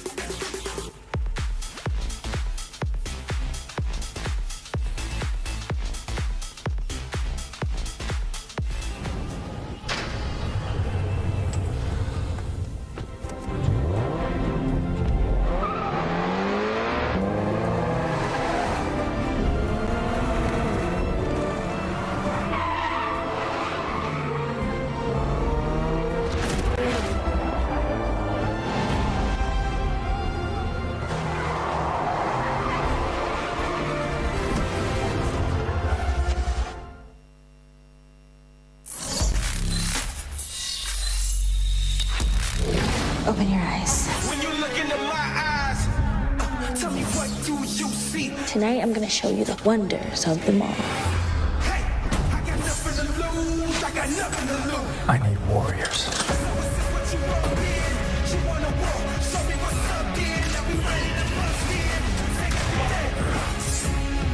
Take everything, leave them with nothing.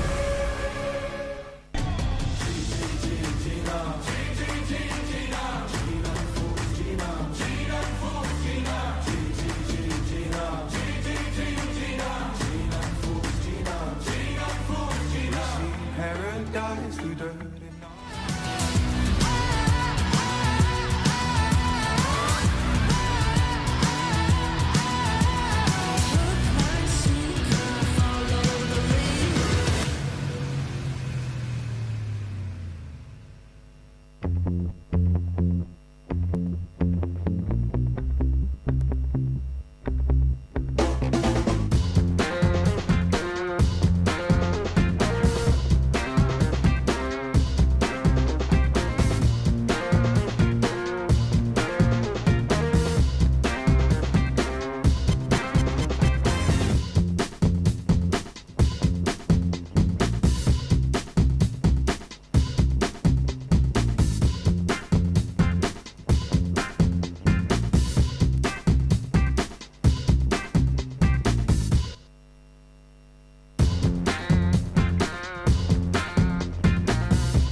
Welcome back, everyone, to the Vampire PMWI. No, it's actually just PMWI as they secure themselves a chicken dinner, and also meaning they broke another record, getting themselves $25,000 to add to their potential $400,000 to add to their $125,000 from the All-Star stage, to add from their performances in solos, to add to all the records they've already broken so far today. Welcome back to the show, everyone, as we still have 2 matches left to go. But before we actually break things down here, I'm going to talk about our Honor Magic 5 Pro, powered by Snapdragon 8 Gen 2 and Honor self-developed GPU Turbo X.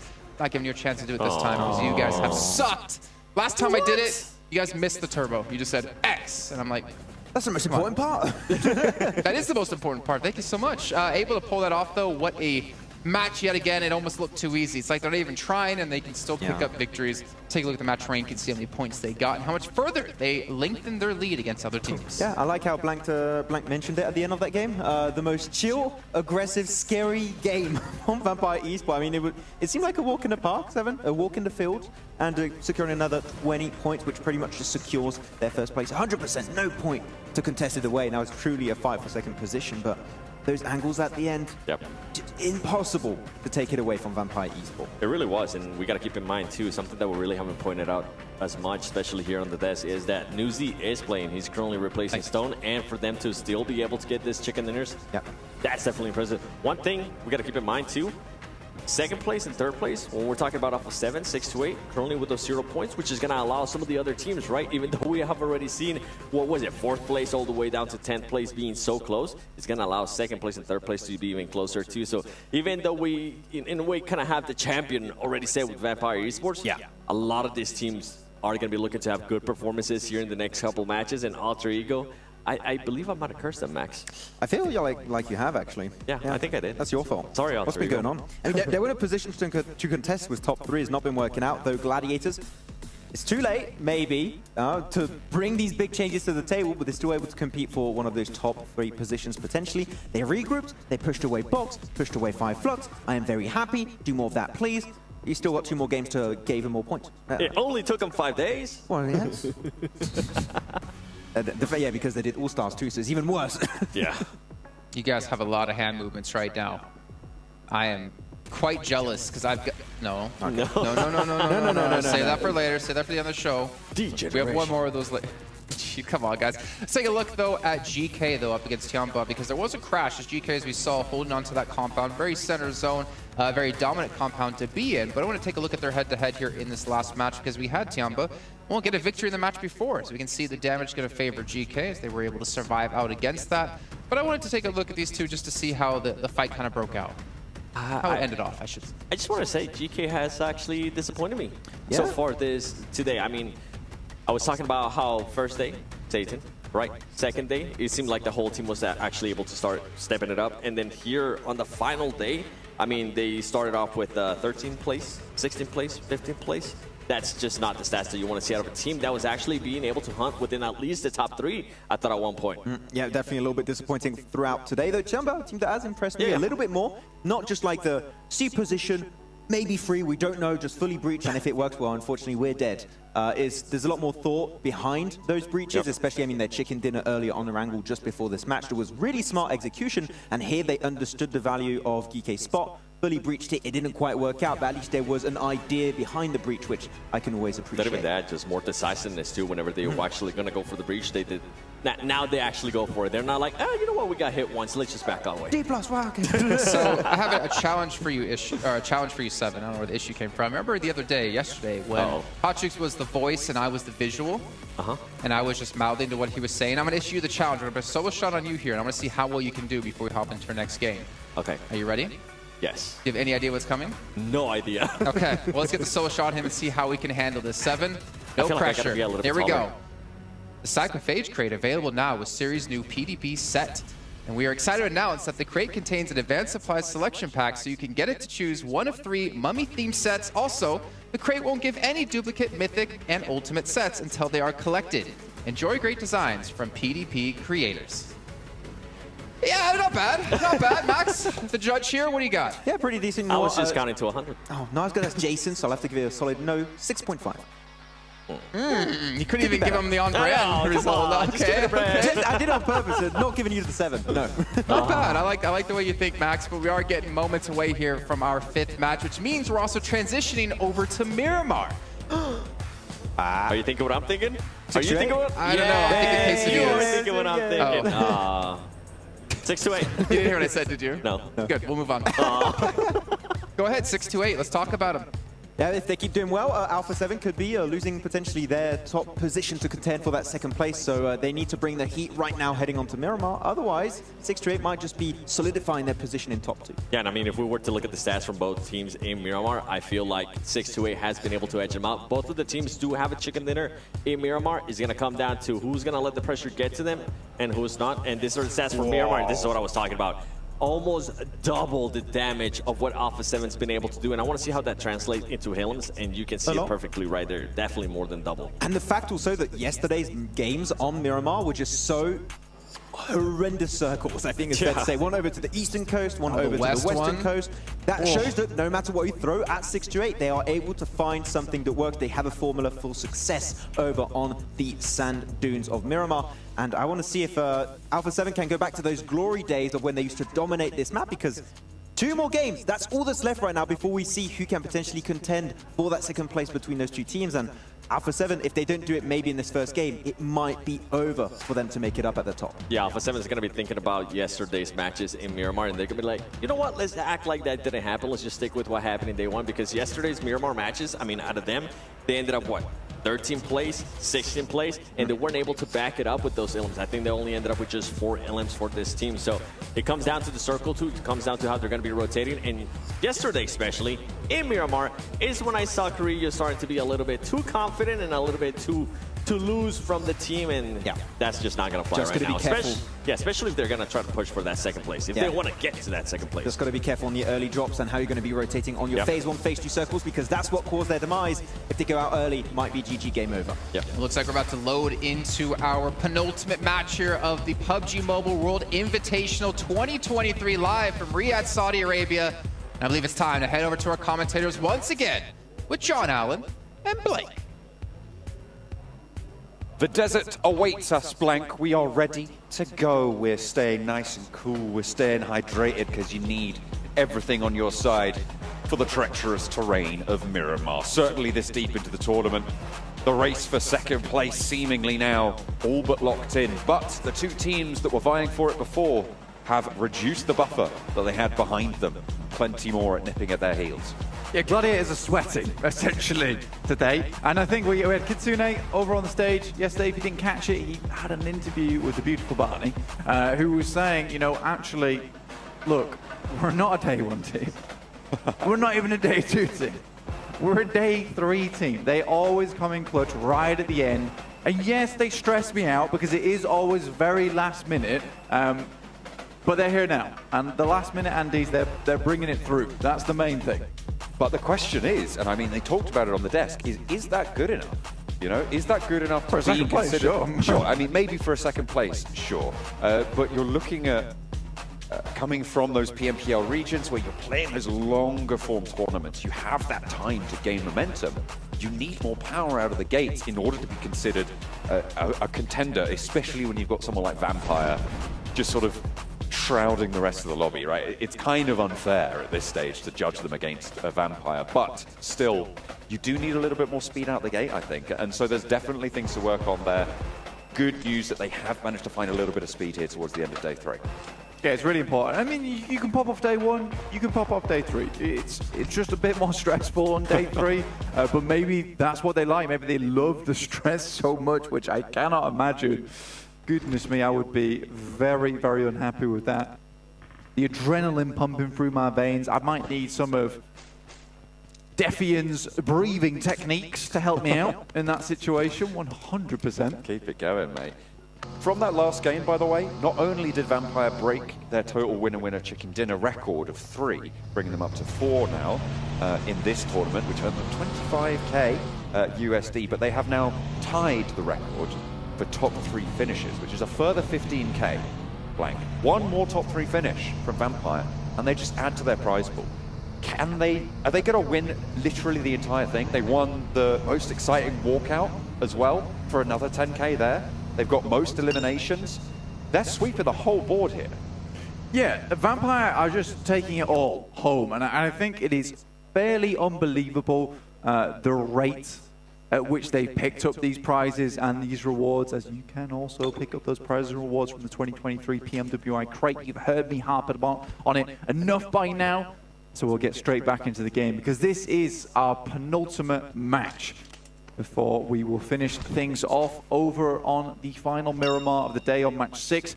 It is practically confirmed at this point that Vampires will be your champions of BMWI once again. But still, that second place is a huge amount of money, John, a huge amount of money. Yeah, 200k. The jump up is large, right? So I think these 3 teams at the top, Gladiators, A7, and 628, 3 very, very good teams from different regions. You know, they're all vying for it. And I think that if you were to ask people at home, you know, who do you think you should win? I think there'd be very divided decisions there, because I think there's a lot of fans of Gladiators, a huge amount of fans of A7. There should be some really big fans over the PEL for 6282. So I think that it's really anyone's to take at this point, and Gladiators currently are on pace. But as the desk was saying, 628, they shine the brightest, blindingly bright over here on Miramar. But then again, so do Alpha 7. And in fact, the last time there was a final circle with Alpha 7 against 628, we know who won. It was Alpha 7, right? They were able to claim that one. But only one game, and it's still, you know, you could argue either way, but I still think Alpha 7 do have the chops for it. The time has long gone where Gladiators were considered, I would say, massively dominant when you consider this tournament on Miramar. They have had previous showings here where they just absolutely swept the board, so hopefully they can channel that as well. Yeah, I think that when you look at that team, they are making some better decisions. Not the best decisions, but better than what we've seen before from them, which is a case of just those speedier rotates in that end game, just picking up the obvious spot a lot of times and fighting for it. You know, the smoke trains were a really good sign to me last game. They were looking for something more, even though it was just one player. The fact they were able to think to themselves, you know, let's challenge this. I think we have to if we want a really good placing in this game. They do go for it. It's slightly difficult for them here on Miramar because the distances are a lot longer. They have to make much more rotates, much more micro rotates on this map as well. So towards that end game, they might still feel a little bit of that, just still feel quite uncomfortable making those end game rotates where it feels maybe just a little bit too scary to go for them. Maybe they're not confident in that crash to make that one happen. But they want that second place, they want that big jump up in cash, they have to go for it now. Similarly, 628, they just need to keep doing what they're doing here on Miramar, which is absolutely blasting off with just 3 players, of course. They do need those 3 players. The 3-player buff is real. Hopefully able to enact that here. Miramar stats for Vampire on the left-hand side of the screen. I think, what was that, 7 point something average elimination. So we talked about the prowess of 628, of Alpha 7, of Gladiators as well. Vampire have just been chilling. To be fair, it's sort of similar story just across the whole of this tournament, right? Yeah. So it's kind of, as we said before, a little bit unfair to measure them up like that. Yeah, and I mean, I'm going to be even more unfair and do some more measuring because they have 46 total limbs on Miramar. They have 2 lesser limbs than Tony K has total on Miramar. I think that's pretty crazy. Wow. Honestly, I think that's really crazy. 33Z, though, getting taken down is a big deal. 3-player buff. 3-player buff is unleashed, though. They have activated at the cost of a player, though. This is good news for Alpha... joking aside, this is great news for Alpha 7 for their chase. This is good news for Gladiators that 628 have lost one of their players this early on as well. When you consider their position, they are likely going to have to face a couple of pushes coming through from the teams out on this western side. So, I mean, losing that player severely, as we know, diminishes that strength, that power you can hold on that western edge. Yeah, there's really quite a big issue at the moment, though, for Alpha 7 is that they have headed down from El Pozo on the western road. Very typical rotational path for a lot of teams. But Tiamba's behind them in El Pozo. Twisted Minds just past Monte Nuevo. Team Falcons are in front of them currently, and there is quite limited rotational paths through Minas del Valle, right? So I think for this team, they've got to be very cautious, remaining behind these ridge sides. You know, you can rotate in very interesting manners in this location, but it requires you to scale these large mountains at the end of the day, which isn't always the most fun for some of these teams. And I think right now, what Alpha 7 will try to do is gather as much information as possible, but I do think that they're at the front of what is becoming quite a large queue. Circle, the largest percentage shrink we see in PUBG Mobile Esports, just about to pop phase 2 of Miramar. Los Leones a major feature in this current zone. We'll see if it does take us that way. In fact, it keeps Los Leones in, but it also encircles La Bandita, and the hills to the north of Los Leones will be the major focal point. Yeah, the wheels will be spinning furiously on Gladiators vehicles right now. There will be burnt rubber because they are most likely going to take a very different approach to this game. An eastern shift over towards Minas Generales. This is a really smart move from them if they want to head towards La Bandita Crater and play from that top side. The Infinity IQ is one of the only other teams heading down towards Impala into that location. Obviously, the eastern side of La Bandita is pretty open, but playing on that ridge edge towards La Bandita Crater is still a smart move. And I think at this point in time of the game, with this being such a hard shift over towards that northeast side, Gladiators, obviously coming live to you from Riyadh, they should be thinking to themselves that, you know, a smart move would be to head towards that northern side. It's unlikely there's going to be a lot of teams there. I find it surprising that 628 have actually managed to make their way up towards this location before Gladiators have pulled the trigger on the decision. 3 players, remember, for 628 though, so maybe a little bit less of a roadblock than maybe they would have otherwise encountered. Still, as you say, a fast, direct approach from 628, and that's what you like to see, is what we've praised teams for so far, for adapting and developing into over the last half a year or so. And making sure that you're getting these down pat is so, so important. For 628, seems like they've nailed it. Yeah, I think for Alpha 7, they're pretty happy about this one because you can see on your screen at the moment, Twisted Minds and above them, Tiamba, both had the exact same reaction that I did to this circle, which is break east. Quickly, just turn the vehicle around. Let's make over towards this location. So Alpha 7, who took a very rickety approach over to Masera, feels unnecessary for them at this point in time, but it has removed a lot of teams that would be pushing them forward at the end of the day and bustling up against them. Down towards that south side, we do have Fireflux. Solke jumps over the other side of the party bus, will take shots. And that's one down for Team Falcon straight away, who are ahead of them on the rotate, but losing one player like that will weaken them significantly. Fireflux are in the main peloton of teams in these crucially placed spots, right? The points so close, separating between them. 3 points for Fireflux. Well, actually only 1 point now when you add in the eliminations behind D plus Kier. 6th to 5th place, Blank. That's a $15,000 jump. So that's 1 point separates them right now. Every single team in that peloton is so primed and ready to go. They've only got 2 more entries to make themselves known, though. Only 2 more shots in the chamber. And you've got to hit as close to the mark as possible if you want to challenge off against some of the top teams in the world here at the PMWI. Ooh, I do not enjoy this circle. I think a lot of the teams won't enjoy this circle either. Over towards our eastern side, we have pretty open ground. It is playable to an extent. You most likely will want to just stick on the edges, though. For Gladiators, they'll have a comfortable time over towards the north side on Lavandita because they can play on these ridge sides and peek over the top. In the meantime, Vampire, Ravenclaw looking for a little bit more here. See, what's happened here is they made the mistake of going near Tony K and have taken a knock for their trouble. Sarah does get rest, however, for Reject Tokyo. Stalwart catch some bullets, stray across the way. Cheeky little headshot there. Ravenclaw still firing out all directions. Vampire on the south of this next circle. The hills, they've been able to stay for quite a while, doing quite well for the Vampires. Yeah, they are in a position that is surrounded on all edges by teams looking to break the 200-point mark during this game, which is pretty unbelievable to me. And I think with the point sponge they've been, it's what has created this ridiculous amount of points that splits 10th place up towards 3rd place at this point in time. It allows anyone to just have a really good game and immediately jump themselves up by $75,000. Team Falcons, however, go down in 16th here on the 5th game. Here on Miramar, Rosemary on the roof gets shaken shots at here by Regiosio. Back to the garden. Rosemary drops off the top of the roof there. Will not get knocked, though.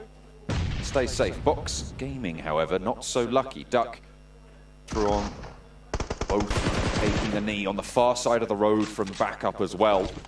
Really, really hard to go for these reses, with Forest peppering through as well. You've got to imagine that you're just going to have to let your team be cut in half here for Box.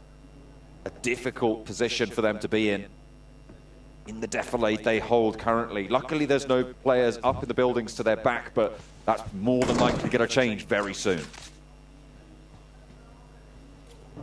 Gamba tucked away towards the compound on the western side of Lavandita. Most teams will struggle with Lavandita with the fact that they allow teams to get a little bit too close. It has been what has caused a lot of problems in the past. Right now, Gladiators are looking to take as much space on the northern side as possible before D plus Kia takes a nade over that side. Fabian goes down, but 2 DBSs crest the ridge side. Just Quan G takes another nade, and it pops just a bit too short there. Res needed onto Fabian to keep themselves up as 4. Fireflux are just over that ridge. They don't need to overextend here for D plus Kia. They've already done the damage, but Forest steps too close. And Gosu recalls his teammate. The slowdown is good. It forces D plus Kia to take their time to regather, and that means that Gosu can get back on his feet. They can have 2 nades getting cooked at the same time and try and instant burst someone. Catch now. Fireflux spots Gosu. Quan G as well with the DBS. Immediately tries to get into cover, but I think Ketch already spotted it before. Pulls the pin on the grenade and looks to end Quan G's life. Reject Tokyo chiming in with the third party onto D plus Kia as well, but Fireflux in the dominant position on this fight. Box will be eliminated. 15th place on the match. 4 eliminations now on the cards for Fireflux. They are in that peloton too. They will look to try and push towards the top. D plus Kia, a pretty big opportunity now for Fireflux with the knocks that come through. They need to be a little bit quicker with this. Maybe push up. If they can find one of these knocks on the cross, it'll be absolutely massive for them because D plus Kia is directly in their path towards a circle. Not finding that and now allowing D plus Kia to reset has really slowed Fireflux down because all the heals will be coming through. All Solus can do is try and get further up the road here. That's the smartest decision. Whilst D plus Kia go for the reset, Ketch gets a little bit closer and will start unleashing smokes towards these windows. Fireflux want to push for more. Get through into this circle. D plus Kia's sightlines getting systematically denied. Solus from the high ground will be able to spot out Osal's window for D plus Kia. And Vampire do have some cheeky little off angles. We've seen Reject Tokyo also chime in onto this position. So potential for this to get very messy. This was really well done from Fireflux. I think they realized that it's taken a little bit too much time, so smoked out some of these windows, smoked out some of the sightlines, moved further up the road here into position. In the meantime, Alpha 7 sending over towards GK now. This is a really important fight for us to look out for. Alpha 7 has had pretty good performances here on Miramar before, and they've been slowly edging their way into the circle for a long, long while. They will start to unleash. Ragnar's already down, and Revo gets through. Dangerous opposition now gets too close for comfort for Geeke. Molotov to isolate the fight into one side. Satan and Hope both going to be able to train their barrels that way. Slowing down the fight, though, is the only effect of that Molotov in the end. And they'll have to give ground here to Alpha 7. Mafioso takes a little bit of damage from a nade. The airburst is there as well from Geeke, but they're not getting knocks in response. With Ragnar falling fully, the southwest side opened up for Alpha 7. The push looking good. Over the top, another, not quite finding the mark. Molotov forwards. Geeke tried to stem the flow. They've just splurged too much utility at the start of this fight, have Geeke. Everything was sent through right at the beginning, and they could have slowed things down massively. In the meantime, D plus Kia actually get the better start here versus Fireflux, but already Soul K takes a little bit of damage, but a refrag has been found here onto D plus Kia. Seidan, one of the biggest clutch players coming through from All-Stars, looks to try and get something similar, but look at this, 2 players down. It's Carrillo and Revo. These are the players you do not want down on their knees. Mafioso, though, has been performing today, and he'll need to try and channel that for the rest of this engagement here. 2 players, and one of them descending, 3 in fact, on the top floor, forced up there, but now they can start to try and get these flanks. Mafioso catches one, falling, catches them sleeping as well, and wants to put more hurt down range. The reses maybe being enacted here for Sedatexa, but in Mafioso goes, finds a second, needs to find the third. Where is he gonna look for it? Behind him? No, it's upstairs still. And has got the backup from a teammate. The res did come through. Alpha 7 are still all alive. Satan, last standing for Geeke. Mafioso, Sedatexa, both on the ground floor, both pushing together as a team, as one. Alpha 7 trying to slow it down, but will not be able to stem the tide of Alpha 7. Geeke fall, and Alpha 7 4 points on the board, crucially on their chase for the spot occupied by 628. Mafioso, the virtuoso, with the M4 there, really hits the decent sprays as they jump out the windows. They thought they had wings, but they were quickly clipped by him. And it's really, really important that he came up clutch there because Revo is their close-range specialist. The fact that he'd gone down with Carrillo is such bad news. And Mafioso's had his ups and downs during this tournament, but he had to be up there. That was the most important moment of this tournament for this lad, and he has performed absolutely brilliantly. They are going to be clapping him on the back because they needed that one. Fireflux clawing their way up the rock face of the tables here. Having lost Lutz, though, will take the momentum out of them somewhat. 6 eliminations found already on the game in their scrap on the southeast side with D plus Kia as it continues to boil away at their resources. Fireflux trying to spread out here. Solus repositions out wide. Fabian will see this, will spot this fully, but can't take the shots just yet. He's out in the open, does not have the cover to take it. Yeah, sending forward there, allowing to have an anchor point. The rest of the team to get towards, and Fabian doesn't want to have that whatsoever. 628, they'll arrive. Ooh. And just as they arrive, they depart from the lobby. That is big news, Blank, for second place. That puts Alpha 7 6 points behind 628. and they'll want to find those this match. This is their opportunity from the south side. They'll have to cross further. Soulcate down, knocked. D plus Kia trying to trade it off. Vampire have still got oversight on all of it.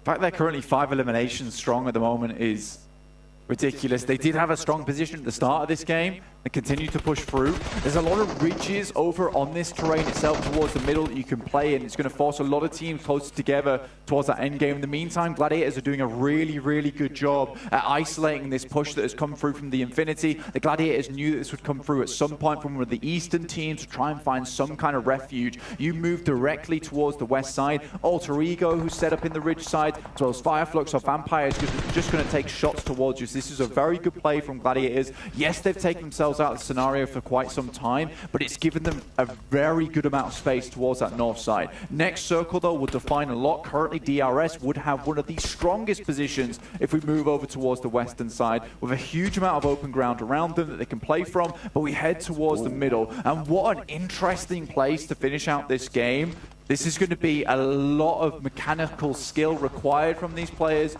good utility remaining, and a lot of teams have spent so much getting in towards this position. All you can hope for Gladiators in particular is that they've been able to pick up a huge amount of utility of their own, and that might just be the kicker in the endgame job. They need to keep that pressure on, take care of Ferrari from Infinity IQ, and then they can play that ridgeline on the southwest side of the Labandita crater to move forwards, to gain information, which is what they will be lacking from isolating themselves away from the lobby, to get that scouting done. They get rid of Ferrari. The nade does find the knock onto Meku, though. That should be easily enough. Rezable on the northeast side. You can see that ridge line now spanning out in front of them. They'll have to summit and start to peek out. Yeah, I think for Gladiator as well, and purely just in terms of the utility, talking about that again, with the ridge sides you can see, you can understand almost straight away that grenades are going to be of such importance. So a lot of times these teams will just be hiding around small ridges. There's no windows, there's no doors, there's no rooms to avoid those types of grenades. So you can just go for these massive nade plays on towards these positions. Cao Dailan does avoid that one because of the building, but this one around the side should get it. Yeah, that was just a couple of the pickups that Gladiators were able to find to get rid of Infinity IQ.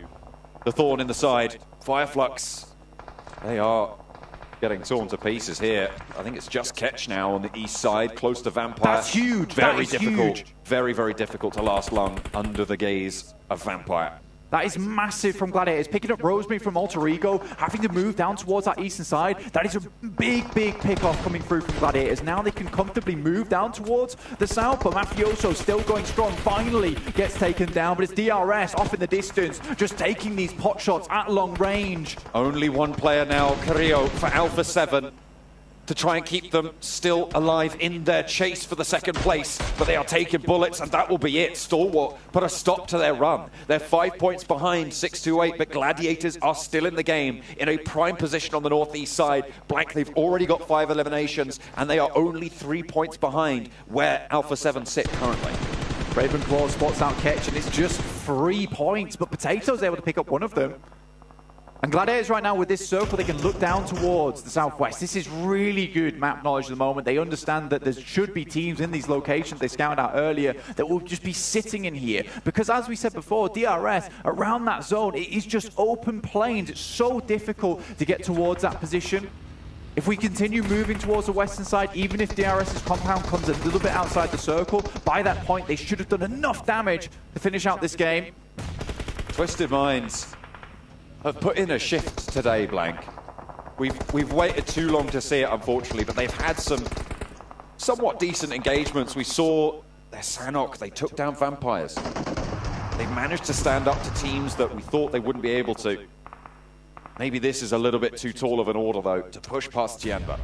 This is what I'm talking about, man. The circle actually just shifts over towards the western side. Yes, it doesn't 100% encompass DRS's position, but a lot of teams are going to be having to crunch themselves towards the eastern edge now, unless you make one hell of a crazy push over towards DRS's compound and manage to get up towards the wall.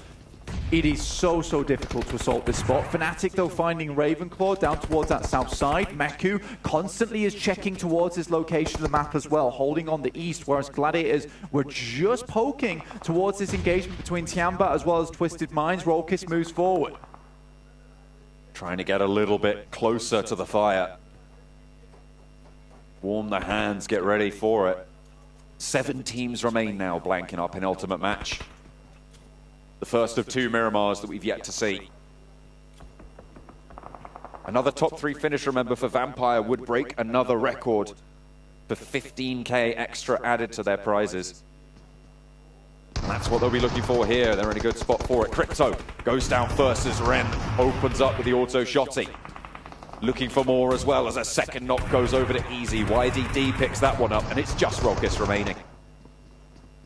Gladiators move away from this position, taking a little bit too long. Rolkis last alive, and Tiamba able to get away with it, with 4 players all still left alive here as well. Really important. Stalwart all inside the fielded area, and Tony K sending the grenades over the top. I was going to ask if you think this nade hits, Blank, but it's Tony K. He gets something done. Top very low there, needing the rescue from the teammates. And Schweppes gets spotted by Potato from Alter Ego, who are moving in a little bit further north. Another nade over the top is on target. Now Potato has drawn the ire of Vampire Esports from the south. So difficult to play this position. Eventually you're going to get pushed out into open zone. In the meantime, Alter Ego doing a really good job to keep Gladiators back at bay. Matic moves through. Meku has a nade in hand, looking to send it over towards Alter Ego, but all those shots towards Tiamba, that's made them very angry. Now looking to finish off the rest of the Gladiators squad. Nade goes through, and that's just it. That is disaster for Gladiators. They were looking good to try and chase up towards that second place, but it just stayed too long. They did not make that push. Stone, though, a massive nade over the top, completely dispatches the members coming through from Alter Ego, and DRS maybe get a little bit too big for their boots as they get close towards Stalwart, and nades come through that way. Rules maybe looking to return to the back to the rest of the squad as Delta takes a knee. Will go down. Very difficult to get the res as well. 3 eliminations and 4 teams remain now in the final stage 8. Vampire with 3. They have lost 1.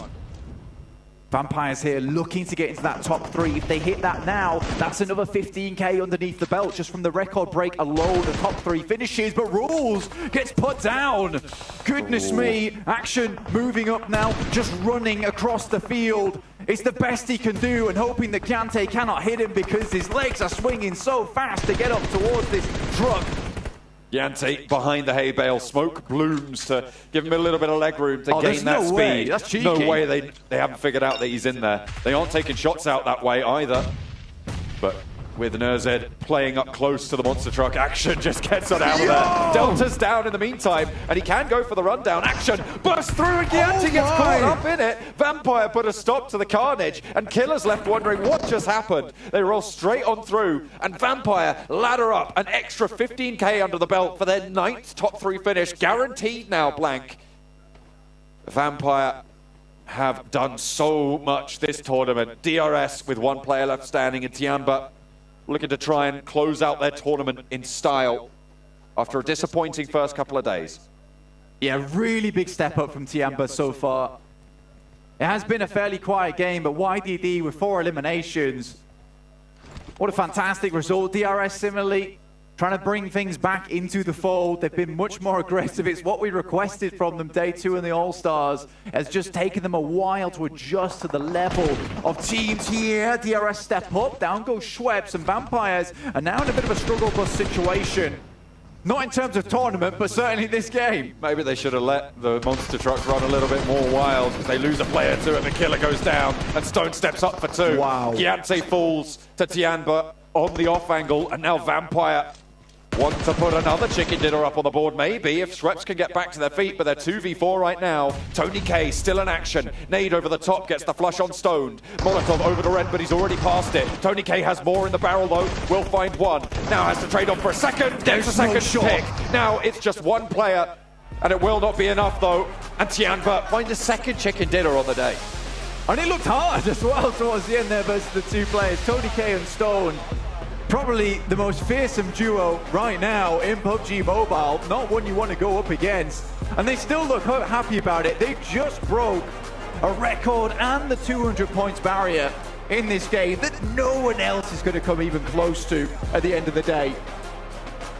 Not since 2019 with Bigatron taking a massive win back in PMCO, all back then, have we seen a performance this dominant on the global stage.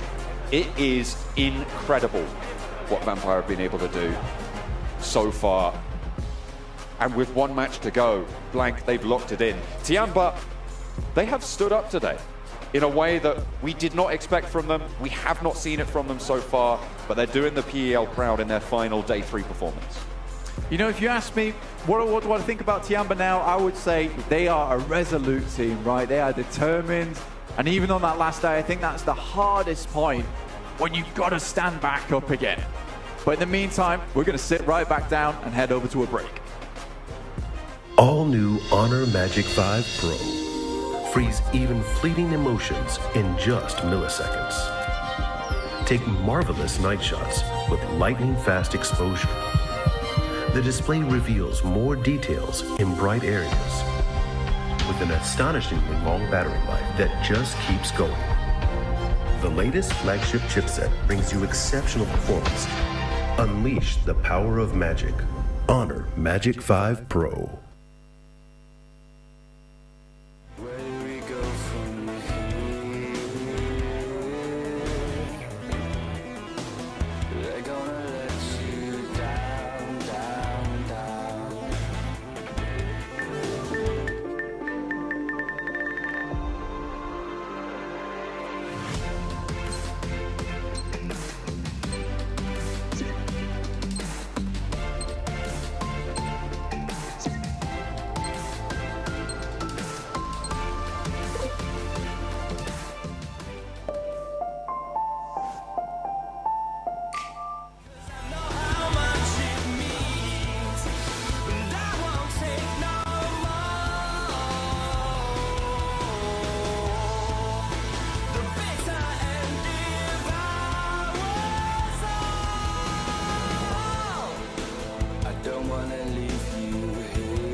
the Honor Magic 5 Pro powered by Snapdragon 8 Gen 2 and Honor's self-developed GPU Turbo X has allowed Vampire Esports to break even more records. They get another top 3 finish, meaning they have won another $15,000.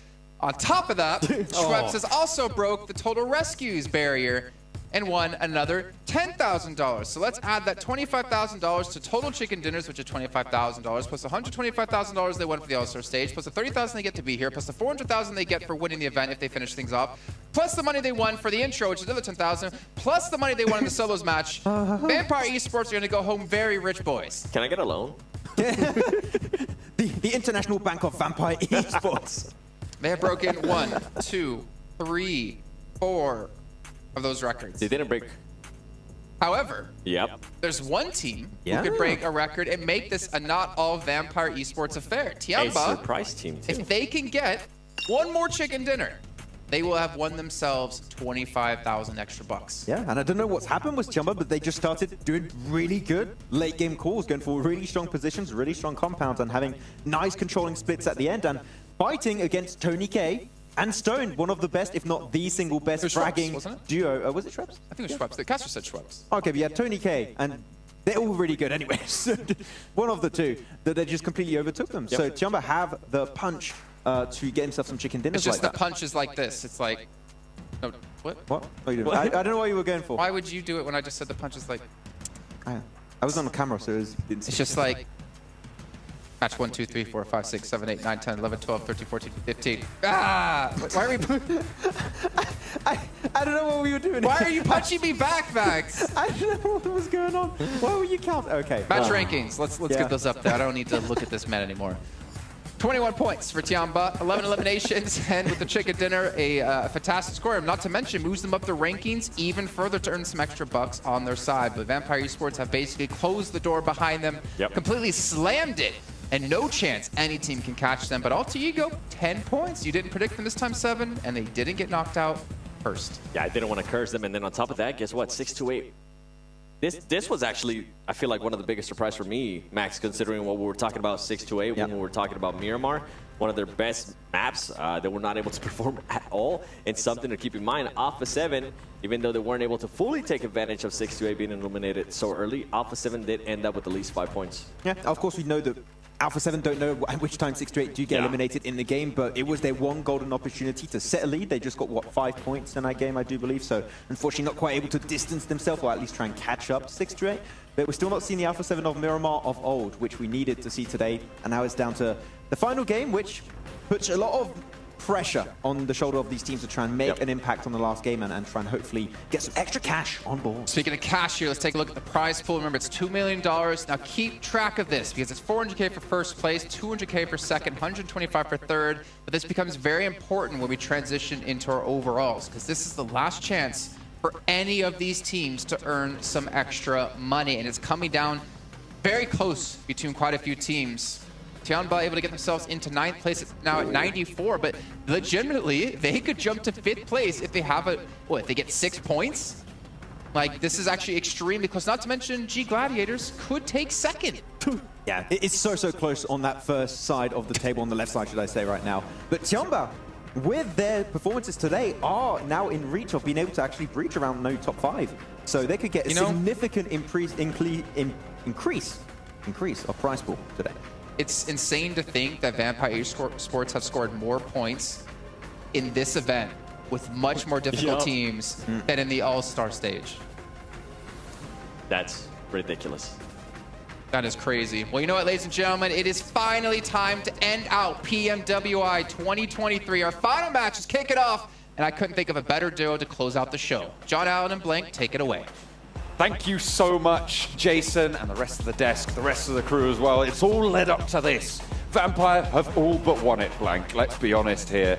But second place, as they've talked about, so volatile, as is every single position from there on down. With one more chance to test their mettle, the teams here today at the PMWI have to make it happen.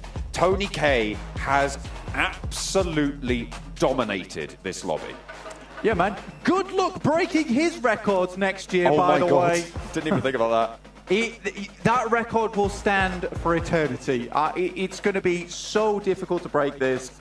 And honestly, the record breakers, prize pool is really cool. But I think Tony K has basically broken half of it because it will just be unusable unless they go for a complete reset. What if we go for knockouts? No, 40. Yeah, it is silly stuff, as is this circle. We've not seen something like this in a while, but this is our last match of the day. And as the boys on the desk were saying, Tiamba jumping up to 9th place with an opportunity to hit 5th. What is that all about? Twisted Minds, though, do not fail us now. You really had a good step up, and now the Infinity IQ dropping directly on their position. The Winnie comes out, but Ferrari, with the Ferrari peaks coming around the side, skirt. You liked that, didn't you? I don't know. I'll have to think about that So one. I actually wanted to say something else. Yeah, I thought you did. And then I was like, I'm just going to have to go for a car noise. It's all good. Nyam. Nyam. Anyway, We brought it back to basics. It's all good. Crypto's gone full Wild West here with the Winnie and the double-barrel shotgun, but it's working for a limited time only, because the rest of the time, it's Ferrari driving down the driveway and rolling over Twisted Minds. They're out, and that will finish their tournament. Yeah, it was quick. It was quick. They went around the corner. No, it's not skirt. It's a skirt. Skirt. Yeah, it's a very...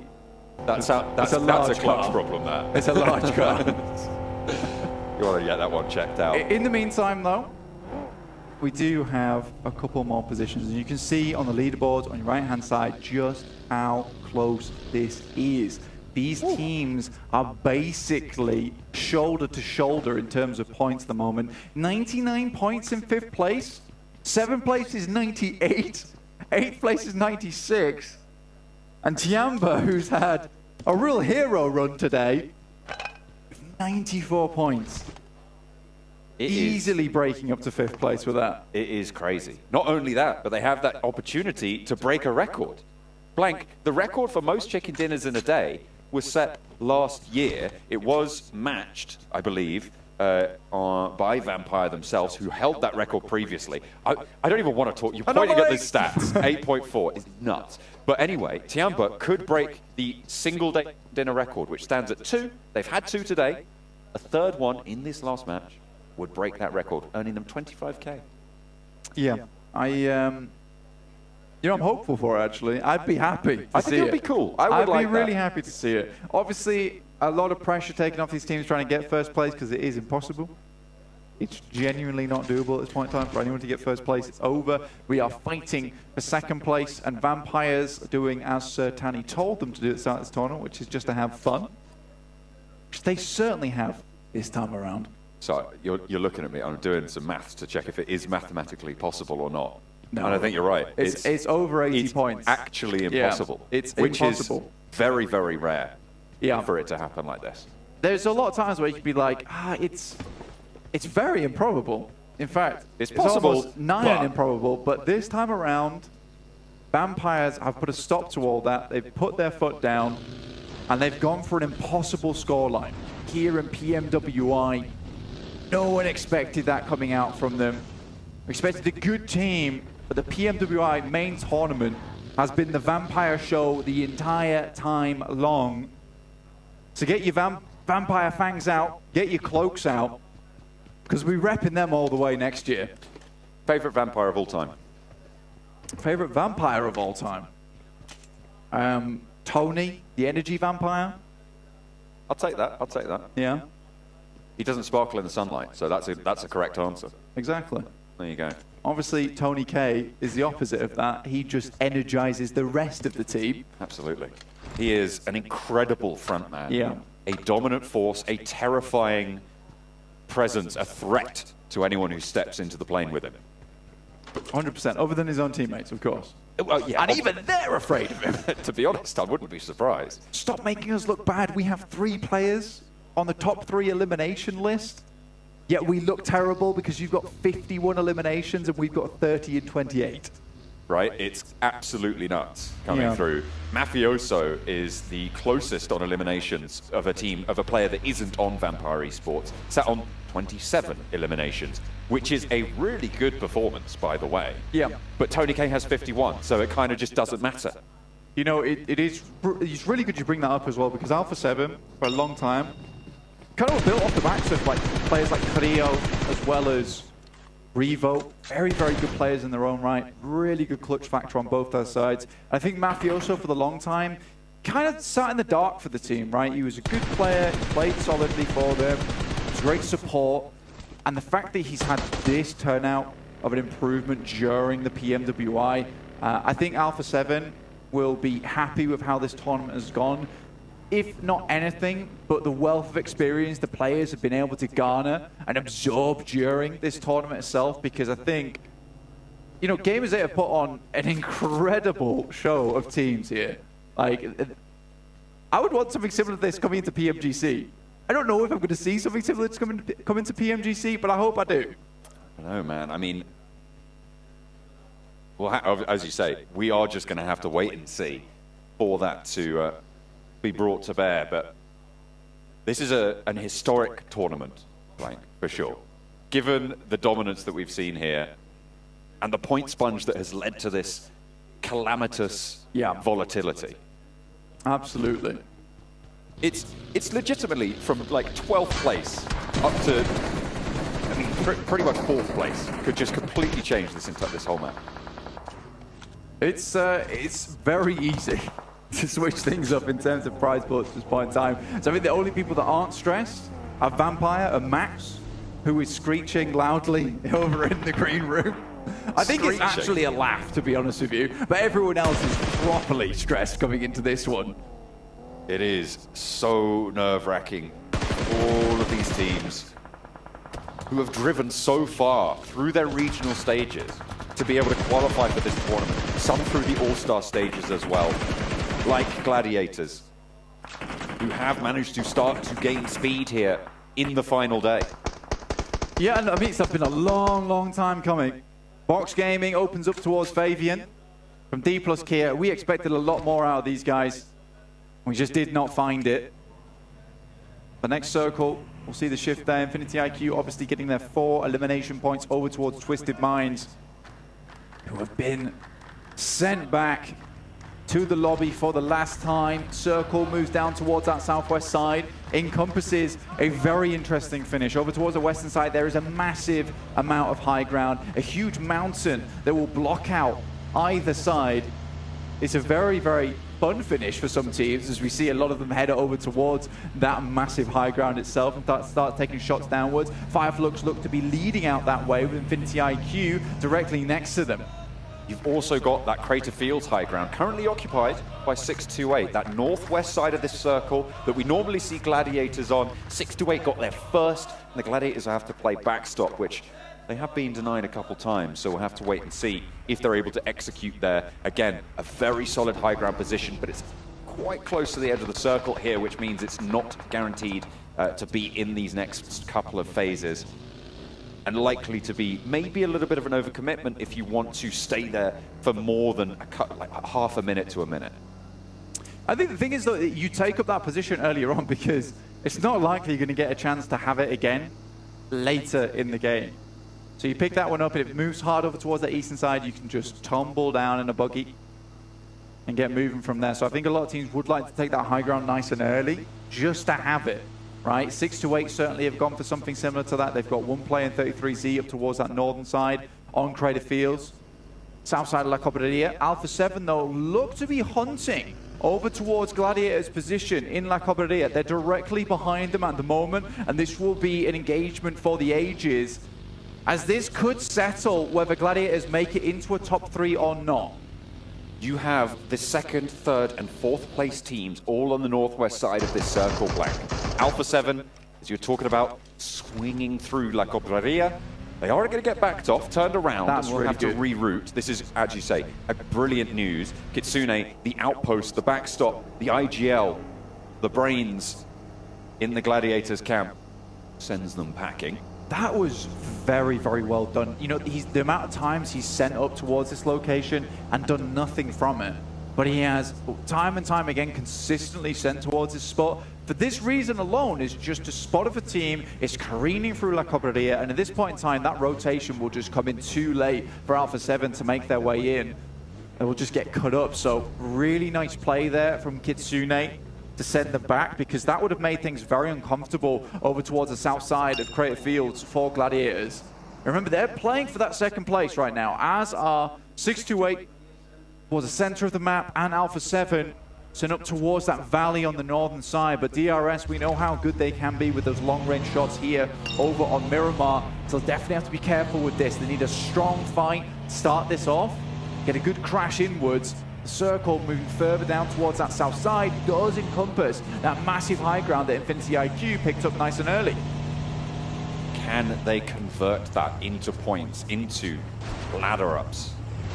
We're looking as well, remember, at Tianba. If they can continue their power of today from that south side of the circle, they might just be able to stand a little bit taller on those tables. 9th place right now for them, but we've spoken about the volatility enough for you to know that it is very possible for them to earn a whole heap of money this time around and break that daily chicken dinner record. DRS on the northeast side will have to push in. Alter Ego just a little bit ahead of them. Alpha 7 out to their west, so difficult choices to make.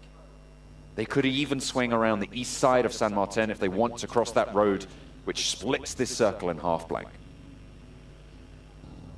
Stalwart, 6th place right now, 98 points. 1 point behind Alter Ego in 5th. A very rough start to their tournament. Well, not their first game. The first game, it seemed like Stalwart were about to take everything home for themselves, but after that, things went very much awry. But they've definitely brought things back up to speed here. I think a lot of that has been just the case of any points that you get on board will take you further into the game. Nice little spin out from Tixie. Stops them dead short there. Messes up the bullets coming through from Team Falcons as they swing for a wide sweep down towards that south side. King just cannot hit these shots. He just needs to get one of the buggy's wheels, but they're already into cover. Looking to head down towards this compound that has been very strong in the pass over towards this western side. Fortunately, will not be in the circle, but does give them an actual opportunity now to get in towards the rest of the zone. Shots just not landing onto the Gladiators' rotation. Towards the south side, they regroup, reassess, take stock, and plan their way forwards. Vampire on the east side, with the tournament locked down at this stage. Just looking to bleed it dry one more time. Box Gaming to their south. Do not want to be embroiled with this.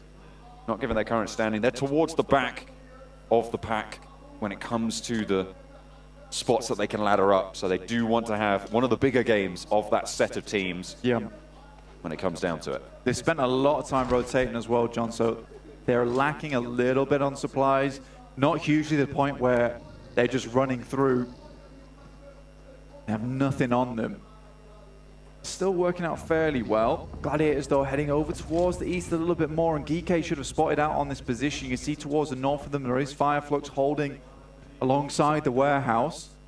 Pretty decent position. Next circle will pop soon, heads down towards this south side, in which Geeke's compound now becomes a veritable fortress for some of these teams to try and pick up. Kitsune swings towards the south.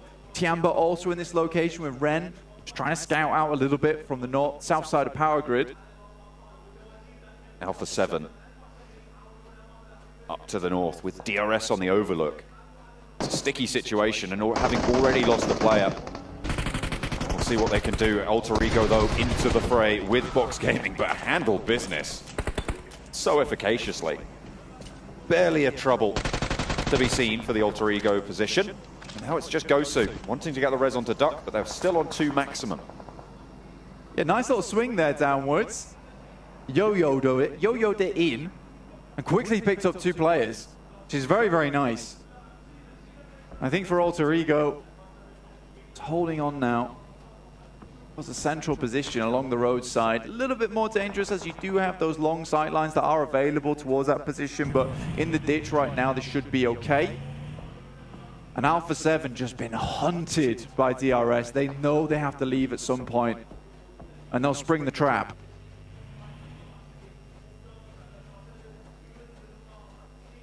They are biding their time. Not willing to leave this ridge just yet for DRS. Carrillo preparing for the battle to come. Alter Ego shooting out. Tianba spot players from Vampire on that southeast side. Geeke close by. Could be a little bit of a pinch here for Tianba as they do sit furthest towards the edge with no hard rotate routes out. Ravenclaw takes a couple of pot shots, but not too much. Geeke has sent a lot of their resources over towards the northeast side. Kitsune breaks down towards the south to scout things out just a little bit because there is an entryway over towards the east, and Alpha 7 quickly break wide over towards the west here, but it is absolutely packed of players, and Alpha 7 could be just rolling over towards a wasp's nest. Revo on fire in the vehicle there, goes down to the explosion. Does he have the cover to stay alive? Mafioso in the monster truck, clambering, scrambling up the hillside here to the cover of the rocks. Will be able to get away. Revo not so lucky, will be flushed. And now Alpha 7 sit on 2. Oh wait, hang on a minute, no he wasn't flushed. He did get spotted, the smoke can drop, and Mafioso actually looking to pick him back up. Alpha 7 might have just made the cross. Tianba sent really far up towards that northern side, in which case Vampire's found at least one knock over towards them.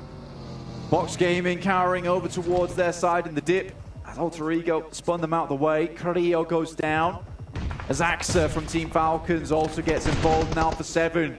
Their run might be ending pretty soon as Mafioso takes a nasty hit to the head. Oh, only Revo now remains. Mafioso burning down. Will not be Reservoir here. And it goes over to 6-8. Not good news for Gladiators. Trying to make their run for that second place as well. Revo with the DBS close to the Falcons. Has 4 of them to worry about. 6-8 as well with 4 players alive. And Infinity IQ holding in this position for a while. The arbiters of this fight. 6-8's position is very dangerous though. It's open on their run out from their buildings on the northern side across the road. They're immediately sending for cover in the ridge side towards their south. DRS don't take too many shots towards them, but they're close to reject. Gladiators move a little bit closer over towards Geeke's spot.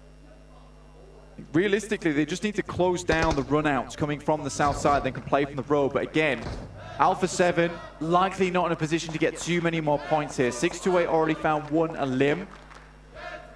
And 10 points behind is difficult, but definitely doable right now for Gladiators. They still have 4 players, and 6-8 are in way more danger than they are currently. And this will be an incredible run, sprint for Gladiators towards the end of this tournament. The last minute men here. Will they be able to push for the line? Get across as Yang falls first for 6-8. 126 points with the elimination that they've been able to get this game. Yang, a standout player for them. Going down here could spell disaster, but they have managed to move into position to look for this res. Infinity IQ might have a couple of sightlines over their way around the headland. Reject Tokyo sit ahead of them. Their main barrier right now for the forward push. The team from Japan, currently sat in 13th place, might decide the second place fight. Reject Tokyo just setting themselves up now, as you say, versus 6-8. This is such an important engagement for the rest of the lobby. Alter Ego finding 4 eliminations as well, trying to chase up towards those positions in the top 3. Will be a much harder game for them, but currently they hold a nice spot on the roadside. Regiosio still concerned with DRS off in the distance. And now the Infinity IQ actually rock up towards 6-8's position 2. They're able to get Yang 1 back up on his feet. A stun grenade sent out. 14th and 13th place teams surround 6-8 right now in second place. Will they be able to drag them down? An orb in the hands of Lufa. Terrifying to hear that echo across the hillsides of Miramar. You step your head out for just a second too long, and it's already taken off. as you say, DRS, the main threat that is currently concerning Reject Tokyo, and in fact, they're just going to fully disengage, get across the road, and crash onto Tiamba's position. Yeah, push straight down. And Tiamba, they lost a couple of players earlier on and should be easily enough taken out. Hang on a minute. They rock up towards that spot. 628 still holding in that position, and the circle heads towards the center, in which case Tiamba's spot, very influential, and Reject Tokyo just picked that one up. Matic should have heard the engagement on that side. The entirety of Reject Tokyo is not over towards that position as of yet. Vampire also gets taken down, so Gike is further occupied on the southern side. This could be an opportunity now for Gladiators. In the meantime, the Infinity IQ still looking to go for pot shots to find these bits of damage over towards 628. Now comes the push. Infinity IQ with Bentsu to the lead. Looks for 33Z. Ferrari down and it's traded. 1-for-1 on the engagement so far, but damage inflicted to the back lines of Infinity IQ. And more still to pour on in. One player now stands. Bentsu in the face of danger. Two players to dispatch. Yang1 breaks out. First will be the one to take it down as well. And they stay up. They stay alive. And they get 5 points now so far. Extending the lead they have against Alpha 7. And leaving Gladiators getting further and further into the dust cloud. 5 eliminations is way bigger than it seems in this engagement, in this match, with Gladiators finding absolutely 0 on the game so far. It makes the lead out really, really big here. Revo gets taken down, so Alpha 7 dispatched by Gladiators themselves. And that is a massive potential ladder up for Gladiators. They started very, very close. And that third to second place ladder up, 75k. The fourth to third, 25k. All matters all the time, but Xing takes a knock and the flush as well to DRS on the northern side. The chance for Gladiators might have just represented itself. Fireflux taking heavy bombardment from Falcons. D plus Kia eliminated. Teams are starting to fall like flies, and Fireflux need to try and stand tall if they want to push up those tables. But unfortunately, their team are just not able to stand in the face of Falcons right now. Just Solus remains. And the flushes are coming through thick and fast. Around the corner he goes, but the DBS faster than lightning. And the Turkish roster taken out. Team Falcons wrap their talons around the turkey and remove them from the tournament. Now the main thing we're looking at is Alter Ego. 7 eliminations so far found. Looking for a little bit more, 8 total. DRS also looking over towards 628 as they get a little bit closer, but they're also dealing with Alter Ego in the meantime. 33Z looking to pick up some more points to the team. Up to 7 eliminations now. Trying to, as you say, leave Gladiators in the dust, in the wind mirror. Killer, the MVP from the All-Star stage, cannot stand up to 628. 4 eliminations for Yang1, 33Z with 3, 8 on the game. They may have just solidified themselves in that second place to play second fiddle to Vampires, an honor in its own right. The Gladiators are running out of players to eliminate at this point in time to get those points on board. Yang1 still doesn't fall. Another nade goes their way, though. And still, it will not find that knock. 628 fellow. If 628 go down to Alter Ego, it's bittersweet for the Gladiators. Sure, 628 go down, but Alter Ego get more points and they get closer to the Gladiators total. Circle centers up towards the roadside and the ridges that appear as we move out from the northern edge. Yang1 with a nade of his own, Fanatics down, and 628 looking to push even further in. They have been stellar on Miramar. They crest the ridge, they draw the attention with a buggy, and Rosemary's next to fall. Tony K wants the blink, and Octa reversing down the hillside. Falls prey to it. Tony K picks up the point. Why not? Give him more eliminations. Make that record even harder to break. Schweppes goes down. Won't be able to add another revive to his tally, but shouldn't matter. He's still head and shoulders above the rest of them. Gladiators. They just haven't been in the engagements to get these points on board. And with a 20-point difference between them and 628, 19 when you add in the Gladiators' 1 elimination, it is slipping through their fingers faster than they would like. Still, a top 3 finish would be really good on an international stage like this. where this is probably one of the most difficult international tournaments we've seen in a long time. A massive accolade to be found. And 6-8, their run hasn't finished yet. They're looking to pressure the #1 team in the lobby of Vampire. Stone trying to get Schweppes back up on his feet here. Does finally get the pickup. The rest of 6-8 roll on in. Up to the ridgeline, the roadside crossed. Tony K on the crate. Schweppes and Stoned repositioned in the buggy, just about able to get out of dodge in time. Vampire stay up as 4, 6-8. The threat is 3, but we know what a buff that could be to them. Losing Singh earlier on. Tixi knocked. Playing close. Meku really risky to go for this as Geek have great sightlines onto this cross. Good Should he volley. want to go for it? Sara for reject Tokyo. Under pressure as Kitsune leads the charge in. Damage pouring in from the back. And the Falcons take it down. Gladiators want to keep themselves all alive, but Tixi is bleeding out fast. And the nade over the top to seal the deal. Kitsune also falls. The shots from Axa make their mark.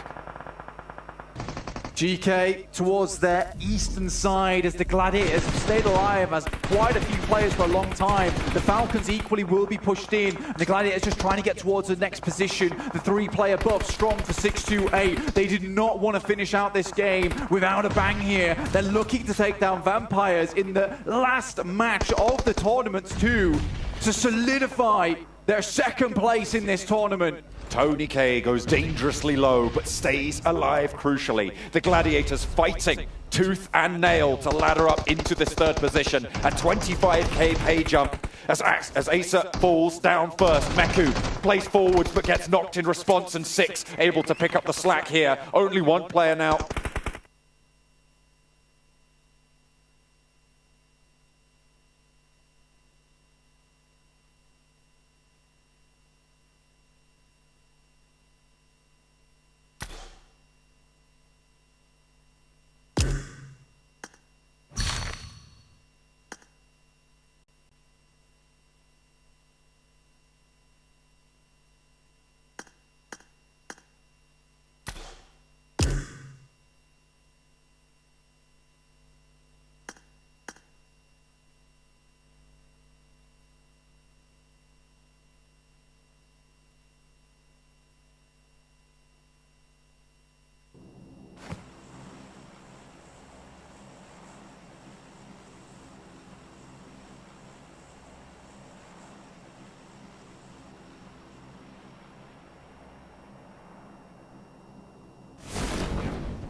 තව එකක් තිබ්බනේ බං ඉන්න තිබ්බනේ තව එතන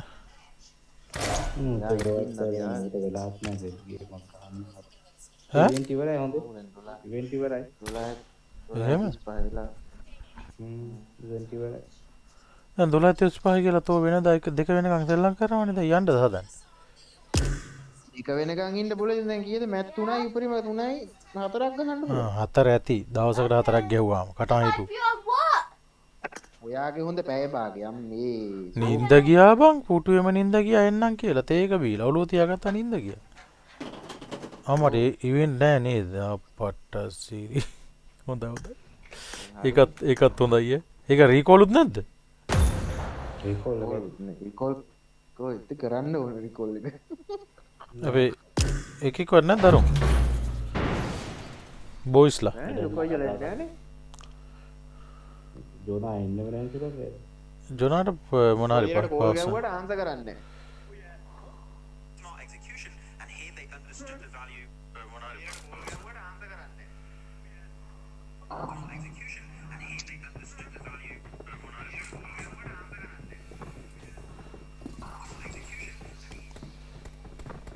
recall නෑ.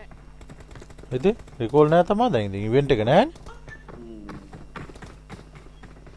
මේක නෙමෙයි දැන් අර කා කීවේ. ආපෙලා. දැන් කොහෙටද යන්නේ කියන්නකෝ දැන්. කැමති දෙයකට යන්න. 7 මිල්ටා. 7 මිල්ටා. why මිල්ටා.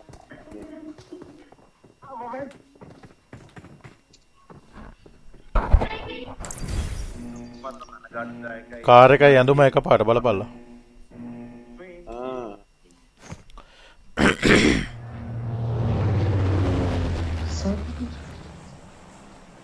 සාරි දෙයන්ගේ මංගි. සර්වරි දාන්නේ නැත්තව සර්වරි යන්නේ. බහි දාන්න අවුලක් නැහැ බහි. දැම්ම කියන්නේ. බහපන් ඉතින්.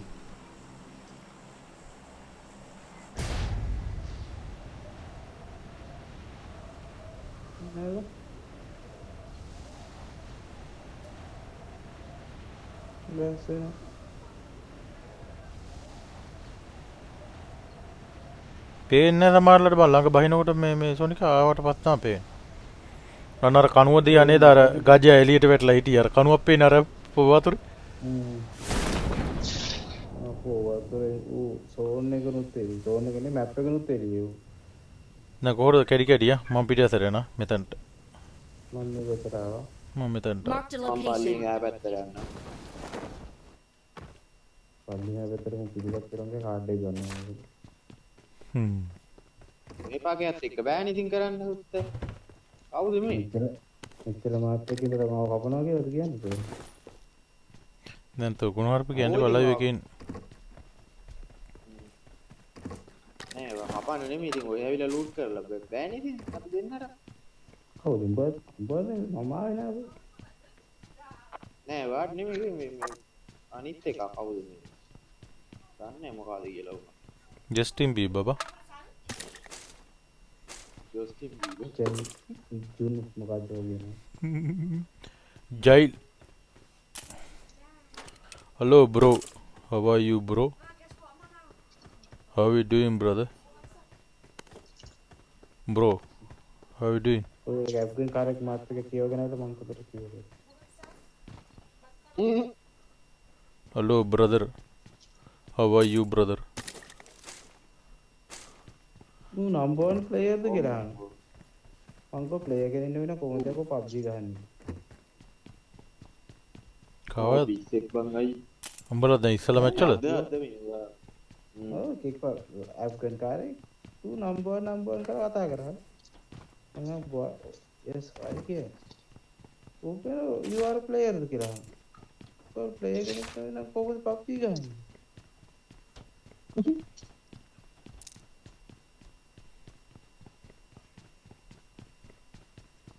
අනික පිස්සෙක්.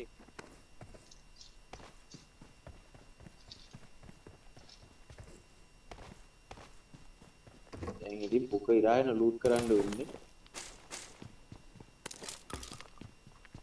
ඒක කියලා ලූට් කරන්න වෙනදාද ලූට් කරපන්.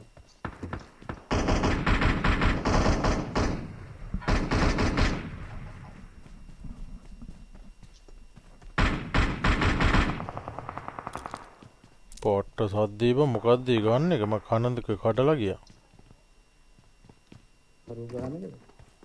දී ගලහන් මම මේ පිස්තෝල එක තියරිය නෑ. හලෝ. How many people? ඈ? 1 people. මන් ළඟට එක්කාවයක බොටෙක්ද ප්ලේස් දන්නේ නෑ. No. I see. One person. Oh, only just on. බොටේ. මට මොන්නේ අරුඩ අම්බේ. උඩ සුරංගයද දුවා. මම ළඟ නෑ කාඩ් එක. අරුඩ අම්බේ. මම මේ පිස්ටල් එක තියෙන කිල් මැසේජ් දාලා නෑනේ බයික දා ගන්න ඕන.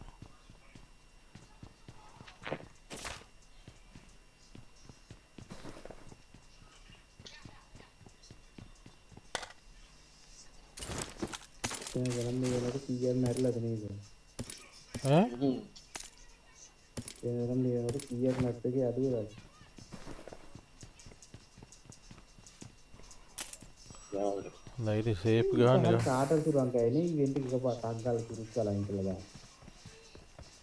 ඊළඟ කෙන්ඩ ළඟයිද මම සතියයි තියෙනනේ. සතිය දවස් කීන්නේ 3කින්ද? එම්සොන් නෝරෙක්දක් වෙන්නේ. මොකක් එන්නේ? ස්නෝ සීන් එක නෙන්නේ. වින්ටර් එක නෙන්නේ. වින්ටර්. අර මේකත් වෙන සුරංග ආයි ඊළඟ එක්සූට් එකත් එක්ක. මොකක්ද දෙන්නේ? එක්සූට් අර පර්ණ දෙකක් කියලා පර්ණේවත් වෙන. පර්ණකින් කියන්නේ මේ අයිස් එකේ. Congratulations on becoming a valued Aston Martin car owner.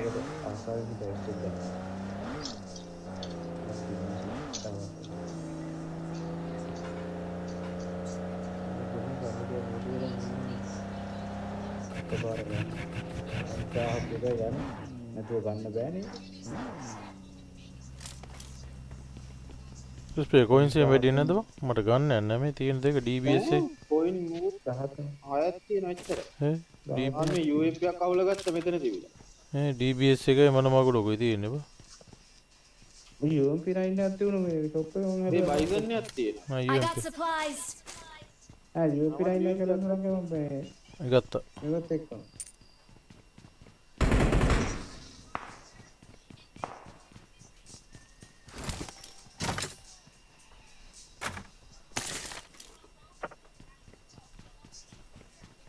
Team එකක් ඩෙඩ් වුණා ටීම් එකක් ගියා. දැන් ඉතින් ටීම් පිටින් තමයි යන්නේ යනකොට. බොට් එක්ක යන ගහගෙන බුබරි කුපිය කිල්ලක් නැහනේ. මේ ගහගන්නේ. Mark the location.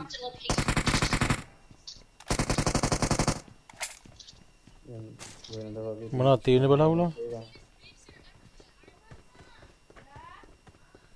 උගාවත් UMP එකයි. Coming.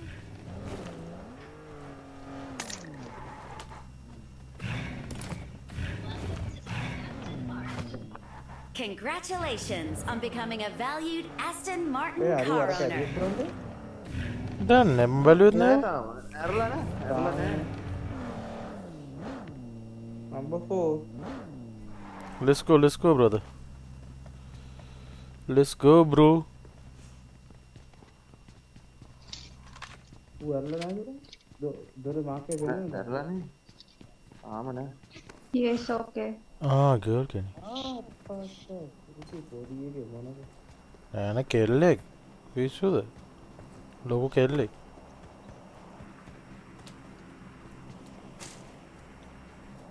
Mark the location.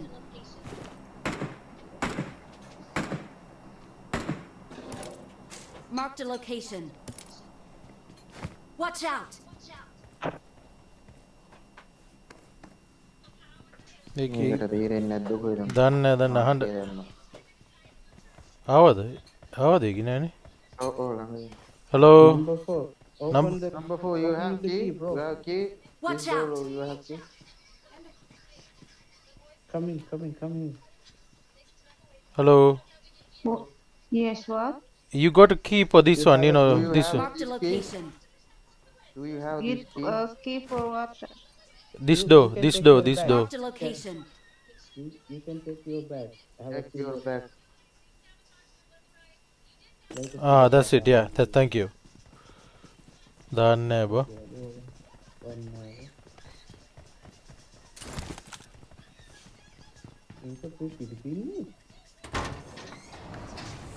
Grossa.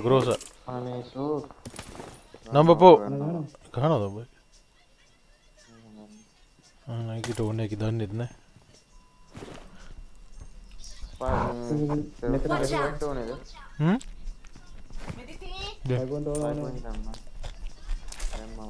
Get into the car. Get into the car. Marked a location. तुरंत इस तरह हम भी गए हो यार. नहीं हुआ.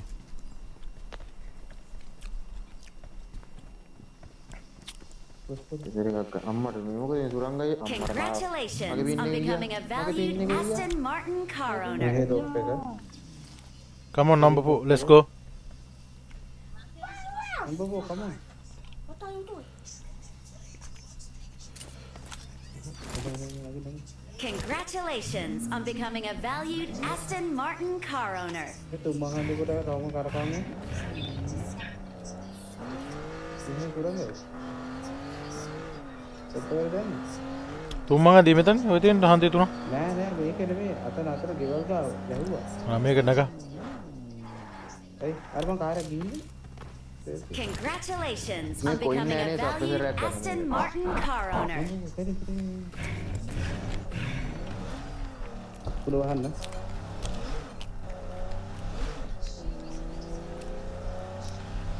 Ano ba huwa?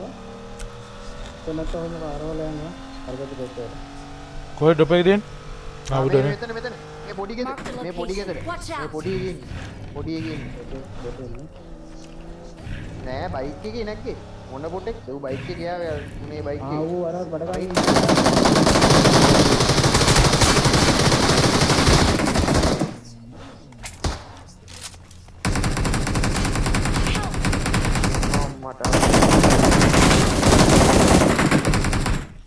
Sabe que no.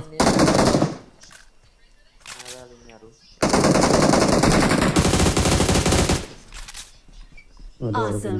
मान लो ना मगर. कोई नहीं सुरंगे. वो मगेला ना रिकॉर्ड नहीं किया जन बड़ा हंगाई. Thank you.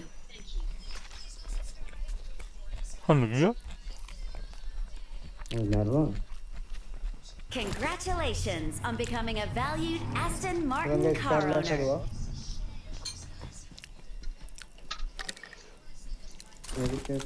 I got supplies. कोई का किलो में ये.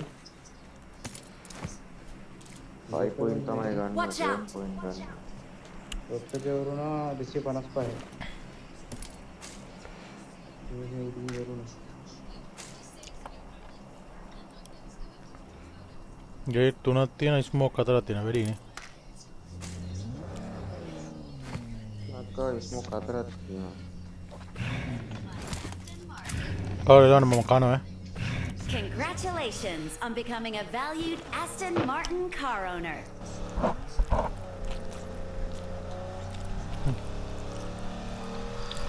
मैं मेरे चोप्पे आती है ना बे. सहायक के बे हफ्ते दे. मला सप्पे तरी कौन है?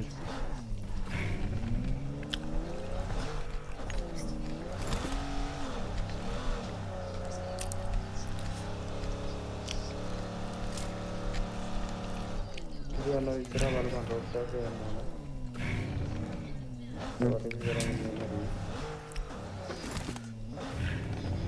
Ada dua konten itu mi mama tuh mali. Mama tuh dan mi petri ndarun. Marked a location. Me petri vidin metin ne. Watch out. तो माफ की वाला का स्टूडियो माफ.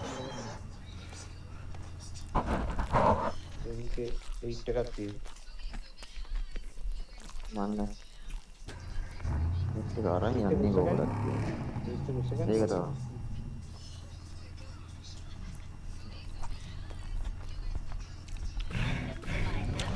Bisa, dah apa yang mana?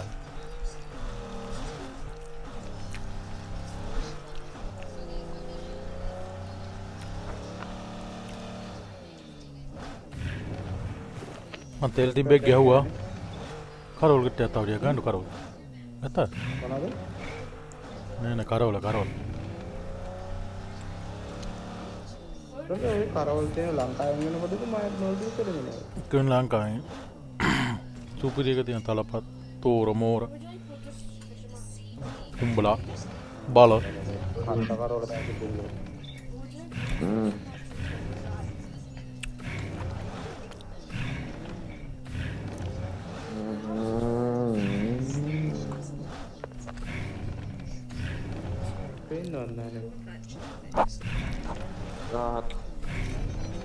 तू खड़ा हो जाना ना यहाँ से इस तरह पे हम हाजिर हैं खड़ा हो फिर दा कुछ दा मैं कमर दो डोला हाई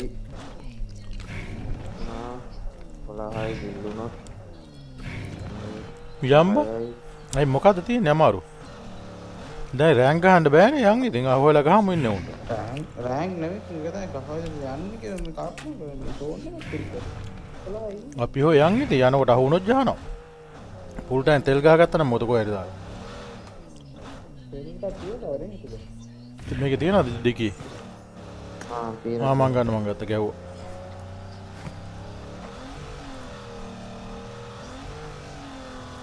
වාහනයක් තියෙනවද වලියක් යනවා කොහේ හරි වලියක් යනවා අප්පා පිටිපස්සේ වාහනයක් තිබ්බ ජිප් එක ලග්ගුණා මැරෙන්නේ ඔක්කොම ලග්ගුණා මේ ස්කූල් වල මෙතන මේටි ස්කූල් වල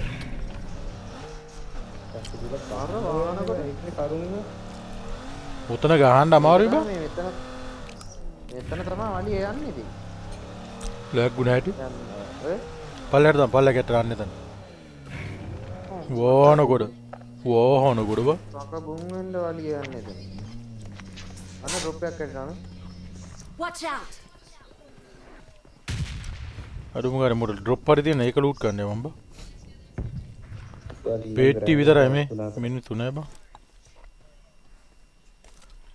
සාදවත් තුනක් ඉතුරු වෙච්චුන් ටික ඉන්න ඕනේ අන ගහනවා අර ස්කූල් ඇතුලින් මේ ස්මෝක් දාගෙන මේ වැලෙනවා එකෙක් ඉන්න ඔළුව දාන්න ඉන්න මෙතන මේ මොකෙන්ද ගහ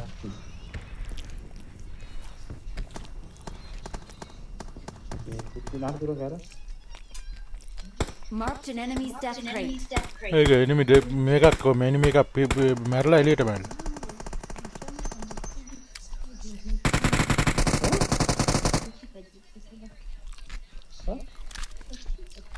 මේ යන් අප්පා අපි එදෙන්ට දාලා ගහමු.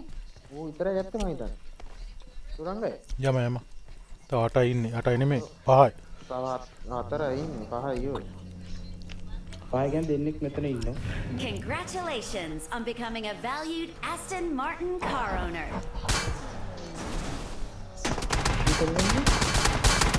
අන්න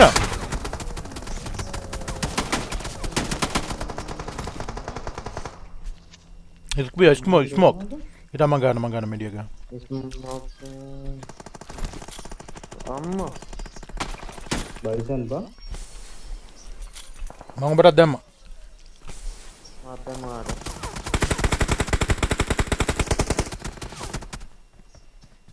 Aduh, ungi kayak begini gitu banget tuh kalau.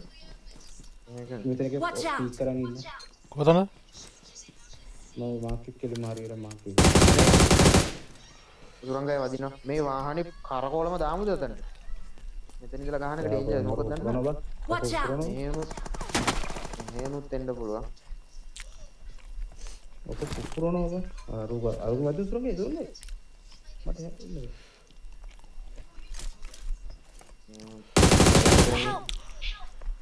අම්මට දෙන්නේ බා සුරංගය පොඩ්ඩක් පස්සට अंतिम स्मोक के දැම්මේ අඩු උංගරංග දැන් රෂ් කරනවා දැන් රෂ් කරන මේ උඩ ඉඳලා තියෙන්නේ අම්මේ Thank you. දැන් ස්මෝක් එකට ගහන්න ඔබ බලාගෙන රූප් එකේ ඉන්නේ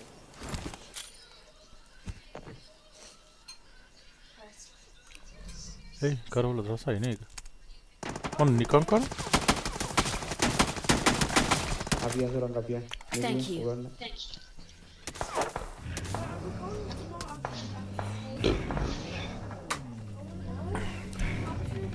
Congratulations on becoming a valued Aston Martin car owner. Vehicle is smoking. Smoking. අම්මෝ මං කියන්නේ කිය තව එකයි වදින්න ඕනි කියලා. Ada camera kan top.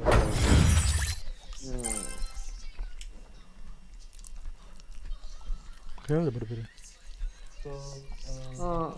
Wah. Oh, ikan dah cabbage ya. Hah? Hari ada sudah nak hal. 22.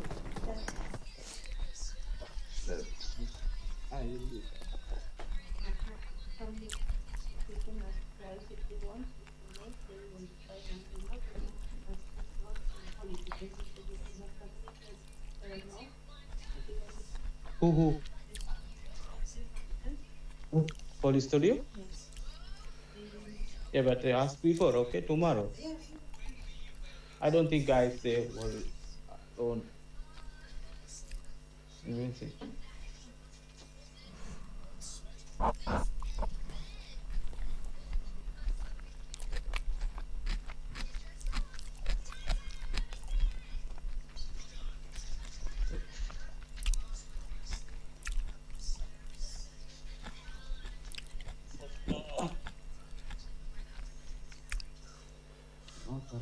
Sorry.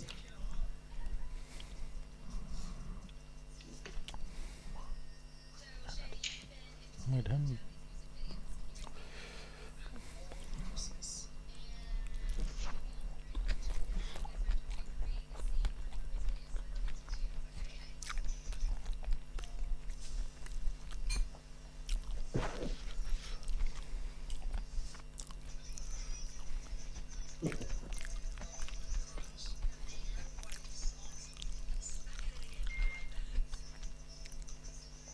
Hadi mata. Hah? Oh, kakak ada kakak. Hadi. Kayak ready.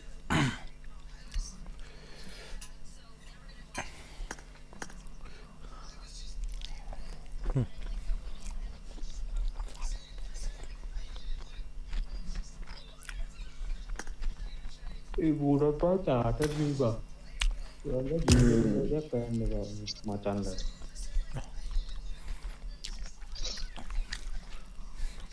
Manang dia. Aku udah kadenar. Balain. Ostawadi nyari. Kose jadi. Kan cek ganin nih. Okay. දෙල්ලම් කරා කවුරුත් නැතිලා උත්තර. කෙල්ලෙක් ඉන්නව නම් වෙනවා.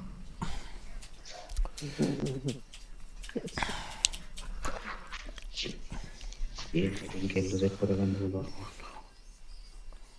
බැඳපු වුණු තින්නේ දැන් ඔය. මචං මොයි බලයින් ලයිව් එකේ. ගජන්. ගජන් කොල්ල ගා. සීක්‍රට් නම්බර් එක ගා. Secret number dah kan. Secret number. අනිත් එක ගැහුවට වැඩක් නැහැ. No service there.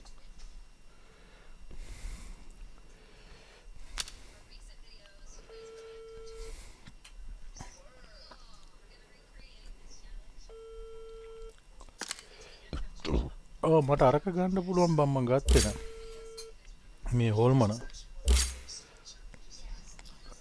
හරි කවද්ද ඉවරනේ? අත රෑන් ඉවරයි නේද බං හොල්මන? අම්මට සීරි. මොකද්ද මේක? තව පැය ගානයි තියෙන්නේ. පෙට්. ඔව්. කොලා රෑන් වදින්න. තව පැය කීයක් තියෙන්නේ? තා පැය දෙක. ඒකනේ මට අමතක නැත්තම් කොයින්ස් 1000ක් තිබිලා අපරාධ කියලා ගන්න තව 200 අඩු කරගලා ගමු. කොයින් 1000ක් කියන්නේ? ඔව් කොයින්ස් 1000ක් එකතුලා තියෙන්නේ මට. 1200ක් එපා. පෙට්ටි? ඔව්.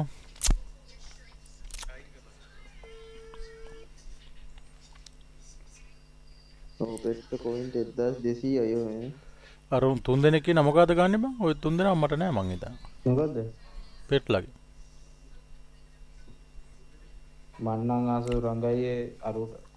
අර ගිනි පිඹින කාටද? අරුණ වැඩක් නෑ සුරංගයේ මේ භූතේ නම් වැඩක් නෑ. මේ වට්ටක් කිය නැත්තම් ඔයාට මේ අරව ගන්න සුරංගයේ. කවුද? ඔය මේ වට්ටක්කයට වඩා මන්නම් ආස අනිත් එකාට. මේ පඹයට.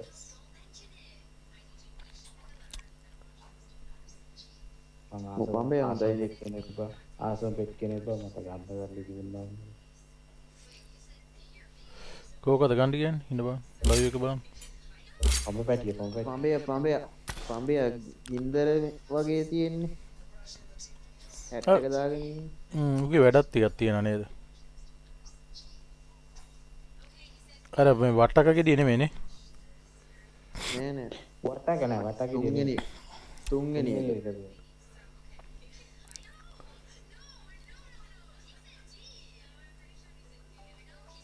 පොඩයි ටංගේ. Hello. Hello, yeah. Oh. I received your Facebook details, your Facebook website.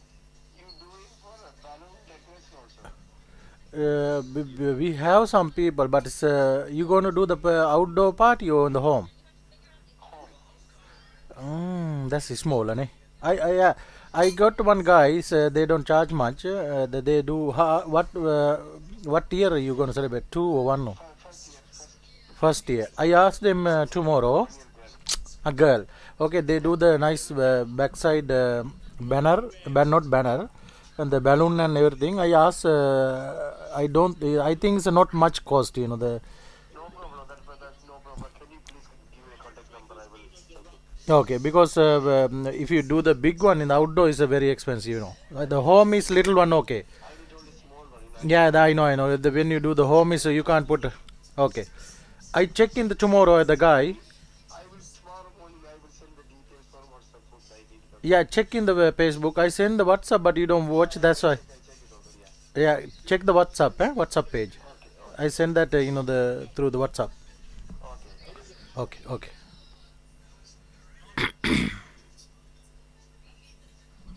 Secret number answer करो. हाँ?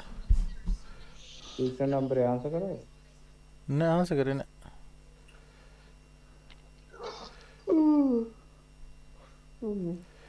අයියෝ අපිට එහෙම කරන්න හොඳද ගන්න පෙට්ටෝ ගන්න. ගන්න හදන හිටුකෝ. ඔබ කියන හැටියට ඉක්මනට ගන්න බෑ. කරකන්න බෑ රෙද්ද. ලයිව් එක බලපන්. 1000ක් ඔය. 800 ගානක් තියෙන්නේ. නෑ ඉතින් 800 ගාන තිබ්බට මේ දැන් අතනින් හම්බෙනාට 900යි. 894යිනේ. මට අතනින් හම්බෙනවා දැන් 250ක්. ඔව් 250ක් කරගෙච්ච ගාම තව 250ට අඩු 50යිනේ. මේකෙන් පස් පාරක් 250ක් කරකවන්න කලින් එච්චර ආවද? ඈ? ඔව් රවුන්ඩ් 250ක් කරකවන්න කලින් එච්චර ඕකේ ඉස්සරහට එනවා. ඒ ඇවිල්ලා කීයද බං 894ක්? ඒක හොඳයි අයියා. හරි ඉතින් 1200ක් ඕනනේ. 940යි තියෙන්නේ. 940. ගහලා දාන්න පුළුවන්ද? එහෙම නෑ ගහලා තමයි දාන්න. මේ අප 360යිනේ නේ බා. මේ 360 නෙමෙයි දැන් මට එතනින් කොයින් වැඩක් නැති නැතන 300ක් එනවනේ බං අරක 50 කරකපුවාම. ඔව් ඒවා හරකවන්නකෝ වැඩ ඇඩි කරන්න. බොස් දාන සුරංගයේ. එරා විලදුර. තව කීයද ඕනේ? 9 නෝනේ 10ක් තියෙනවා මෙතන එකක්. 9 කරකවලින්නකෝ 9 කරකවලින්නකෝ. 9 කරගෙන ලාභය 40 ගානේ කතා කරොත් 400ක් යනවානේ 800 නෑ 8 වරක් කීයද 8 වරක් කීයද මෙතන කීයද 360ක් යනවා 360 දැන් 982ක් තියෙනවා දැන් ඉවරයි එතකොට දැන් ඇවිල්ලා 1000 හරි ගානටම තියෙන්නේ බා 350ක් වැඩියෙන් තියෙනවා දැන් ඇවිල්ලා 1000 හරි ගානටම 100ක් වැඩියෙන් තියෙනවා බා මේක නේද ගන්න කියන්නේ පිට පෙන්නේ ඇයි දැන් දාලා අපිට තියෙන්නේ පේන්නේ පොඩ්ඩක් ඉන්න පොඩ්ඩක් ඉන්න ඩිලේ වෙලා යන්න පොඩ්ඩක් ඉන්න දැන් යනවා හරි ඕක තමයි බාණ්ඩි තමයි සකමු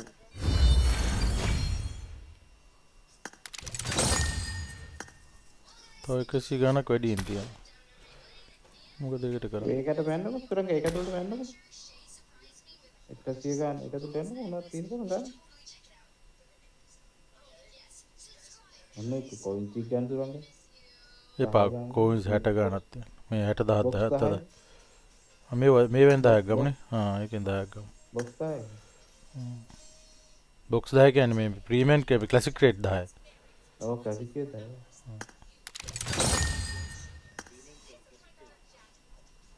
තව 7ක් ඉතුරුයි.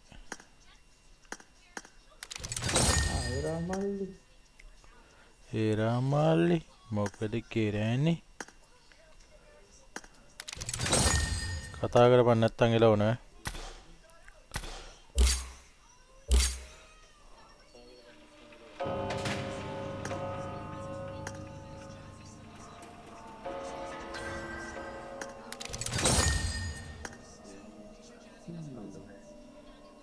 මොකද?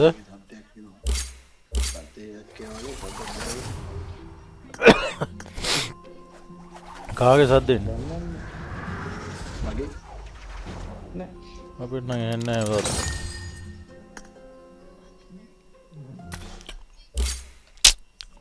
සුරංගයි මේ සන්නොක් ගාමද ගහන එකේ? ඔය එක තමයි සන්නොක් ගාම. අර මගුලක් නැති එකේ නේ බා.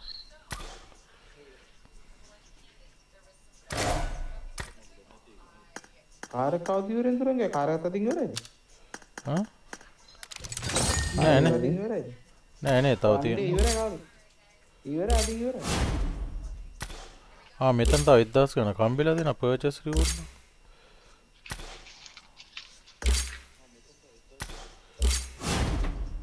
පර්චේස් ගිෆ්ට් මේ තියෙන. එතන 1500ක් කම්බිලා දෙනවා බා. 1500ක් තියෙනවා. එතන 1500ක් කම්බිලා දෙනවා. ඔබාර 6000ක් දාලා ගන්න. කාර් එකක් ඉවරයි. මේ 27000 තියෙනවා තව 3000ක් ගත්තා නම් මැටීරියල් දාන්න. පර්චේස් ගිෆ්ට් එක සුරංගයි පර්චේස් ගිෆ්ට් එක කවුද දෙනකන්? මාසයක් තියෙනවා හරියට. නැහැ 11014. 11 බා. අනිත් 11 17. මේක 11 17 වෙනකන් තියෙනවා. ඒ මේසින් සුරංගය දන්නවද? ඒ මේසින් රබර් ඕකේ මැටීරියල් දෙකක් ගන්න සුරංගය බං 12000ට මම 11111ක් කරපුවා. මේ ප්‍රීමියම් ක්‍රෙඩිට් ආවේ නැද්ද බං තවද සෑහෙන කාලයක් යන්නේ බං. මගේ ප්‍රීමියම් ක්‍රෙඩිට් තියෙන 17ක්. සුරංගයි දන්නවද? මට UC 999යි මදි වූ. නෑ 999 12000ට ඔව් 999යි මදි. 11111ක් කරකවලා තියෙනවා මේ ඒකේ. පරාදනේ වයි. ඔව් මැටීරියල් දෙයක් ගන්නවා දාගන්න බැරුම් සුරංගේ ගෙදර නම් ගෙදර මිලිට බැස්සන සතියේ අකුල මේවිද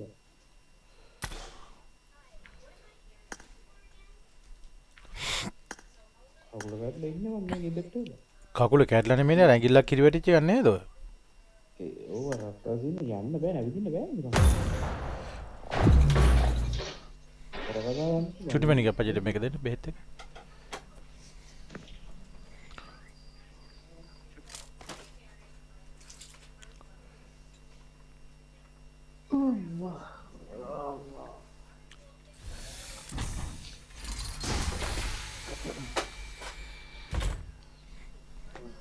මේ සතියෙම full book බා the birthday party වලට fully book පාටි දෙකක් තියෙන තුනක් තියෙන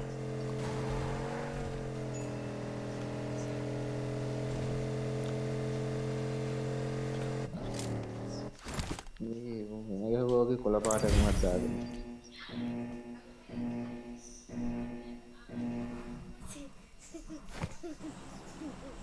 අපේ පොට් එකට යන්නේ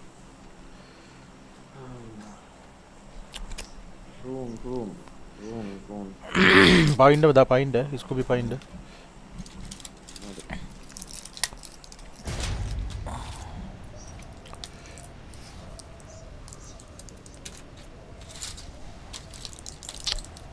එදර ගා බෝතල් 3ක් කීය ගෙවුවා බා හොඳයි මොකක්ද ස්කෝපි අය වචන කියන්න ඒක හිට එනවා සුරංගේ. ඈ? සුරංගේ. අරක හිට මොකද? ඉවෙන්ට් එක. හිට නෙමෙයි බං අද පාන්දර. දවසයිනේ තියෙන්නේ අද පාන්දර. ගත්තා.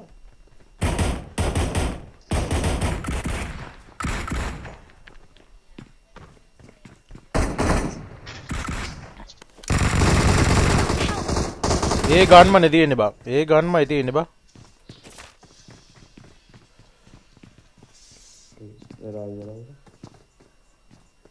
එරාට දුන්න සුට් එක. උන් තුන්දෙනා මල් ළඟ ඉන්නේ.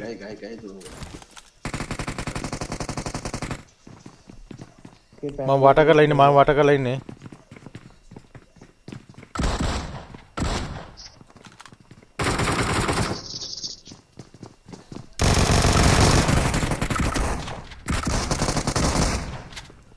එකෙක් ගියා. හොරයන් මට ජැකට් එකකුත් නැහැ.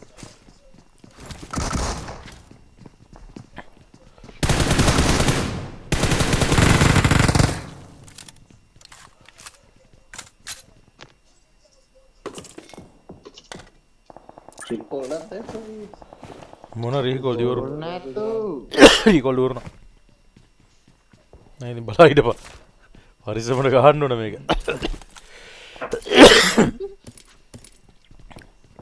නොකා සුරංගේ කිල්ල කාවනේ බෝට්ටු ගහක නම්බානේ බෝට්ටු හැමතැන ප්ලේස් ලජ්ජාන බා නෝ මෙන්න මෙතන නොක් කරා ඉතින් කරපු එකක් නෑ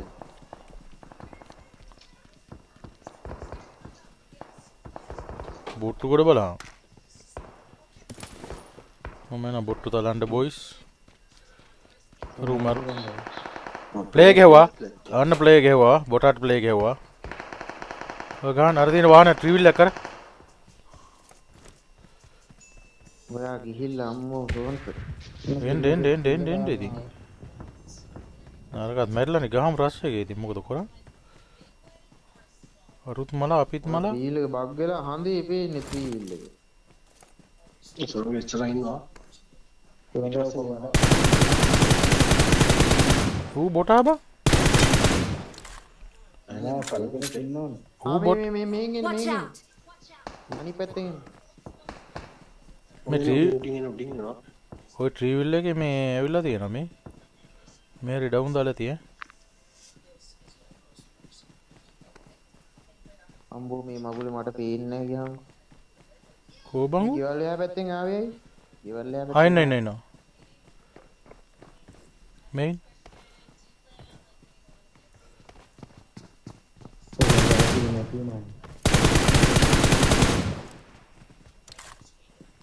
තව එකක් කරන පිටේ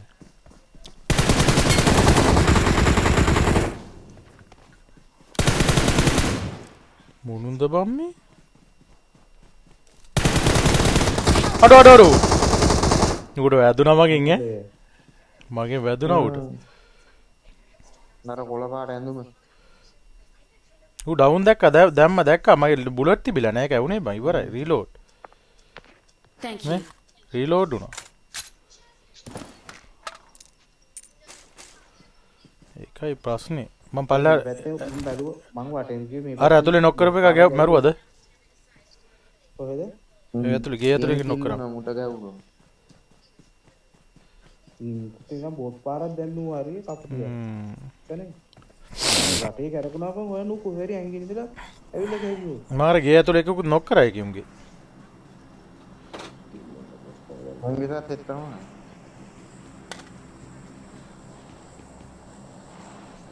නොක් ඇතුලේ මේ නොක් කරේ මම මේ තියෙන මේක ඇතුලේ මෙන්න මෙතන ඉඳලා නොක් කරේ කිම්ම අද ඉන්නවා ඔය තියෙන පෙට්ටිය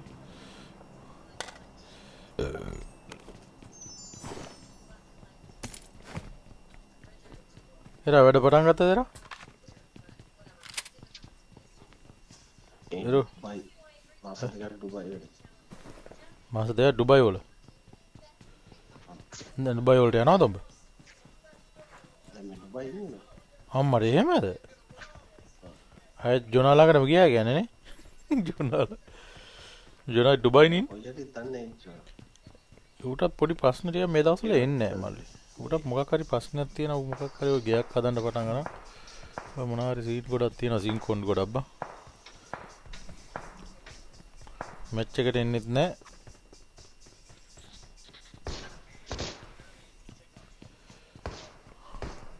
ප්‍රශ්න ගොඩකින් ඔව් හැම වෙලාවෙම ගත්තාම කියන ප්‍රශ්න ගොඩක ඉන්නේ කියලා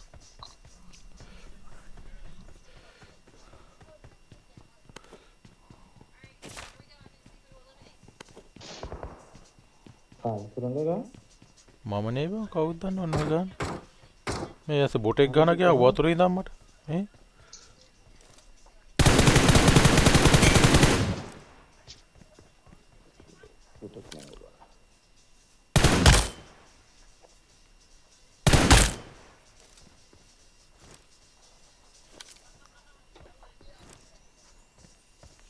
තනිකරම බොට්ටු මැච් යන්නේ බා මෙතන පැය ගානක ඉවෙන්ට් එක එනවා තුරංගය මයිද ඔව් මේක ඉවරලා දවස් ඉවරලා පැයකින් දෙක කමාරක එනවා PUBG එක දාතුනේ 1 day to go කි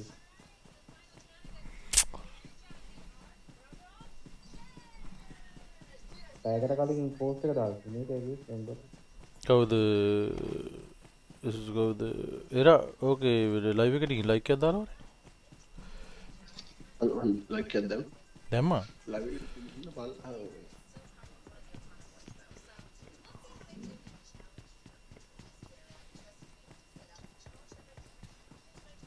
මේක අර ඉවෙන්ට් එක තමයි ගැහුවේ සුපිරියර් නේ තුරංගය කො මේකත් හොඳයි ඒක තමයි ගැහුවේ මේකත් ටිකක් හොඳයි කිල් වැටුණා හොඳට බා මේක පවුගියේ ඩ්‍රැගන් බෝල් එකනේ ගැහුවේ ඩ්‍රැගන් බෝල් එක මරුදා මේකේ තිබ්බ ඔප්ෂන් වැඩිනේ බා ඔප්ෂන් හොඳද මේකේ අපිට යූස් කරන්න පුළුවන් හොඳ ඒවා තිබ්බනේ එකේ බං අර උඩි යන්නේ වයි ඩ්‍රැගන් බෝල් ටික එකතු කරලා ගන්න වයි එතකොට අර එකේ මේකට ආපු හොඳම ඉවෙන්ට් එක තමයි මේ ඩයිනෝ මේ ගොඩ්සිලා මේකේ මුල්ටි ඒක නැවතුවා බා වහලා ලුඩි යන්න ගත්තනේ බා නෑ අනිත් එක දුවන්න පුළුවන් මාර ස්පීඩ් හැකර් කෙනෙක් වගේ මෙතන ඉන්න එක නෙවෙයි අනිත් පැත්තට ඉන්නේ ඒ වුණාට ගොඩ්සිලා කොමේ ගොඩ්සිලා කියන්නේ මේ කිං කොන් මේක අර යනකොට තමයි මාරු නේව සුරංගයි අවුල් පිටසි ක්‍රිස්ටල් අවුලලා ගහපුවාම ගිය ඇතුළෙම විසින එළියට වෙයාරහවුස් වලට ගහපුවාම මුළු වෙයාරහවුස් එකකින් අපි පිටිපස්සෙන් ගිහින් අවුලනවා බං අර ඒ ඌ ක්‍රිස්ටල් දාලා යන්නේ ඔව් ඔකේ තැනක් තියෙන ඒ තැන් වල දාන්න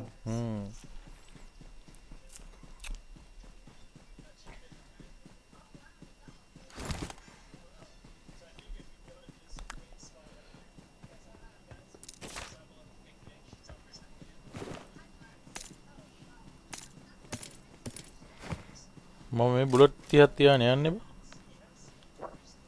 මොනවද 5 point නෑ ඉතින් ගන්න එකේ දෙක තියෙන 80යි දෙන්න ඉතින් මැක් දෙයක් ගහම ඉවරයි මට හම්බුන්නේ 5 point හම්බුන්නේ අපේ ඒක තමයි අපිට බඩු නැත්තේ ස්කූබිය දුන්නා ටික Yeah, thank you. Then තියෙන 294 කන්න උඩ ඉන්න කඳුර ඉන්න යම. කඳුර ගන්න. ඉතින් දැන් උන්ට ඔක්කොම ගානට පුස්තනවා වගේ ඒවා.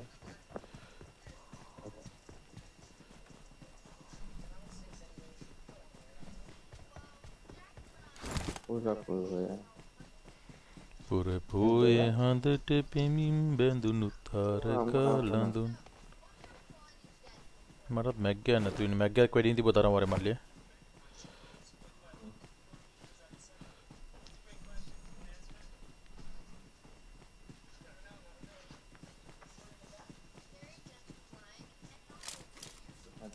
නැත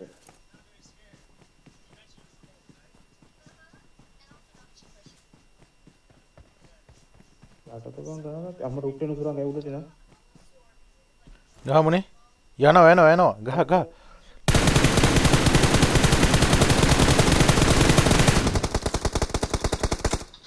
තව එකෙක් හිටියා එතන ගහේ සුරංග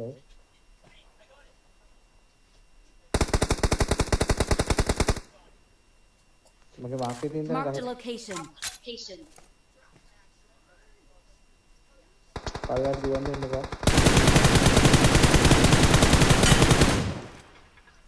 හරි.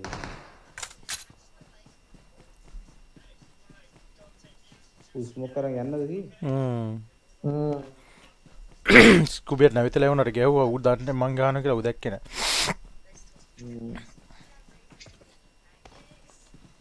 මේ ලැගුණා සද්දෙට එන්න ඕනේ. පට්ට ලැග් ගියා. මේ මෙහෙන් එන්න ඕනේ මං හිතන්නේ ওই පැත්තෙන් එන්න බා. වාහනේ කෙනා කිව්වත් වාගේ ඔයින් ඕම් බඩු වෙනවා.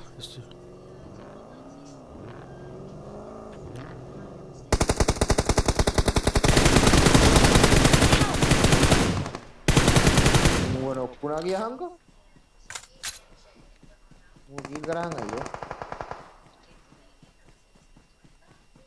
අනුරට ගියාකෝ ගලට. එනවා සුරංග එනවා.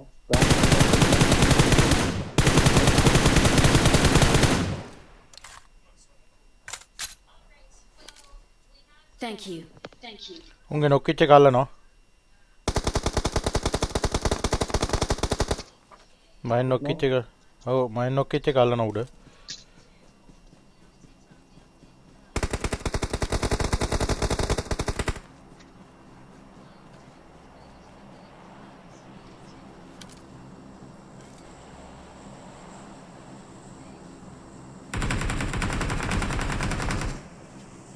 Hai kill kau. Kau pilih orang kata. Ini.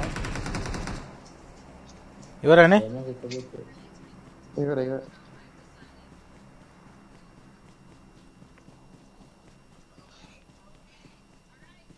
දන්නේ මේ රංගල් කාපු මේල් එන්නේ කියලා.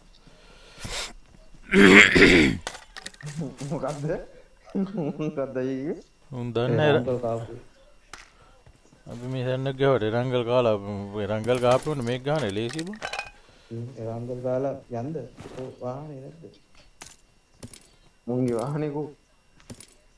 කුඩු. දැන් දුම් දාමින් ගියද? ඒක කුඩු. තව කීයක් ඉන්නවද? තව 7යි. ගණන් කවන්නේ නැම. එදින ඉස්සර අරන්. ඔව්. පල්ලෙහාට ඒ ඉස්සරහට වලින් උන් ආප්පත.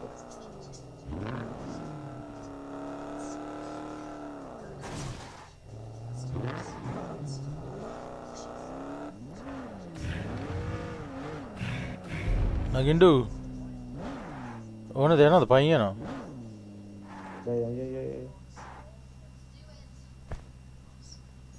ඒක දුරක් යන්න තියෙනවා. හරිද? Welcome to my Aston Martin.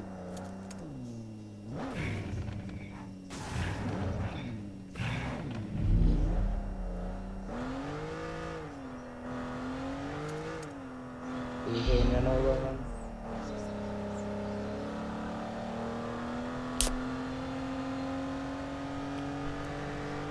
No pahak.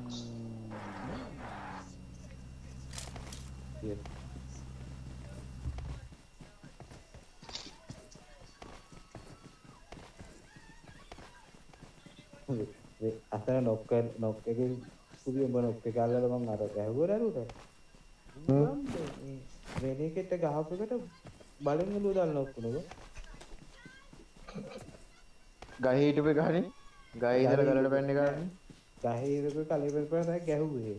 ගහේ එක ඉස්සරහට පැන ඔලුව දැම්මා. පීක් කරා. බොස් ගාලා උට හෙඩ්ම වැදුනේ කරලා. හතරක් ටීම් එකක් ඉන්නවා. ටීම් එකක් පහක් ඉන්නවා. ටීම් එක කොහොමද අපේ තුනයි. අපේ තුනයි නේ. මම හිතනවා මෙහෙ ඉන්නේ පැරඩයිස් පැත්තේ නම් එනවා ඔබ.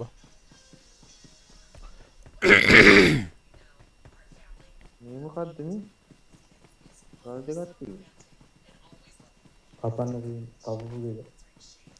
කපපු ගල. ගල කපලා තියෙන්නේ මැද. දාපන් ඇඟිල්ල ඔතනින් ඔළුව හරි කම. ඇගේ සෙට මේ යන්නේ අප ටීම් එකම යන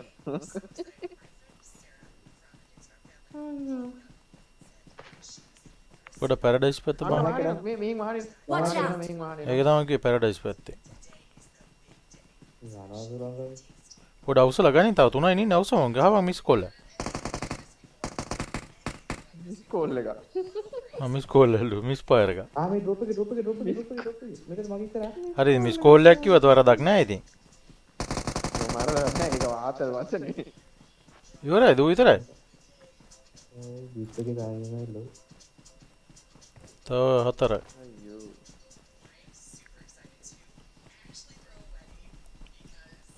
මැරලම ගියාද ඔව් මැරලම මට හිතෙන එක ටීම් එකක් ඉන්නේ කියලා බා තනි ටීම් එක ඔය ලැබුණා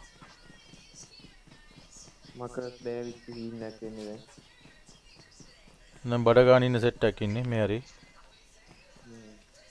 හරි මේ ඉස්සර ඉන්න මං හිතා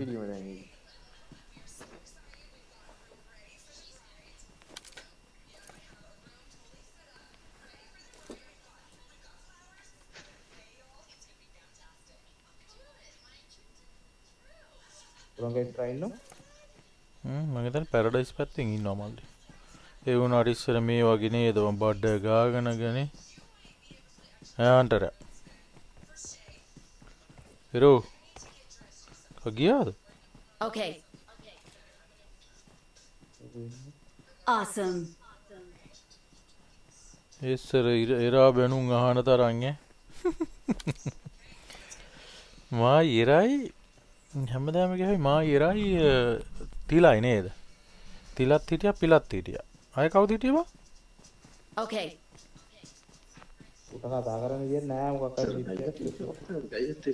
කවුද හිටියේ බං අපේ සෙට් එකේ අශේන් හිටිය ගයිය හිටියා මම මේ ගයියට මොකද උනේ බං කදෙන් ආයෙත් දුබයිද ඉන්නේ ඕස්ට්‍රේලියා ඕස්ට්‍රේලියා ගිහින්ද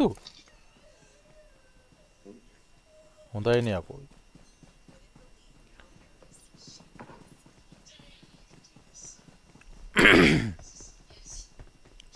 ඌට ළමයෙක් මේකේ පැන්න මෙතන මේ දුව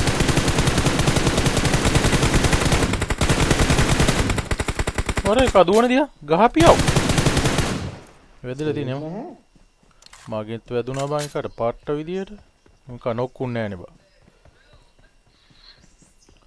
ඌ තනියා බං ඕක ඇතුලේ ඉන්නේ එහාක ඇතුලේ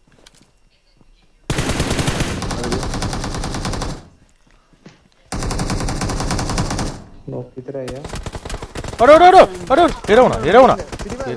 ඉරවුණා බා කොව් හරි දැක්ක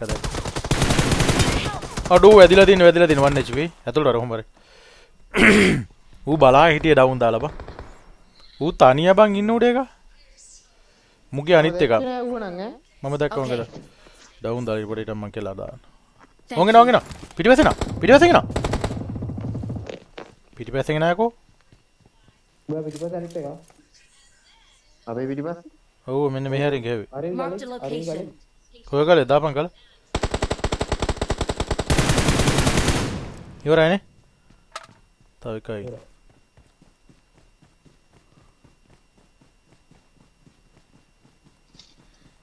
මං හෙල්ත නැතුව රුටි ගෙවේ එකයි උනේ නැත්තම් ගහගන්න තිබ්බ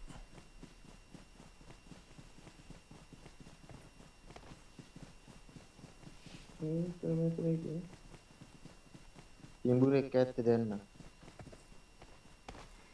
ඉන්නේ හොඳ ගැරන්ටි එකක් හරි පොළොන් එකක් හරි ඉන්න පෑනේ බඩ ගාගෙන ගිලි ගහගෙන නැති එකට මින් දෙකේ කුණ්ඩ ගහව තනිකට ගහන්න පුළුවන් එකයි මේ ගයක් ඇතුලේ ඇත්තේ මල්ලි අනිවාර්යයෙන් යන්කෝ බා hello we are here bro how are you my friend hello and down දාලා ඉන්නවද මේක ඇතුලේ බල්ලම යන්ද ගියොත් ඔහි ඉඳන් ගහනවා අපිට hello කවුද කිදිරි කවුරු නැතු මම මෙහෙ තමයි ඉන්නේ කවුද කිදිරි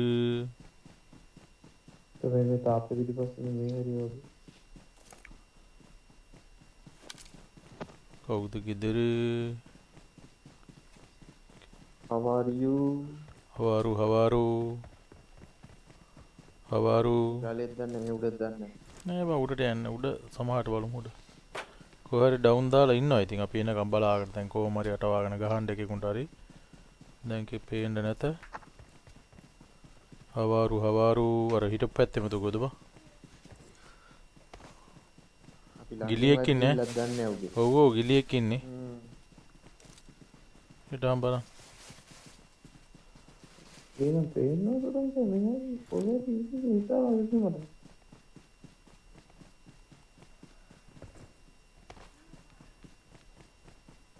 පඳුරු වස්සේ ඇති බලහම් බා. මේ හැරි ඉන්න ඕන එක්ක. මම දැක්ක සුරංගය. එක්ක වාහනේ උඩ බා. මෙන්න මෙතන ඉස්සරහා ඉන්නේ. මෙතන ගලෙන් ඉස්සරහා ඉන්නේ ගැටෙන්නේ. Watch out. උනතර ඉස්සරහා ඉන්නේ බూరు වගේ වාඩි වෙලා ඉන්නේ ගෑ දාගෙන. මේ ඉන්න මෙතන මේ කන. ඌ බලා ඉන්න විදිය බා.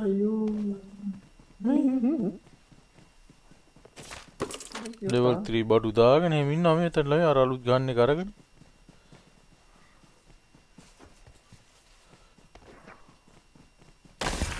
Victory belongs to us.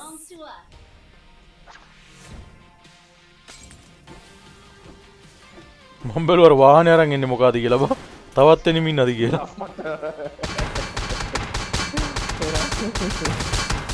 ඔය වාහන පුපුරන්නේ බා. පුපුරන්නේ නැහැ කිව්වා. ඇතුලේ හිටියේ නෑනේ. ඇතුලේ හිටියේ නෑ නේද? We are number 1. මගේ එක මේ පෝ එක උඩ යනවා වැඩි. පෝ එක උඩ යනවා වැඩි බා. පෝ එක උඩ යනකොට අඩුද කරන්න ඕන වැඩිද කරන්න? කෝල් වැඩි නම් මේක අඩු කරන්න ඕන. කෝල් කරනවා.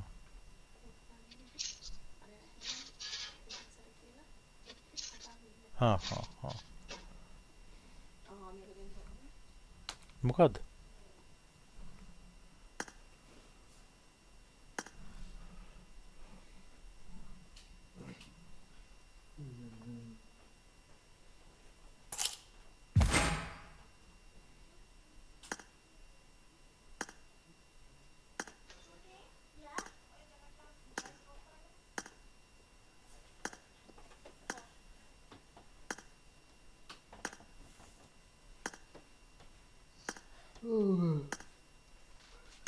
කෝ බලන්න සුරංගය පෙට්. ඒක තමයි ගන්නේ.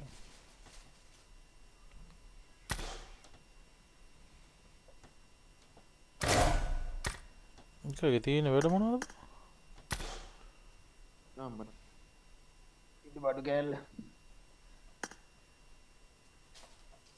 ඉනත් වෙන අවුනේ හොඳ වැඩ ටිකක් තියෙනවා උගේ බා. බලමු මොකද්ද තියෙන වැඩ කියලා. My hair's still wavy. Oh. Okay. අන්න ගිනිය රන් දුවනම. පුකෝ බන පල්ලයක්. ඔව් මරුවා සුරංගය. ගිනිය අරගෙන දුවනවා. කකුල් දෙක බලන්න කකුල් දෙක. ගිනිය අරගෙන දුවනවා ඌ.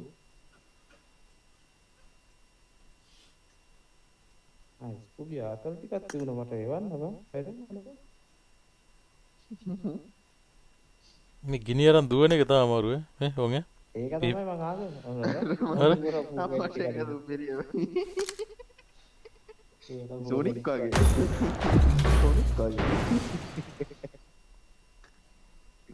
අපි සෝනික් වගේ නේද ටිකක් සුරංගයි.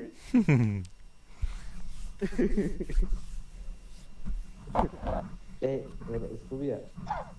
ඔන්න බලපන්. ඔන්න මටත් දැම්මා. වෙන්නේ දෝ. ඕන. මොකද්ද?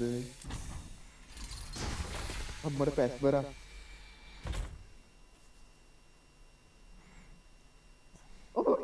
ඔම්මට උඩු. පැස් බරාට දෙනවා කනේ මාරක්. සපත්තු සෙරප්පෙන්ද ගහන්නේ? නෑ ආටි ගාලේ. බලන්න සුරංගයි මුට්ට. අරුට කැරකුණා බා අරු කැරකුණා අරු කැරකුණා අරු පැස්බරා කැරකලා පැස්බරා යන පැත්තත් හොයාගන්න බැරි ආයෙ නම් ගෙන්නේ ආයෙ නෑ කොටන්න ඌට විතර නෙමෙයි කාටවත් කොටන්නේ නෑ ඌ ආයෙ මේක තමයි හොඳම ඉල්ලන් කෑම හොඳේ ඒ පොඩ්ඩක් ඉන්න පස්සේ බලන්න බස් බල පස්සේ ඉන්නේ ඉතින් සුපිරි ඉල්ලන් කෑම හොඳේ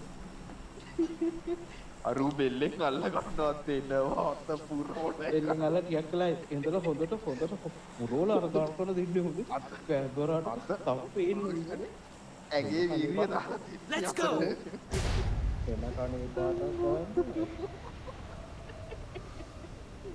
අම්මෝ මිනිස්සු දෙන ආතල්නේ හොයි itu ada pain itu paru ini කොටන්නේ මට හිනාගේ මං ඉතින් බෙල්ලෙන් අල්ලගෙන මොන හරි කරයි කියලා අරු අත දික් කරනවා පිටිවත්තට ඉතෝනට ආයි කෙලිම වත්තර කරකිලම යනවා ඒ ෂොට් එක පෙර ඌ කරගෙන ආපු පැත්තට හරියට වැදුනා පස්සේ බෙලාවල යනවා ආවේ නෑනේ හරි good night මම Durang gaya ke peta magelang dia.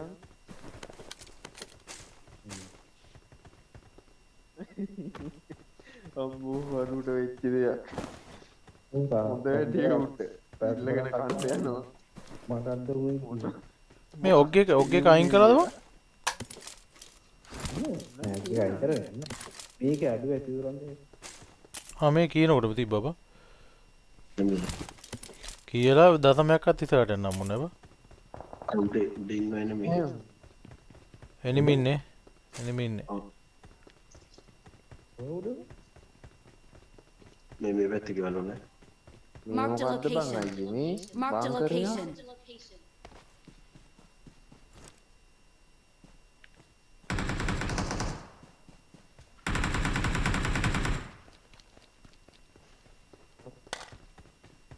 Ya, bos jauh udah. Nah. මේ උඩ හිටියේ මේ හිටියේ මටත් ඇහුණා ගාන. මේ ගෙවල් වල නෙමෙයිද ඔක අර? උඩ ගෙවල් වල. ඔය පැත්තෙන් තමයි හම්බෙන්නේ. ආයි උඩ ඇත්තේ. මේ හරි වගේ. Watch out. අපේ පාවි ඒකේ මේ කාලලා ගියාන්කෝ අයියෝ. ඒ හරි තමයි මේ ගෙවල් වල නෑ. මේ ඒකෙන් මැද දැක්කොත් දාන්න. හොඳයි.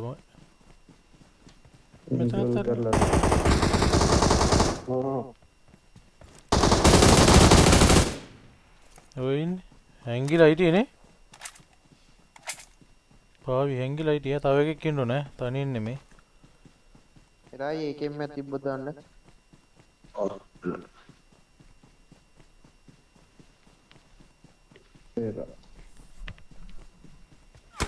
අඩ ඕන්න බඩු ඉන්නවා. හරි මෙතන ඉන්නේ. මේ ගලේ.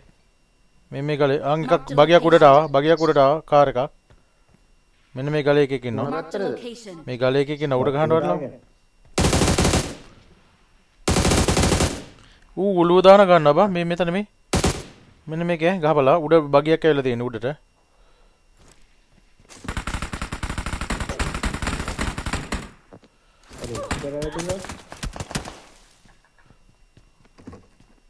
ඌට ඩැමේජ් හිතෙන්නේ උඩ ඉන්න කමර ගැව්වා.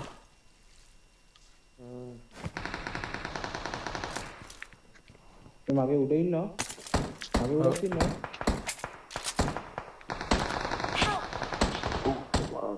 අදේ ආයි බලහන් පිටිපස්සෙන් උත් ගැහුවා බං.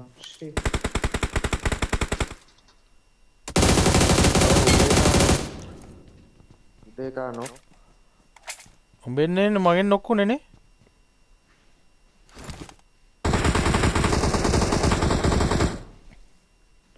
මන්නේ මේ වාගේ මෙන්න මේ මෙහි කාට මන් කරේ මෙහි කාට ඌව නොක් කරා ඌටත් ගහලා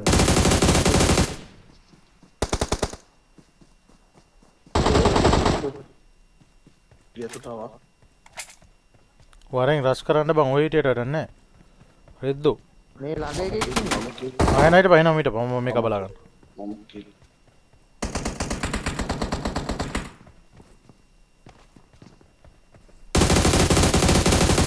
අර මයි රීලෝඩ් ගහපංකෝ කර රීලෝඩ් ජිස්පීනේ පොයි කාම තමයි ගේවි ඔය ස්කෝප් කරකින් කියලා උනේ ඒකට ඔව් ළඟදී ස්කෝප් කර වැඩි වුණා ඒක ඈ ස්කෝප් කරාම වෙන කොහෙද ස්කෝප් වුනේ මේක වැඩි ඒක තමයි කියලා වුණා කිව්වේ Thank you. නම කකබු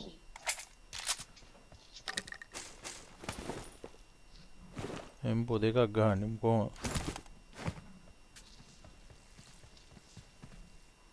දෙන්නම සකබුන්ද ඉස්සෙල්ලත් මැරුණා ඉර දැන් ඉතින් ආයෙ බලයි Okay.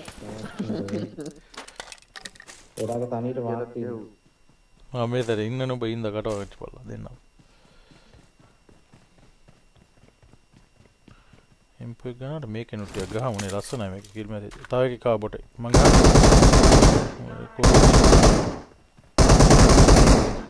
බොලොකෝ ගහන ගෙහිල්ල ගහන්නද කියලා අහනකොට ගහන බා එනිමි දැක්කාම ගහන්න ඔග්ග එකක් තියෙනවා ඈ බා කවුද සෝනිකා එනිමිට ගහන්න ලේට් බොටාට ගහන්න නම් ඉස්සරලම බොටාට ගහන්න කියන්නේ මම අර කිව්වේ ඉස්සෙල්ලා ඉන්නවා කියලා එතන කො එකක් දාන්න තු කොම් ටිකක් දෙන කොම් බුරියනි තරංග කොම් බුරියනි කියලා දෙනවා හොඳයි රස ටික සැරට හදා ගන්න නැත්තම් කන්න බෑ ඔව් සැරණ තුන තුනේ කොම් බුරියනි මේ ගන්න මින්දු යන්දිකු මොනවා මට වැඩි කතා කරන්න බෑලු වෙලා දාලා නෑනේ මං ඔයාලට තාන්න යන්න එපා කියලා කිව්වේ මම දුරින් ඉන්නේ ඒක මිසක් මෙඩියක් තියන අරන් එනවා මෙඩිය නෑ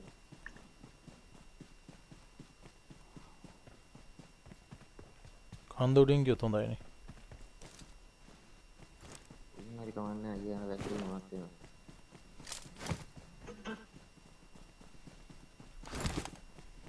I can make this gun talk.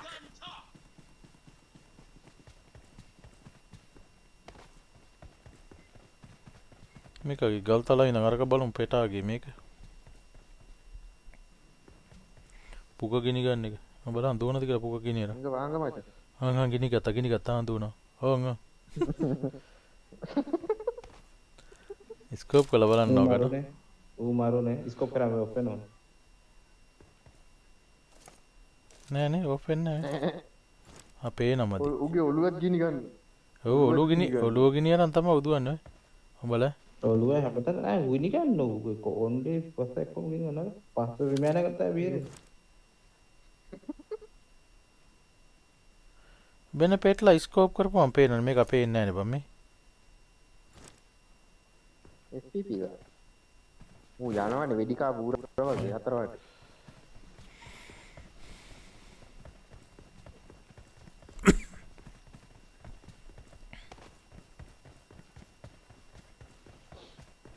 පලස්තීන් කියලා දාලා තිබ්බ දැක්කද?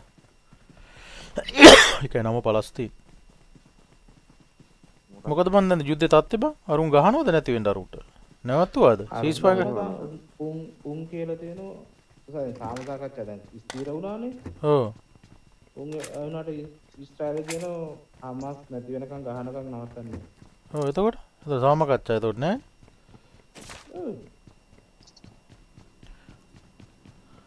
සාමදාකච්ඡා කියන්නේ උන් මරන්නේ අහිංසක මිනිස්සුනේ බං. අර ළමයි 4000ක් විතර මැරිලා තියන්නේ බං පාර බල්ලෝ.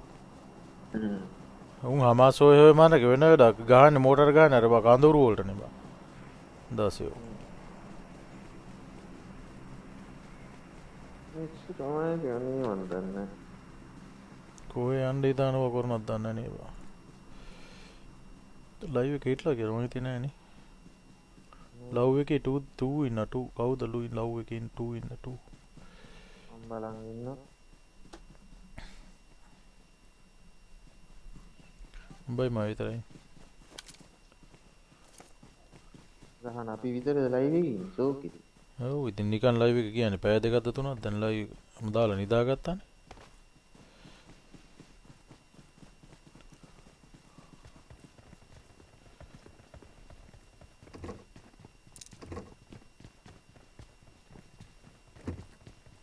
යම් බය මුන් දෙන්නත් නැති කියම මේ තියෙන අපේ ගම්මු මේක අරන් කරකමු. Gamma Vandia. Congratulations on becoming a valued Aston Martin car owner. අද මම බැලුවා ජයසූරියට පස්සේ අරගේ අවුට් එක ගැන කතා කරනවා හරිද? පොඩි ටිප් එක. අන්න ගන්න උඩ ගන්නයි. පොඩි අහලා මේ කවුද මම Watch out. මම බෑගනේ හරිද? මොකද දැන් ඒකේ පොඩි වේවයක් යනවනේ. කොතන මල්ලි? මෙන්න මේ පැත්තෙන් ගියද? Watch out. කියලා. ඒකේ තියනවලු මචං ස්පයික් එකයි වේව් එකයි කියන දෙකල්ලු. ඒ කියන්නේ බැට් එකේ වැදුනම ස්පයික් එකක්ලු යන්නේ. ඒ කියන්නේ ඒක බැට් එක වැදුනොත් අරක නිකන් යන්නේ ඒක බැට් එකේ වැදුනද නැද්ද කියලා හිතා ගන්න බැරිලු. හරිද? ඒක අන්කාට හිතුන කවුට් කියලා අවුට් වෙන කිව්වලු. බෝට් උන්ටද මන්දන ගහන්නේ බා ටෝක ටෝක නෑ නෑ මේ ළඟයි ළඟ. ඔයින් තුරගේ නෑදා කොන්තාව ඉන්න ඕනේ විතරක් ඉන්න එක උඩට ගැහුවේ වාට ගහයි උඩින් එක ආවා මෙතන නවදපන්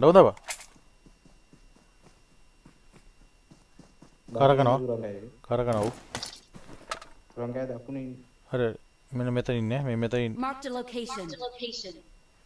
ගහේ වගේනේ ඔව් इसको वीडियो से मेरे पास मर गया वो जा बा වමට යනවා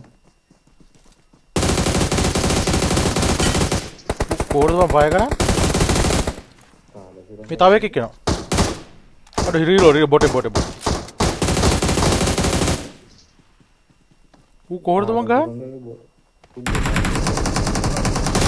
मैं मेतन डाउन डाला मेतन I need a weapon. कोहेद भाई यान्ने කොහෙද බං යන්නේ පස්සේ දැක්කේ ඔය මන් දුරන්නේ පෙට්ට ගැහුවේ ගියාම මේ කොහෙද බලන්න මූ ගහනවා බං උන්ගේ දෙන්න තමයි ඉඳලා දෙන්නේ මම ඔයාගේ පෙට්ට ගහලා පස්සේ තමයි ඌ දැක්කේ මට පොඩ්ඩක් ඉන්න මගේ ලැප්ටොප් එක යන්නේ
මට එක්සූට් එක ආපුවාම ඊළඟ මේ කිල් මැසේජ් වෙනකන් දාන්න පුළුවන් මේ වයනකොට බා හැමදාම මම අර ගන්න නෙන 10 ඩිස්කවුන්ට් 150ක නේ 111ක් තියෙනවා බා මේ කරකවන රසයන හම්බෙනවනේ අපි ගාමු වෙන මැප් එකක් දැන් අපි ගාමු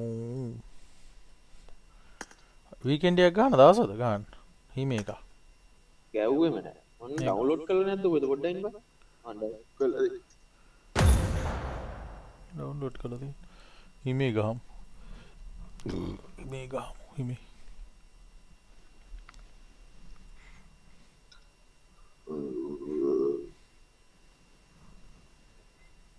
ठीक है छोटी उपांदी ने एक एक गिना फल මොකක්ද ඒවලදී फल रे नेवनाට වැඩක් නෑ ඉටි හරිනේ දැන් ආදායයක් තියෙනවා ඉටි පන්දමක් තියෙනවද දන්නේ ගෙන යන ඉටි පන්ද අමතකුණ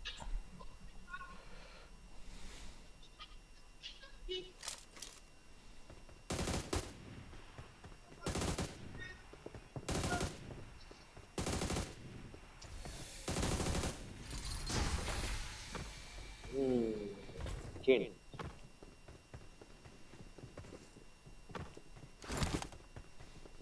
I got the triple elimination medal. I got pretty elimination.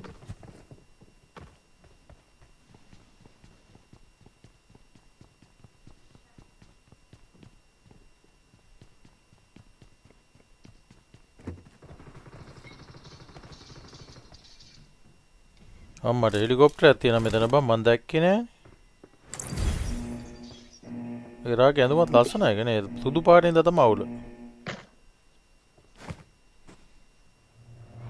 බලන්න ලස්සන. ලස්සන කඳුපන්ති බලන්න දැක්කද පිටිපස්සේ? ඈ? මේකේ කොහෙදවත් දන්නේ මේක බයින්නේ කොහෙටවත් කියලා. Okay. අනේ මන් දන්නේ නැහැ. ඒ බයිමු ගොරෝ කතමයි. Kan villa besok sampai hambaan ke baino. අපි යමු ඩයිනෝ පාක් එක පැත්තට එන. මේක මං හිතන්නේ එරංගලකටත් වැඩිය ලොකු මේ මැප් එක. මේක. නෑ. ඈ? අඩුයි මම හිතන්නේ මේක අඩු. 30 වර්ග කිලෝමීටර කීයේ? අතර මේක ලොකු කියන්නේ මේක. ආරක තමයි වැඩිම ලොකුනේ මොකද්ද මියර් මාර්ග. මේක කටයි.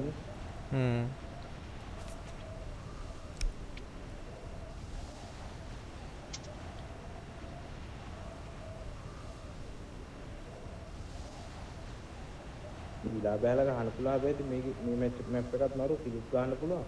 විලා ගාලා ගන්න පුළුවන් මේ මැප් දෙක තුනකට කන්න වෙනවා. ඒකයි තියෙන්නේ. මේකම ගහන්නේ උන් ඉන්නවා බා. ඩයිනෝ සීරස්. මේක ගහන මේකම ගහන්නේ උන් ඉන්නවා බා. ඔබ කියන්නේ මේක ඇතුළේ මම අගලක් තියෙනවා. ඩයිනෝ එකේ කිනුගේ කට ඇතුළට වෙලා ඉන්නේ අපෝ. මොකක්ද පෙන්නන්නේ? කොහෙද ඉන්නේ කියලා. වාත්‍රේ ඩයිනෝ එකේ කිනුගේ කට ඇතුළට වෙලා ඉන්න පුළුවන්.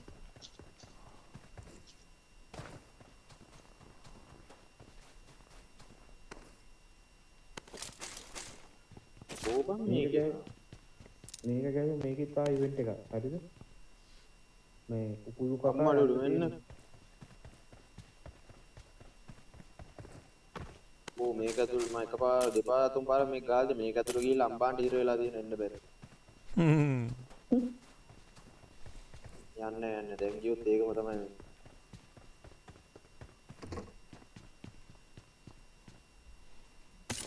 මේක තැනක් තියෙන්නේ උඩ නගින්න පුළුවන්. අපි උඩ නගින්න ඉස්සර. වැඩක් තිබුණා. ඇයි? මේක ඩයිනෝ කෙනෙක් මේක තිබ්බනේ අර මේ ලෙස්සලා යන සීන් එකක්. ඒක තියෙනවා තාම. ඒ ඉවෙන්ට් එකේ තියෙනවා. මේ ඒවා ඉවෙන්ට් නේ බා. බෝඩ් එකේ දුන්න ඉවෙන්ට් වල විතර.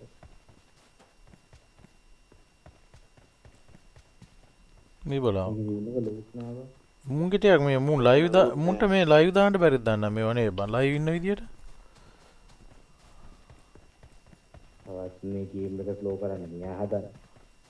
නෑ මං කියන්නේ දැන් මුන් ඔච්චර කල් දැන් මේ ඔච්චර කල් මේ පිළිම විතරයිනේ දැන් මුන් දැම්මනම් මචං. හරිද?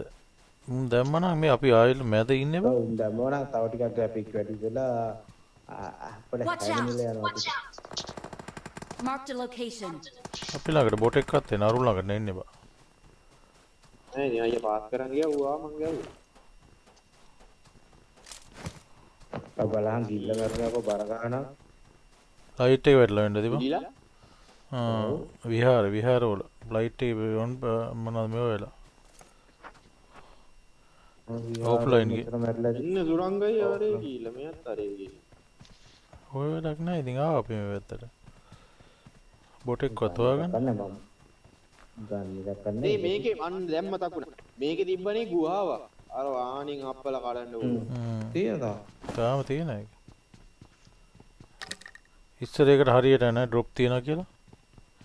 ඔව් තියෙන ඩ්‍රොප් තියෙනවා මේකද? එහෙමද? ඒකද ඩ්‍රොප් එක. ඔව්. ඒකද ඩ්‍රොප් එකක් තියෙනවා. ඩ්‍රොප් එන කොටක් තියෙන සුරංග. ඒකට එක ඩ්‍රොප් එකයි ගන්න එකදී බඩු දෙයි. එතනින් එනවා කියලා ඉස්සර කියන්නේ ඕක නේද?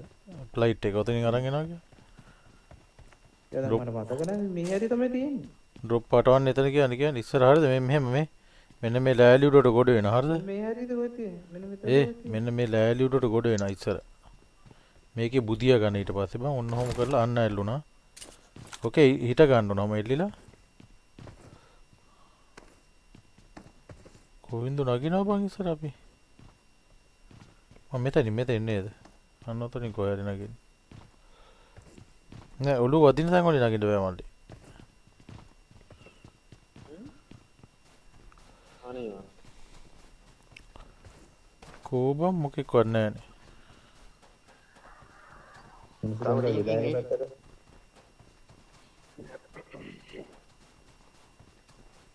මේ හැටි තමයි බං ඕක තියෙනවා. මට මතක නැහැ ගුහා වර්ස් තියෙනවා. අරගේ පෙන්නනවා නේද මැප් එකේ ගුහාව?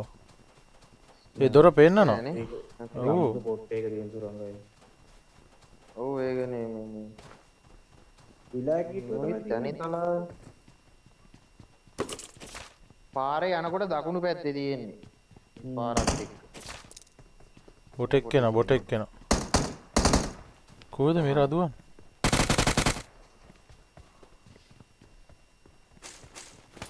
M7 එකක් තියෙනවා. මේකේ ප්ලේයර් තියෙනවා නේ. ඔව්. ඒකෙම නැති. ඒකෙම නේද? M7 එකක් තියෙනවා. ආන් ලැග්ගුණා. ලැග්ගුණා රුට ගාව සද්දෙට කොහෙන් හරි එනවා. කොහෙන් හරි එනවා බඩු. ශකබු මේකේ තියෙන වාහනේ බලහලා. මේකේ තියෙන චොප්ප කර වාහන ටික. මිලෝරහක් නෑ. ආයෙ ලැග්ගුණා.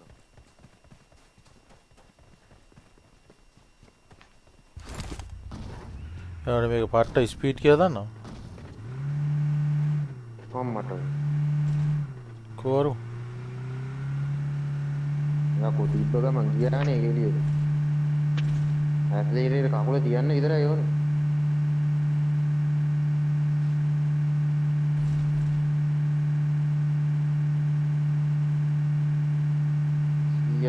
මූ ඇවිල්ලා තියෙන දියා බලන්න. මේක එක්ක නෑ. මෙන්න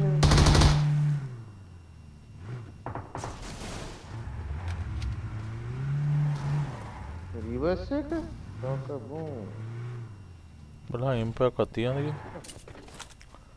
රෙද්ද ගන්න ඇති. ඒ ගන්න එක තමයි.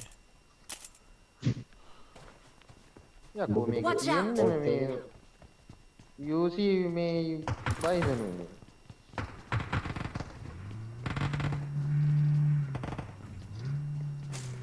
There are we. Not bad.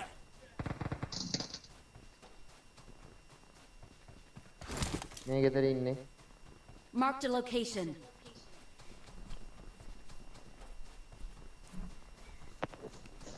කොහෙද ඉන්නේ? මේ මාක් එක දාපු. Marked a location.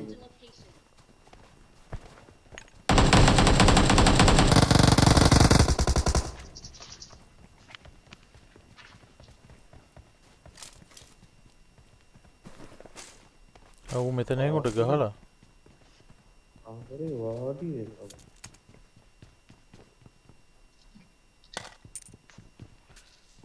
මේ ගන්න එකට ස්කින් එකක් තියෙනවද බලට ඔකට? ඈ? මොකද තෝමිය? නෑ. ඕකට තියෙනවා. ඕකට ස්කින් දැක්කා. සායි ලැග්ගුණා. ඒ පාරණ හොඳටම ලැග්ගුණා. සහතුකාගේ උන් එනවත් දන්නේ මොකද? මට දැනෙන තුගේ උන් එන්නේ දැන්.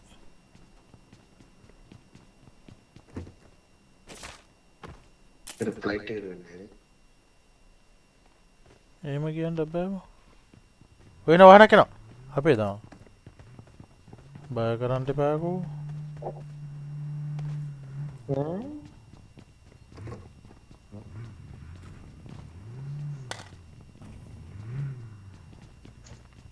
සවලක් මොන මගුලක්ද මේ? වරෙන් විලායක් ගාව ඉන්න වරෙන් යන්න. ඔළුවේ කාරිනවනේ බං අයි මේ ගෙවල් උ. කොහොම වහන්නේ?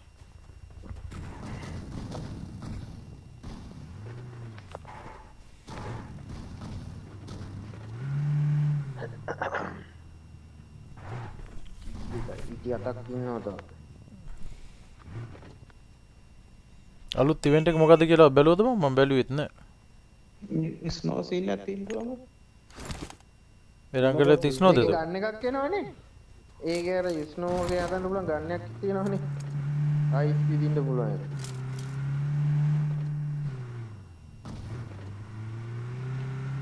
දෙක ගහපු ගමන් ඉවරයි.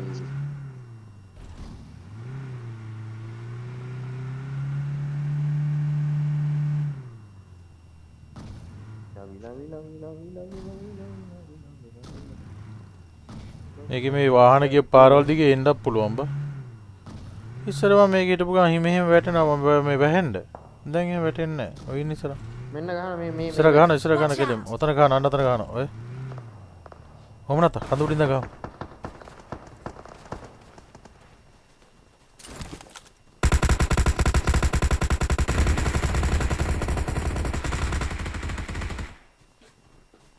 Where are Yeah. Okay. Marked a location. මේ ගෙදර තොණෙක් කලින් ගෙදර.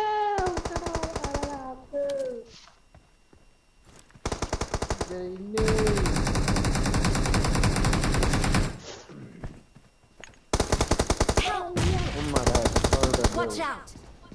උඩ ඉන්නේ. උඩ බැස්සා.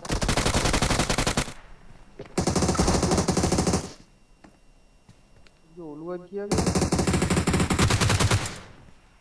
ඔය ඉන්නතල සුරංගයේ. ඕක ඉවර කරන්න. කවුද අපි මූව් ඉවරද?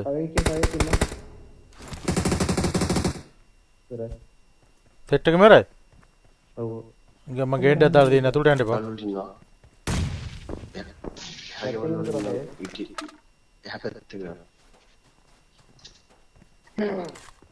අරු DBS එක කුසනවා දැක්කම කරේ.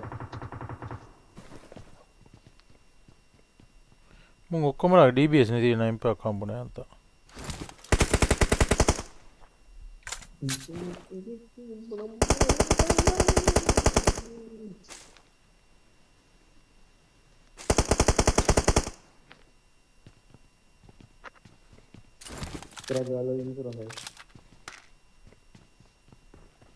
පිටවැස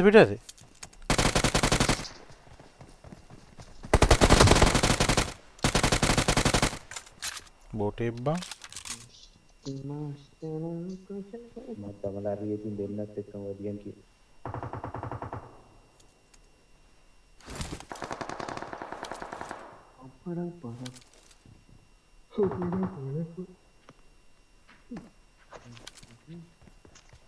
සරංගයි ස්කෝප් තියනවද?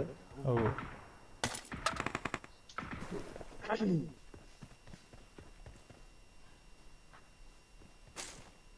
අයිෆෝන් තියනවද පාරේ හරි? දෙන්න ටික 300 ගණක් තියෙනවා. එරාගේ පෙට්ටි බලන්න එරාගේ පෙට්ටි ඔය තියෙන එරාගේ පෙට්ටි. මේ තියෙන එරාගේ ඇතිම. Marked a location. වෙන මගුලක්ද පින් එක 100ට යන්නේ. වෙන්නේ. ඔඩ.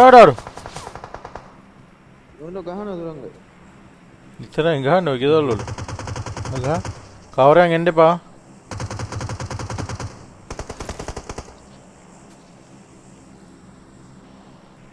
දැන් ගහන සුරංගයි.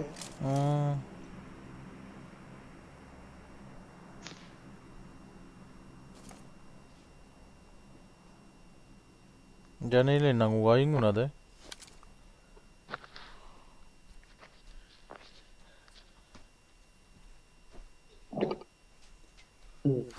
පිටුවැස පොඩ බලන්න ඕන උඩින් ඒ.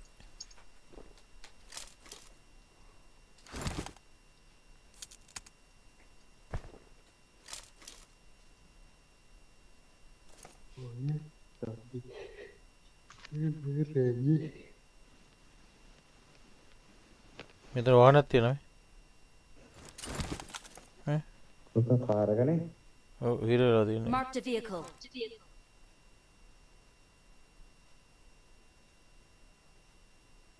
යනවා මෙහි යනවා මේ. මෙන්න මෙහි යනවා ඌ මේ. Marked a location. අරු මෙහිම රවුම් කරනවා මේ. දැක්කද? අරු බහැලා එහෙන් රවුම් වෙනවා මෙන්න මෙහි. අන්න මේ පැතර. වාහන අරගෙන දැක්කා? අනිත් උන් ගෙන්න ගත්තා බා. උගේ හතරම ආව. එතනම හතරම. අර ගියපු එකත් ආව. මේ ගියපු වෙනේ ගිහින් අරන් ආව එකෙත් තව එකෙක්. උත් අර පැන්නා. ගෙදරට පුරා පැන්නා.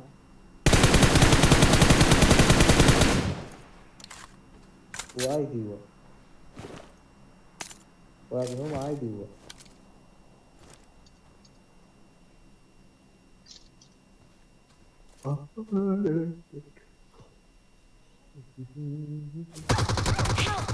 මේ මෙහෙකට ඇවිල්ලා පල්ලෙහා ගියේ මේ පල්ලෙහා ගියේ මේ අයින්ද පැන්ද බා අරු එතනට ඇවිල්ලායි රොටේට් වෙලා පල්ලෙයින්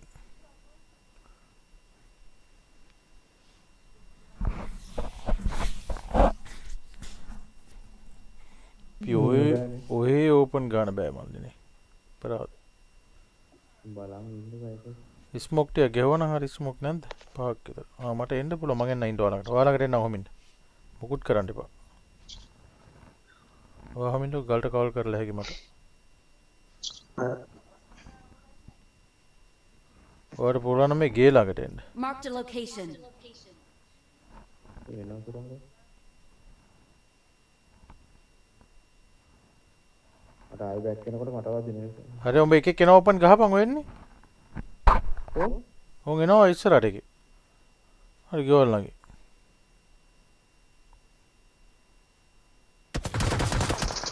එයිලයි තාපේ පැනගත්තා නම් හරි අන්තිම මොහොතේ ගෙහෙවි බා මට මේක ඇතුලේ ගිලිලා ඉන්න පේන්නේ බා උන් ඇවිල්ලා ඉන්නේ ළඟට ගාලා කෙලින් ඇවිල්ලා ඉන්න තුරන්ද පේන්නේ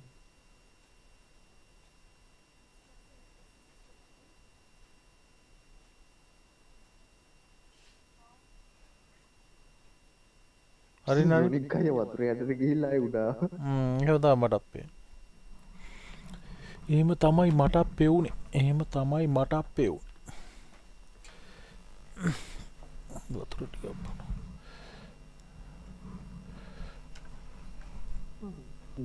එච්චර හතරක් ඉඳලා බයයි අරු අවසර ගියලු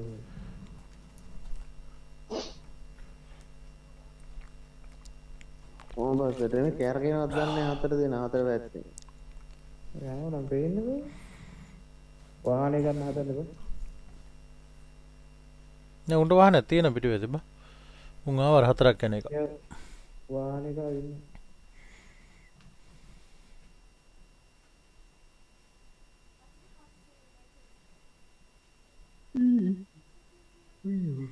ඩයිනෝ පාක් එකට ආන් එනවා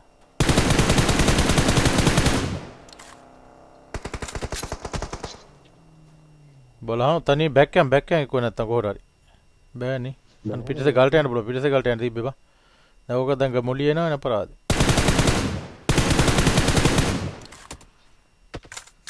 කොහොමද වැදිල්ල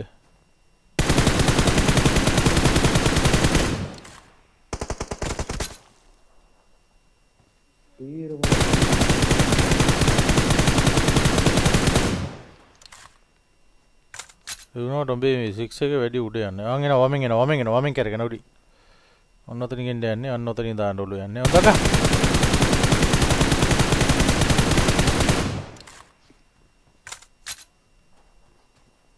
ග්‍රේඩ් එක කිසිකද මන් දන්නේ. අන්න අර මුල්ලෙත් ඉන්නවා. ගහව තැන මුල්ලේ. දෙන්න ඉන්නේ බා. දෙන්න තුනක් ඉන්නේ. ස්මූත් දාගෙන ඉන්නේ. ඔබට ස්මෝක් නෑ නේ. අරු බලන්න. අර මගේ ලෙම් පෙට්ටිය ලූට් කරන්න බා ස්මෝක් ගාලා මම පෙට්ටිය ලූට් කරන්න පිටිපස්සේ ඩවුන් දා පිටිපස්සේ තනි කරන් පිටිපස්සේ ඔහේ බා වමේ වම් පැත්තට පිටිපස්සේ උඩ අන්න ඔය පැත්ත ඔන්න ඔය ඉන්නේ පිටිපස්සේ ඔය ඉන්නේ බා පිටිපස්සේ ඉතින් කාවරලා පිටිපස්සේ උඩ ගහන්න එපා බං ගලට පිටිපස්සට කරලා බෑ පිටිපස්සට ගිය අරු පීක් කරන් ඉන්නේ නෑ බං ගල පිටිපස්ස ඩවුන් දාලා අරුන්ට බැක් කරලා ගහන්න තිබ්බා මුන්ගේ හතරම ඉන්න වුණාට මොන ගහilla අර AWM අරු දෙන පෝරියල එක කොට්ටෝ ඇත්තනේ මං අතන කරේ මේ පැත්තට ගියාම මේ පැත්තට එක ගහනවා පිට පැත්තට ගියාම අරුත් ඒ වාහනේ නැහුණාද බං?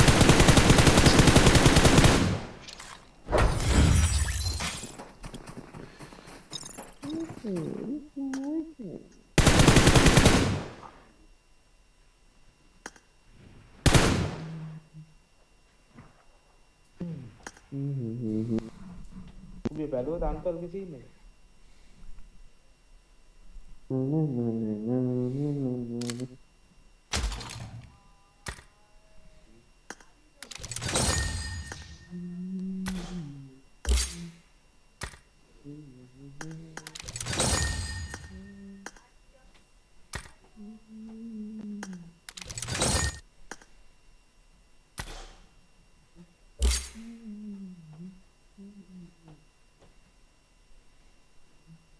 Iba, itu dia.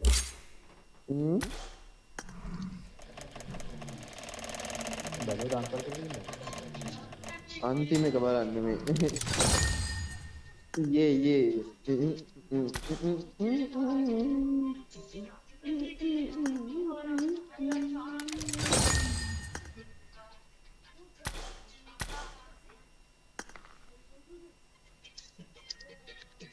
දැවිල්ලා අයියෝ දැවිල්ලා.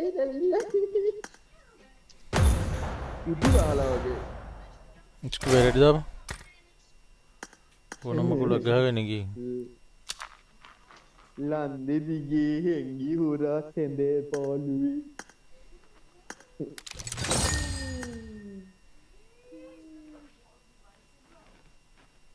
මල පිටුමට කිවන දිගේ යන්නේ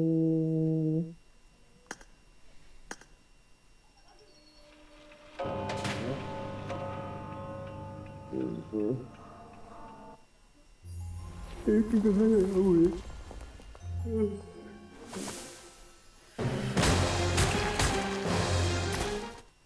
නන්නේ දිගේ හැංගි හොනා සැඳේ පාළුවේ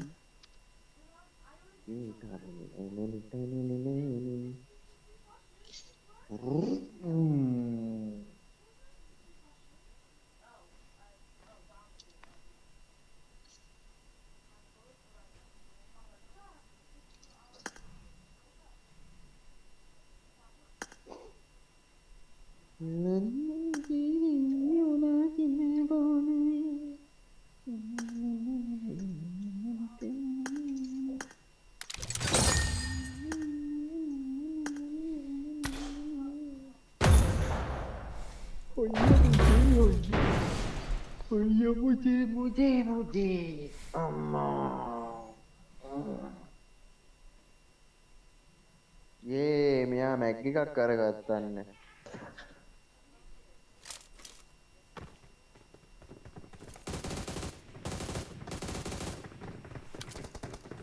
නංග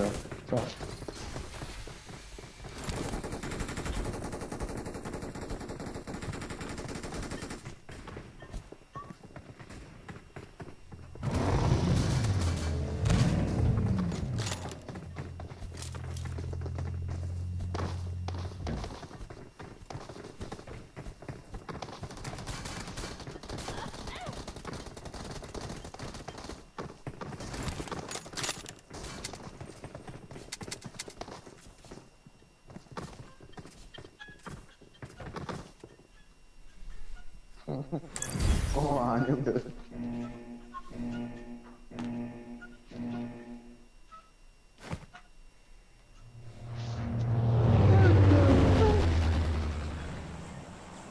No,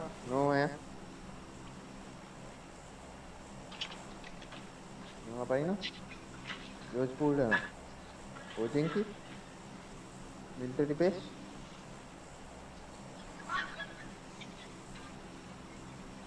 ඔය දෙයන්නේ දැම්ම කියන්නේ නෝ යන්න බෑ කිව්වේ නෑ කොච්චර විතරද බලන්න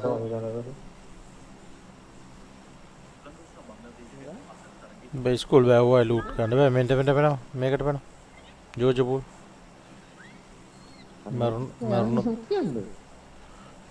මරුණා ගැහුවොත් ගැහුවා ඉන්න ගහපියෝ මැරිච්චෝම් ඵලයෝ මැරිච්චෝම් බලන් ඉන්න පියෝ පත් මැච්චේ නම් ඵලයෝ ඉල්ල තේකක් හදලා බීලා ජෝ කරලා නිදාගෙන ඉන්න. කවුද හන්ටර් අරගේ පඩි හම්බුණාද බා? හන්ටර් එහෙනම් එල. ගෙදර දැම්මා සල්ලි. ලංකාවේ ජීවත් වෙන්න අමාරුනේ. Okay.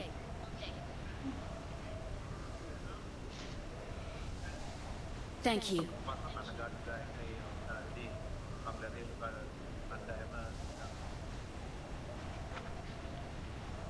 අර ඒක අර මැචස්ගේ අවුට් එකේ බම් මේ ස්කුබියා කැරි ලෝ එකක් තියෙනවා. Attack the mark.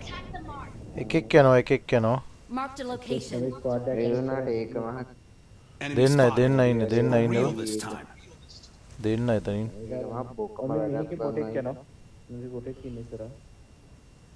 සාධාරණ වැඩක් නෙමෙයි. ඒ වැඩක් නේ කතා කරන්නේ. නෑ ඒ වෙලෙදී මල්ලක් බොටෙක් ඉන්නා කියන්නේ. මල්ලක් බොටෙක් ඉන්නවා මම ගහන්න. DP එකක් තියෙනවා. හඩ බොටා හිටුවා. Enemy spotted. Wheel this time. මම ගහලා කරන්නේ බොටෙක් ඉන්නවා.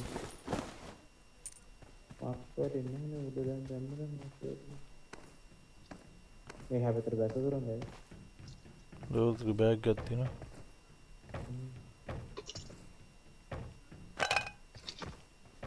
ඒක ගන්න බැරුව වටනවා ගියාම විමට. කොහෙන්ද කොට එන්නේ බා? ඔව් තියන්න. දැන් පුරෙන් හරි ගාන හැබැයි. ඒ බොටෙක්. ඒකට බොහෝ වෙලාවනේ.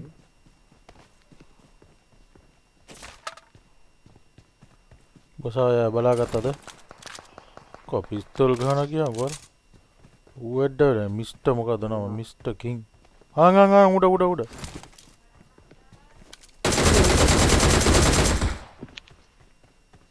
නෝ මේ ළඟේ කුකු ගාවා. ඔව් ළඟාව සද්ද.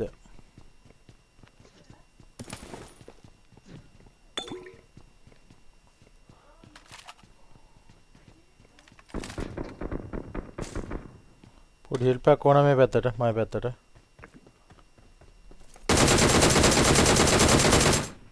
Team dead. ඔකේ ගහනවා අපි. ටීම් ගියා. ඔව් මැරලම ගියා. ඩූ එකක් නෑ දැක්කේ නැද්ද? ඔය ගහුවා අනිත් එකද? මම හිතන්නේ නොක් එකද කියලා. නෑ දෙකටම ගහුවා.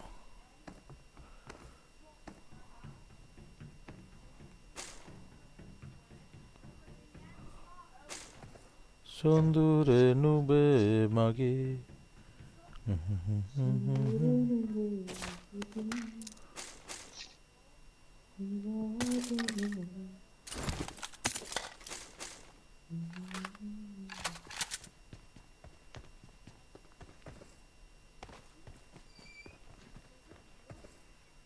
කීයක් තියෙනවද?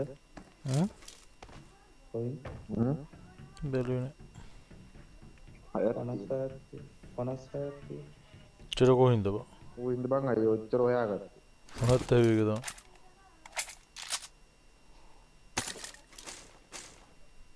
තමයි. කොයින්ස් විකාරයන් කියලා දන්නවා ඒක. එව්වේ කොහෙන්ද ඉතර හොයාගත්තේ කියලා. අපිට පුදුමයි ඒ ගැන නේද බා නැතුව මේ. එකයි යහුවේ මේ පෙට්ටියක් කරලා නේ අයියෝ සාන. එයා පෙට්ටි ගන්න හරි දක්ෂයි මල්ලි ඔය ටියට. පෙට්ටිය දීලි කියන පෙට්ටිය. පෙට්ටි ගන්න හඳ අයියා ඔය.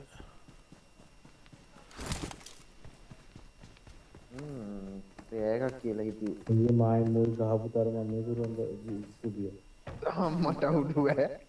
ඊයේ රොලික් අයියාට කියන ඕක තමයි බං ගන්න ඕනේ. ඒක ගහන්න ආසයිලු. ගෑවුවා හැබැයි ඊයේ. මේ ගෑවුවා. එනේ උන්ට ගෑවුවා ඒ බං. ලිරික් කෑවා ඊයේ. ලිරික් එක ගහන්න පුළුවන් බා. අපි ඉස්සලා ගෙවි. කිලුත් දාන්න. එක මැච් එක මේ අප්පෝ ලිරික් කියලා. එක මැච් එකේ කිල් එකේ 14යි මං 8යි මූ 4යි ඕනේ. ඔලංගින් ගියා මේ රෝදයක් නැති වුණාව එතන. ස්කූබියා ඔය කීවට ස්කූබියා ළඟින් ගියත් ඇතිව. ෆුල් මේ කේරි ස්කූබියා. I got supplies. ගේ ගෙදරගේ මෙලෝ දෙන්න නැතන. ඕනක ලෑන්ඩ බා ගෲප් එක ලූට් කරන කම්මැලි බා. අලුත් ඉවෙන්ට් එක බලුවද මොකද්ද කියලා? සුරංග 58ක් තියෙනවා. මොනවා ගන්නේ 58යි වෙන මදින්නේ? කොච්චරක් තියෙනවද? උසන. 97යි තව 3 වෙන කුලයක් ගන්න.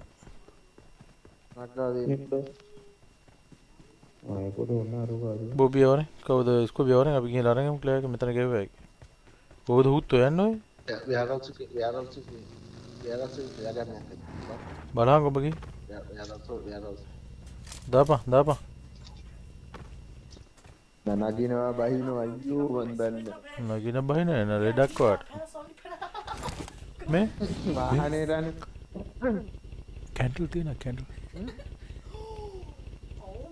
ආ තියෙනවා. මේ මෙතන ෂොප් එකක් තියෙනවා නේ. I got supplies.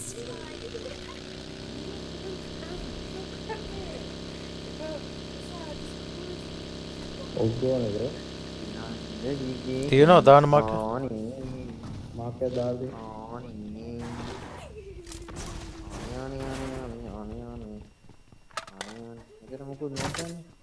අම්මට මේ මෙතන ඔග එකක් තියෙනවා. මේක ඔයා ගන්නවද අරක් ගන්නවද? මොකද කරන්නේ?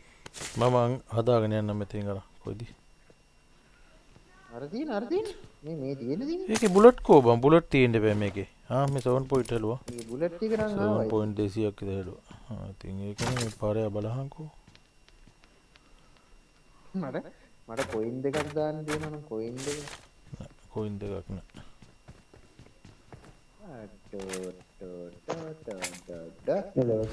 I got supplies. Tong dinggut dinggut. I got supplies. මේ ලූට් කරා නම් M2 එකක් හොයාගන්න දෙන්නේ නේද අයියා? තියෙනවා මේක ඇතුලේ ඕන තරම් බං. ඔන්න 6 එකක් තියෙනවා. ඒකට බොක්ස් එකක් කරලා තියෙනවා. ඒක කොයින් සම්බුනට කොට. On me. මේ යමන් මේ ක්ලෑග් ගන්න තියෙන බං. බයිසිකල් එකෙන් ක්ලෑග් කොහොම මෙතන? කොයි 6 මේ ඒ අනර බයික් එක ගන්න බං. මම ගත්ත බයික් එක. අතුලේ කොරකේ ඔන්න ඔය කොයින්ස් කොටක් දාලා යම. එරා යම. ඔය බයිසිකල් එක ගන්න යම. කවුද බයිසිකල් ගත්තේ? මම ගත්තා. වරෙන් ගේන. මේ බයිසිකල් දාලා තියෙන වරෙන්. බෝකේ දෙන්නේ. අන්න පොඩි බයිසිකල් දාලා තියෙන බොස ආරාම වරෙන් ඉතින් අපි ක්ලෑග් ගන්න යනවා. තව පොඩි වෙලා තියෙන්නේ. Okay. ඔතන බයිසිකලයක් දාලා තියෙන එළියේ. ඌ යනවා ජිප් එක නා ජිප් එක කරා වරෙන්.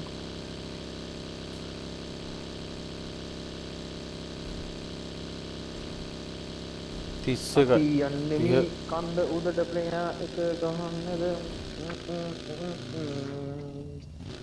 ගලට එහෙන් වැටෙන්නේ අම්මේ මේ ජීප් එක ගම ජීප් එක අරන් යන්නේ ජීප් එක මම අරවත් ආයි කෝන්නේ නේ අදිස්සිය තාවොත් එම ගැව්වොත් ඒක යන්න මේක ගැව්වොත් එම කණ්ඩ එන්නේ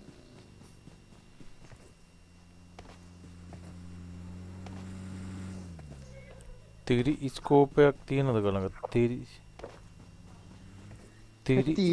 එකක් තියෙනවා තිරි එකක් දෙන්න උරගේ ඇතුළත ගැව්වේ ඔව් ඇතුළට ගැව්වා ඇතුලේ ගහලා නම් මේ තුනක් හදාගත්තේ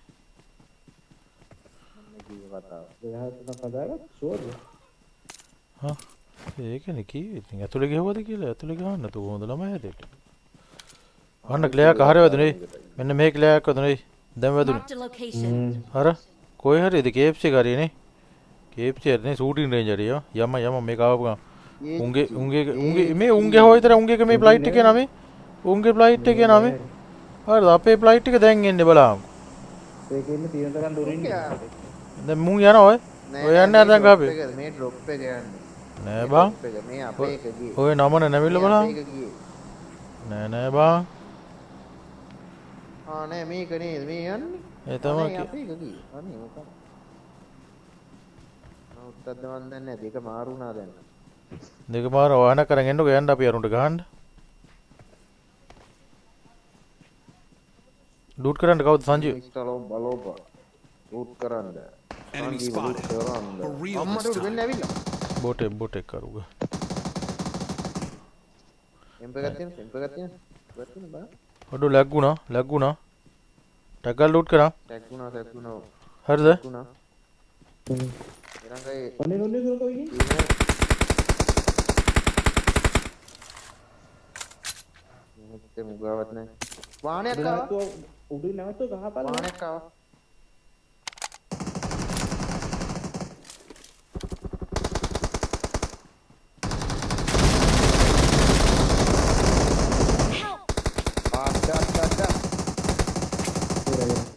මරන්න දෙන්න එපා. අඩ පාවි.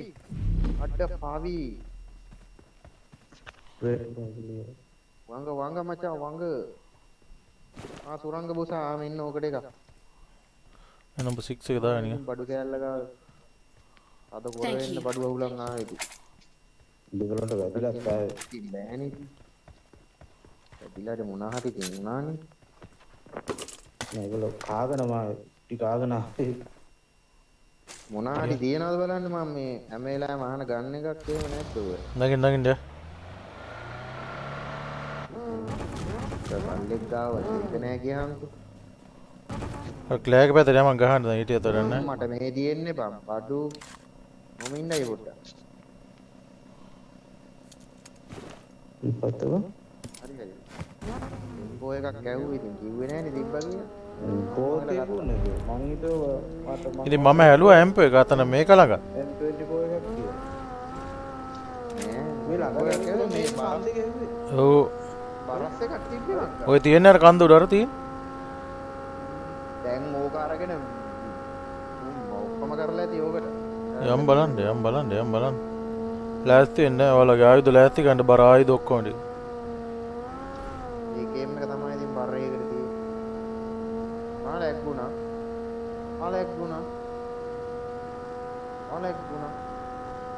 ගිහිල්ලා සොරගා ඉන්නේ. ඉන්න. මෙතන. කොතනද ඉන්නේ? තැන දාපලා මෙතන කි. Marked a location. ඔය කොහෙද ගියේ? මම දැක්කේ නෑ බා.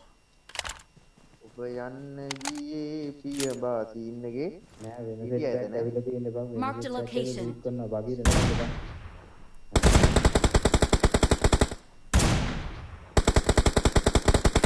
යම එක නොක් යම. ෆෝන් එක බං. කිල් එකට ගහවද? දන්නේ නැහැ කාගේ හරි නොක් එකක් කියලා අරන් දුන්න ඕන ඉතින් මොකක් වුණාද දන්නේ කාගේද කියලා දන්නේ නැහැ. ඉන්ඩෝනේ අයියේ තව. ඕ ඉතින් නොක්නේ. කිල් එක දැනුයි ආවේ. එතකොට අරක කාගේ? බාප්පච්චි. අනේ දෙයියනේ මෙතන තියෙන. එන් ග්‍රෝසා තියෙන ග්‍රෝසා. අපේදර තිබ්බොත් ගහනවා නැත්තම්. ග්‍රෝසා MP. වරෙන්දේ නා. I got supplies.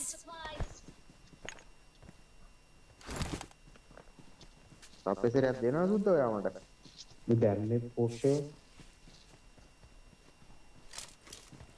මම නයිස් නේ ඉතින්. නයිස් බ්‍රෝ යා නයිස්.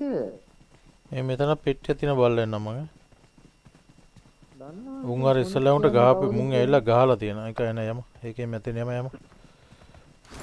හරි. ඉතින් මම 7 point on.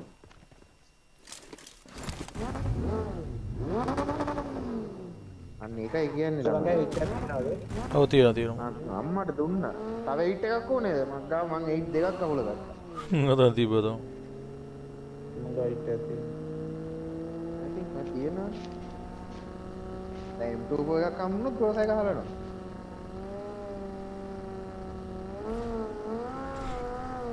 මෝඩ මෝසලේ මේ ගහලා මං කෙල්ලගේ කේක් එක කපලා එන්නගේ.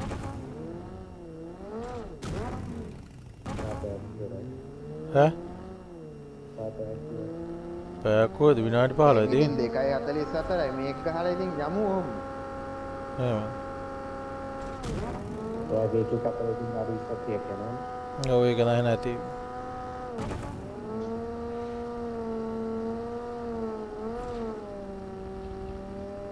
ඉවෙන්ට් එක කොහේ වැටෙයිද දන්නේ නැහැ නේද සුරංග. ඩ්‍රොප් එක ඩ්‍රොප් එක නේද වැටෙන්නේ නේ. දාපුනේ ඩ්‍රොප් එක අර කොයි? එළින් යන්නේ. මේ පාලමෙන් දාන්නකො යට පාලම. අර දින්නේ අර දින්නේ. ආ දැක්ක.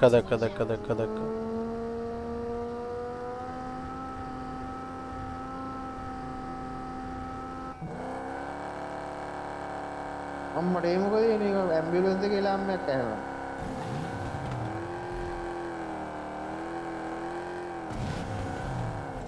අරබුම්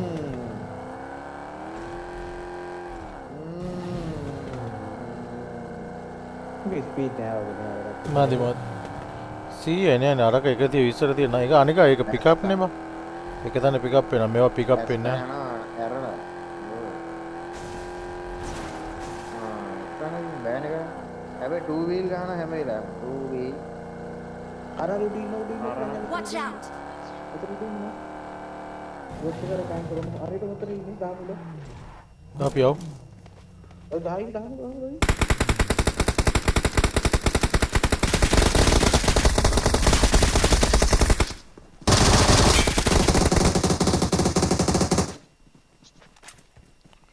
ඒක වර ඉවෙන්ට් තියෙන කාලේ ඔහොම රස් ගහන්න නැහැ නුඹලා. Marked a location. මේ ක්ලියර් එකක් තියෙනවා බා. කො බුලට් එක. ඔඩේ ක්ලියර් දෙකයි මූ ළඟ. ක්ලියර් ගන් තියෙන මේ අමෝ නැහැ. අනිත් එක ළඟද බලන්න. මේ තියෙන්නේ අනේ මේකේ නෑ මේකෙත් නෑ. මේ මේකෙත් ක්ලියර් එකක් තියෙනවා. කියා හතරක් යකෝ මු කොහෙද ගියාවේ කො ගන් ටික. ගන් එකක් තියෙනවා. නෑ නේක තමයි මං කියන්නේ. මේ ගන් තුනක් තියෙනවා. මේක ඇමෝ තියෙනවා. මොකේද? ඒ මාර්ගයේද කො? ඔව් ඩ්‍රොප් එකේ. මේ අහන්නකො මුන් කොහේ හරි ක්ලියර් හැංගුවා මල්ලි දන්නවා. මුලන් ක්ලියර් ගන්න මේ ක්ලියර් එකෙන් එන බඩු මොකුත්ම නැහනේ. ඔව් ඔයා ගන් දෙන්න ඕනේ. ඇමෝ නැහැ. ඒක තමයි මං කියන්නේ කොහේ හරි මු ඇමෝ හංගලා තිබ්බේ. අපි ගජයා කරන්නේ. 59ක් තියෙන කොයින්ස්. 52ක් තියෙනවා. එහෙනම් මේ ළඟපාතම හංගලා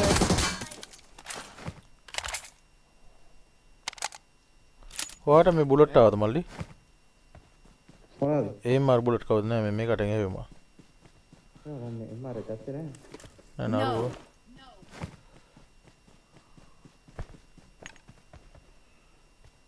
මෙන්න මේ යන මේ බගියක් යනවා මෙතන. හවුස් ඉතින්. හවුස් ඉතින්. උන් බගිය මාරු කරාද නෑනේ? නෑ දුරංගේ උන් යමු හංගලා නෑ. උන් මේ ගන්න අහුලන් ආපු. ගන් තුනක් නේ බා. දුරංගයි මේකට පේන්නේ නෑ දුරංගයි බලන්න වල පේනවා විදිය. එතන බගි දෙකක් තියෙනවා මල්ලි අපිලට.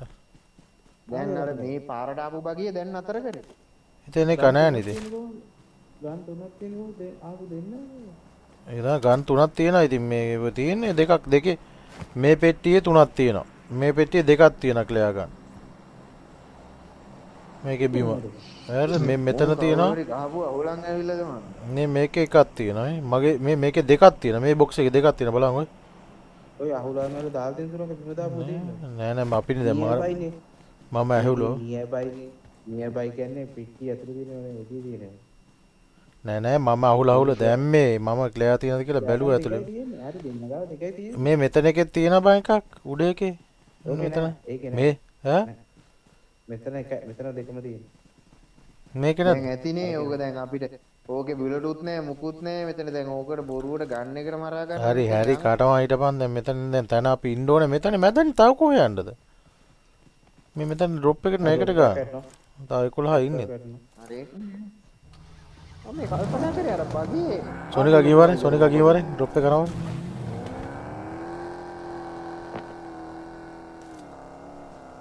පරිස්සමට යන්නේ මට අර බගියේ ඩයල් එක තමයි ෂුවර් නැති. අරයා මට බහැලා ගියාද නැත්තම් උට ගැහුවද දන්නේ මෙන්න මේ ගෙවල් වල. Marked a location. ඔය ඩ්‍රොප් එක වැටුනේ බං අර ගෙවල් වලටත් එහානේ බං. මං හිතේ මේ ළඟ වැටුණා කියලා. කො වාහනේ නැතුන් අරුන් ආපේ. Marked a location. බගියක් තියෙනවා. මේකේ දාගෙන යන්න බෑ බං.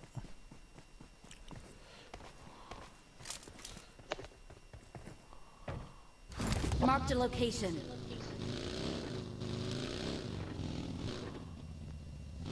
රෝසයකට 6 එක දාලා ගහන්න පුළුවන් දයි. උඩ 3 කරලා ගන්න.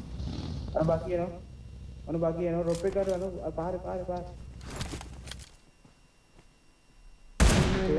Marked a vehicle.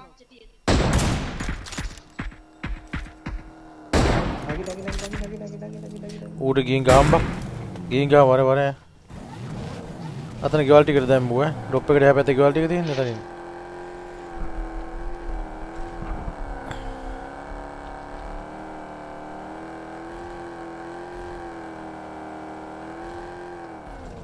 यार ගෙවල් වල ඉන්නේ මේ පැත්තේ. ඔය ඩ්‍රොප් එක ළඟම ගෙවල් ළඟ. ඩ්‍රොප් එක ළඟ ගෙවල් ළඟ. ඔය පැත්තේ මම නැහැ.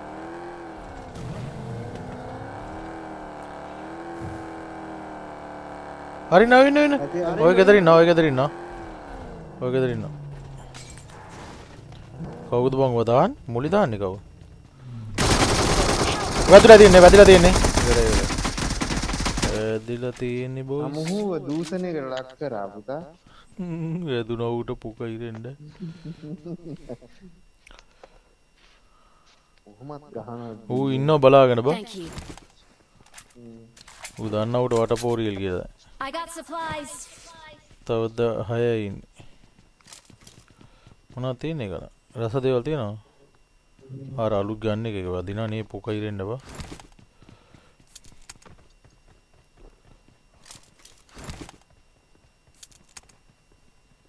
මේමාර් පාරක තල්ලන්න දුරංගයි කොහෙට හරි කමන්නේ. ඒක ද හොයනවා බං අල්ලන්න උඩ ඈත ඉන්නේ වෙන්නත් එපා ඉතින්. ඒ කොහෙවත් නෑ බං. මොකක්ද යන්නේ? ප්ලේන් එක යන්නේ ඩ්‍රොප් එක යම. ඩ්‍රොප් වත් ලූට් කරමු බා මොන රෙද්දද මේක? නෑ මේකක් වහින දුරංගයි. හරි යන්නේ ලයිට් එක වල. උඩින් එන්නේ. අර කන්ද උඩින් නම් එන්නේ. බහැලා තියෙන්නේ. කන්ද උඩින් වැටෙන්නේ බලන්න. බහැලා තියෙන්නේ. කොහෙද වැටෙන්නේ? ඔන්න ගහනවා. කොහෙද? මාක් එකක් දාපන්. Marked a location. Marked location. SOS එක ඇවිල්ලා තිබුණේ. ගියේ. Marked an open door. මේ මෙතන ඉන්නවලු බං මේකේ. Marked a location. අර එහා පැත්තේ ගෝලුත් දානවා මෙහා පැත්තේ ගෝලුත් දානවා. මොනවා කරනවද දන්නේ නැහැ බං. මම දන්නේ නැහැ ගහනවා කොහෙට ගහනවද දන්නේ නැහැ ඉතින්. මාට ඕපන් ඩෝ කිය.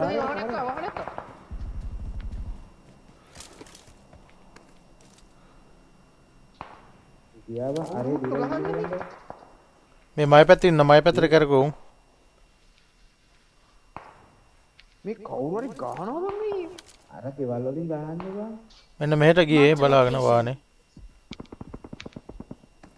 අලුන්ට ගහනවද? කන්දුලින් ගැහුවට DP වාරක්. අර වාහනේ කොහෙද ගියේ බං? ඌ ගියා. මේ වාහනේ පක්කේ ඇරියානේ තියලා එන ගැහුවා වගේ.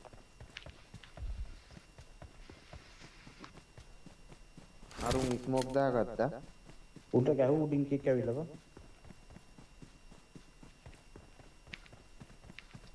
උරංගයි වාහනේක බලාගෙන. අපි යන්න ඕනේ ළමයි. Marked a location. කියන්න ඕනේ වැඩි දුරක් මේක ඕනේ තියෙන්නේ.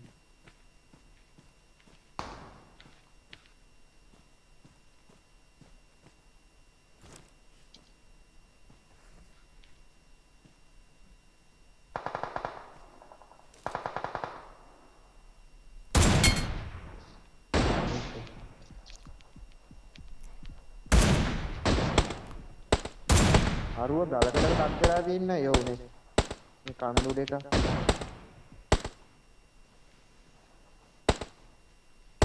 හෙඩ් එකක් වැදුණා බං.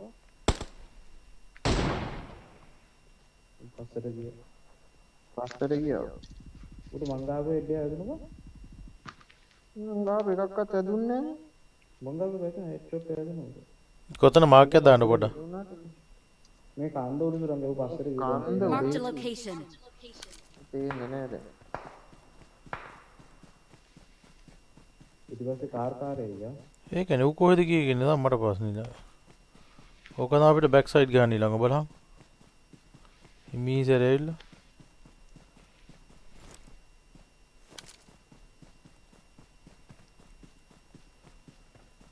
තව 9 කියන්නේ 5ක් ඉන්න බලාගෙන.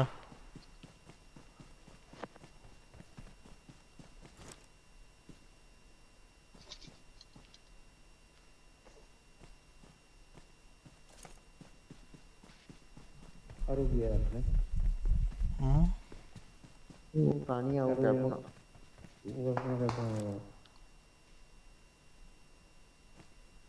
මෙතනෙන්ට ඔලුව කල්ලාගෙන වැඩි තුරන්නේ. අනු ආයෙල ගහනවා. මට ගහන්න මට ගහේ මාවල්ලන්ට වරින් ටග් ගලා වරින් තෝරන එක ඇතුළේ ඉන්නේ. කවුද ඉන්නවනේ දැන් ස්කෝබේ ඉන්නවනේ. හොර මල්ලේ. මම දැක්කේ නෑ. ඌ දැක්කේ නෑ බං. ආරි දැක්ක දැන් දැක්ක බග් ගලා. අර ඉන්නේ පාරේ හිරම ඔලුව පලන්න.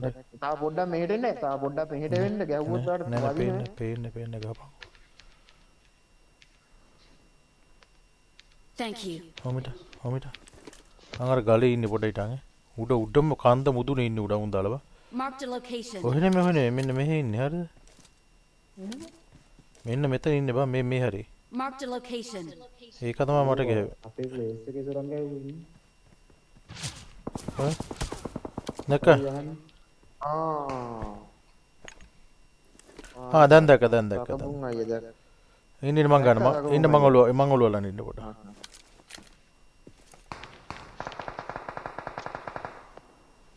එරා බලාගෙන තනියම ඉන්නේ. වදිනවා. මට උක කන කැරියා. ඇද්ද පාකයට උක දෙන්නාම හොඳයි. තරු පේන්න වැදුනා උට. යමන් ස්කූබිය. ඔය බයික් යන යම.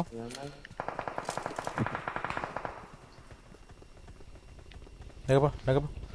අරුව ගහ. ගහන්න ඇතර එපා උගේ අනිත් එක ආවිලා අල්ල නැති ඈ.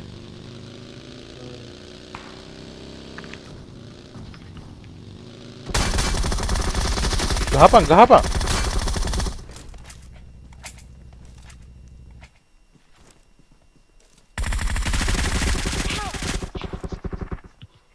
උඹට ගැහුවද? ඉන්න අම්මට අහු. නොක්කෙච්ච කාන්නේ බං අයිය ගහලා තියෙන්නේ. හරි අනිකත් ගිනි ගත්තා. ගිනි දාලා. Marked a location.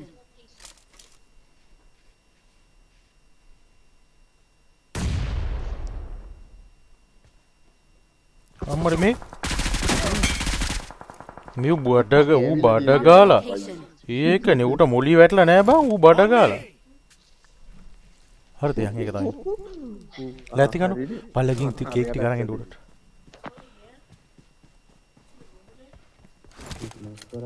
කොතනද ඉන්නේ මං එනවා මෙහෙන්. මේ එරාව ගන්න පුළුවන් නම් ගිහිල්ලා. හරි මං ගන්න. තව කී දෙනෙක් ඉන්නවද? ගෙවල් වල 3ක් ඉන්නකෝ. ඒ බලාගෙන යන්න. ඇයි? ආව ගන්න දෙන්න බං. ඌ ගන්න බෑ බං. අම්මට අහුදුවර. සුරංගයේ තාප්පයයි ඉන්නේ දකුණේ තාප්පයයි ඉන්නේ. සොනික් අයගේ පැත්තේ පල්ලෙහා ඉන්නේ. උන් 3ක් ඉන්නවද? ඔව්නේ උන් 3ක් ඉන්නකෝ. උන්ගේ 3ක් ඉන්න දුරම.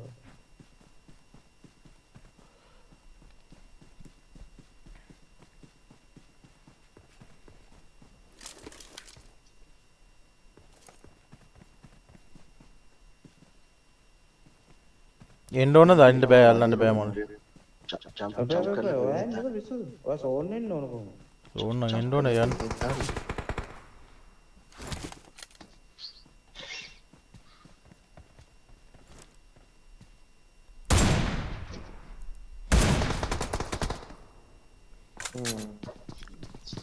එන කොහෙන්ද ගහන්නේ? හරි එහෙනම් කොහොම සුබ රාත්‍රියක් මම යන කේක් කපන්න. යයි නැත්නම් සුබ පන්දි නැතුව කියන්න. එල. සුබ පන්දිනයක් හැපි බර්ත්ඩේ කිව්වොත් යන්න. අදිට. සාකි දෙබේ දුවට. බයිය කියලා එයාටත් නංගි කියන බලාපන් මේක. හරි එහෙනම් ජය මම ලයිව් එකත් එන්ඩ් කරනවා.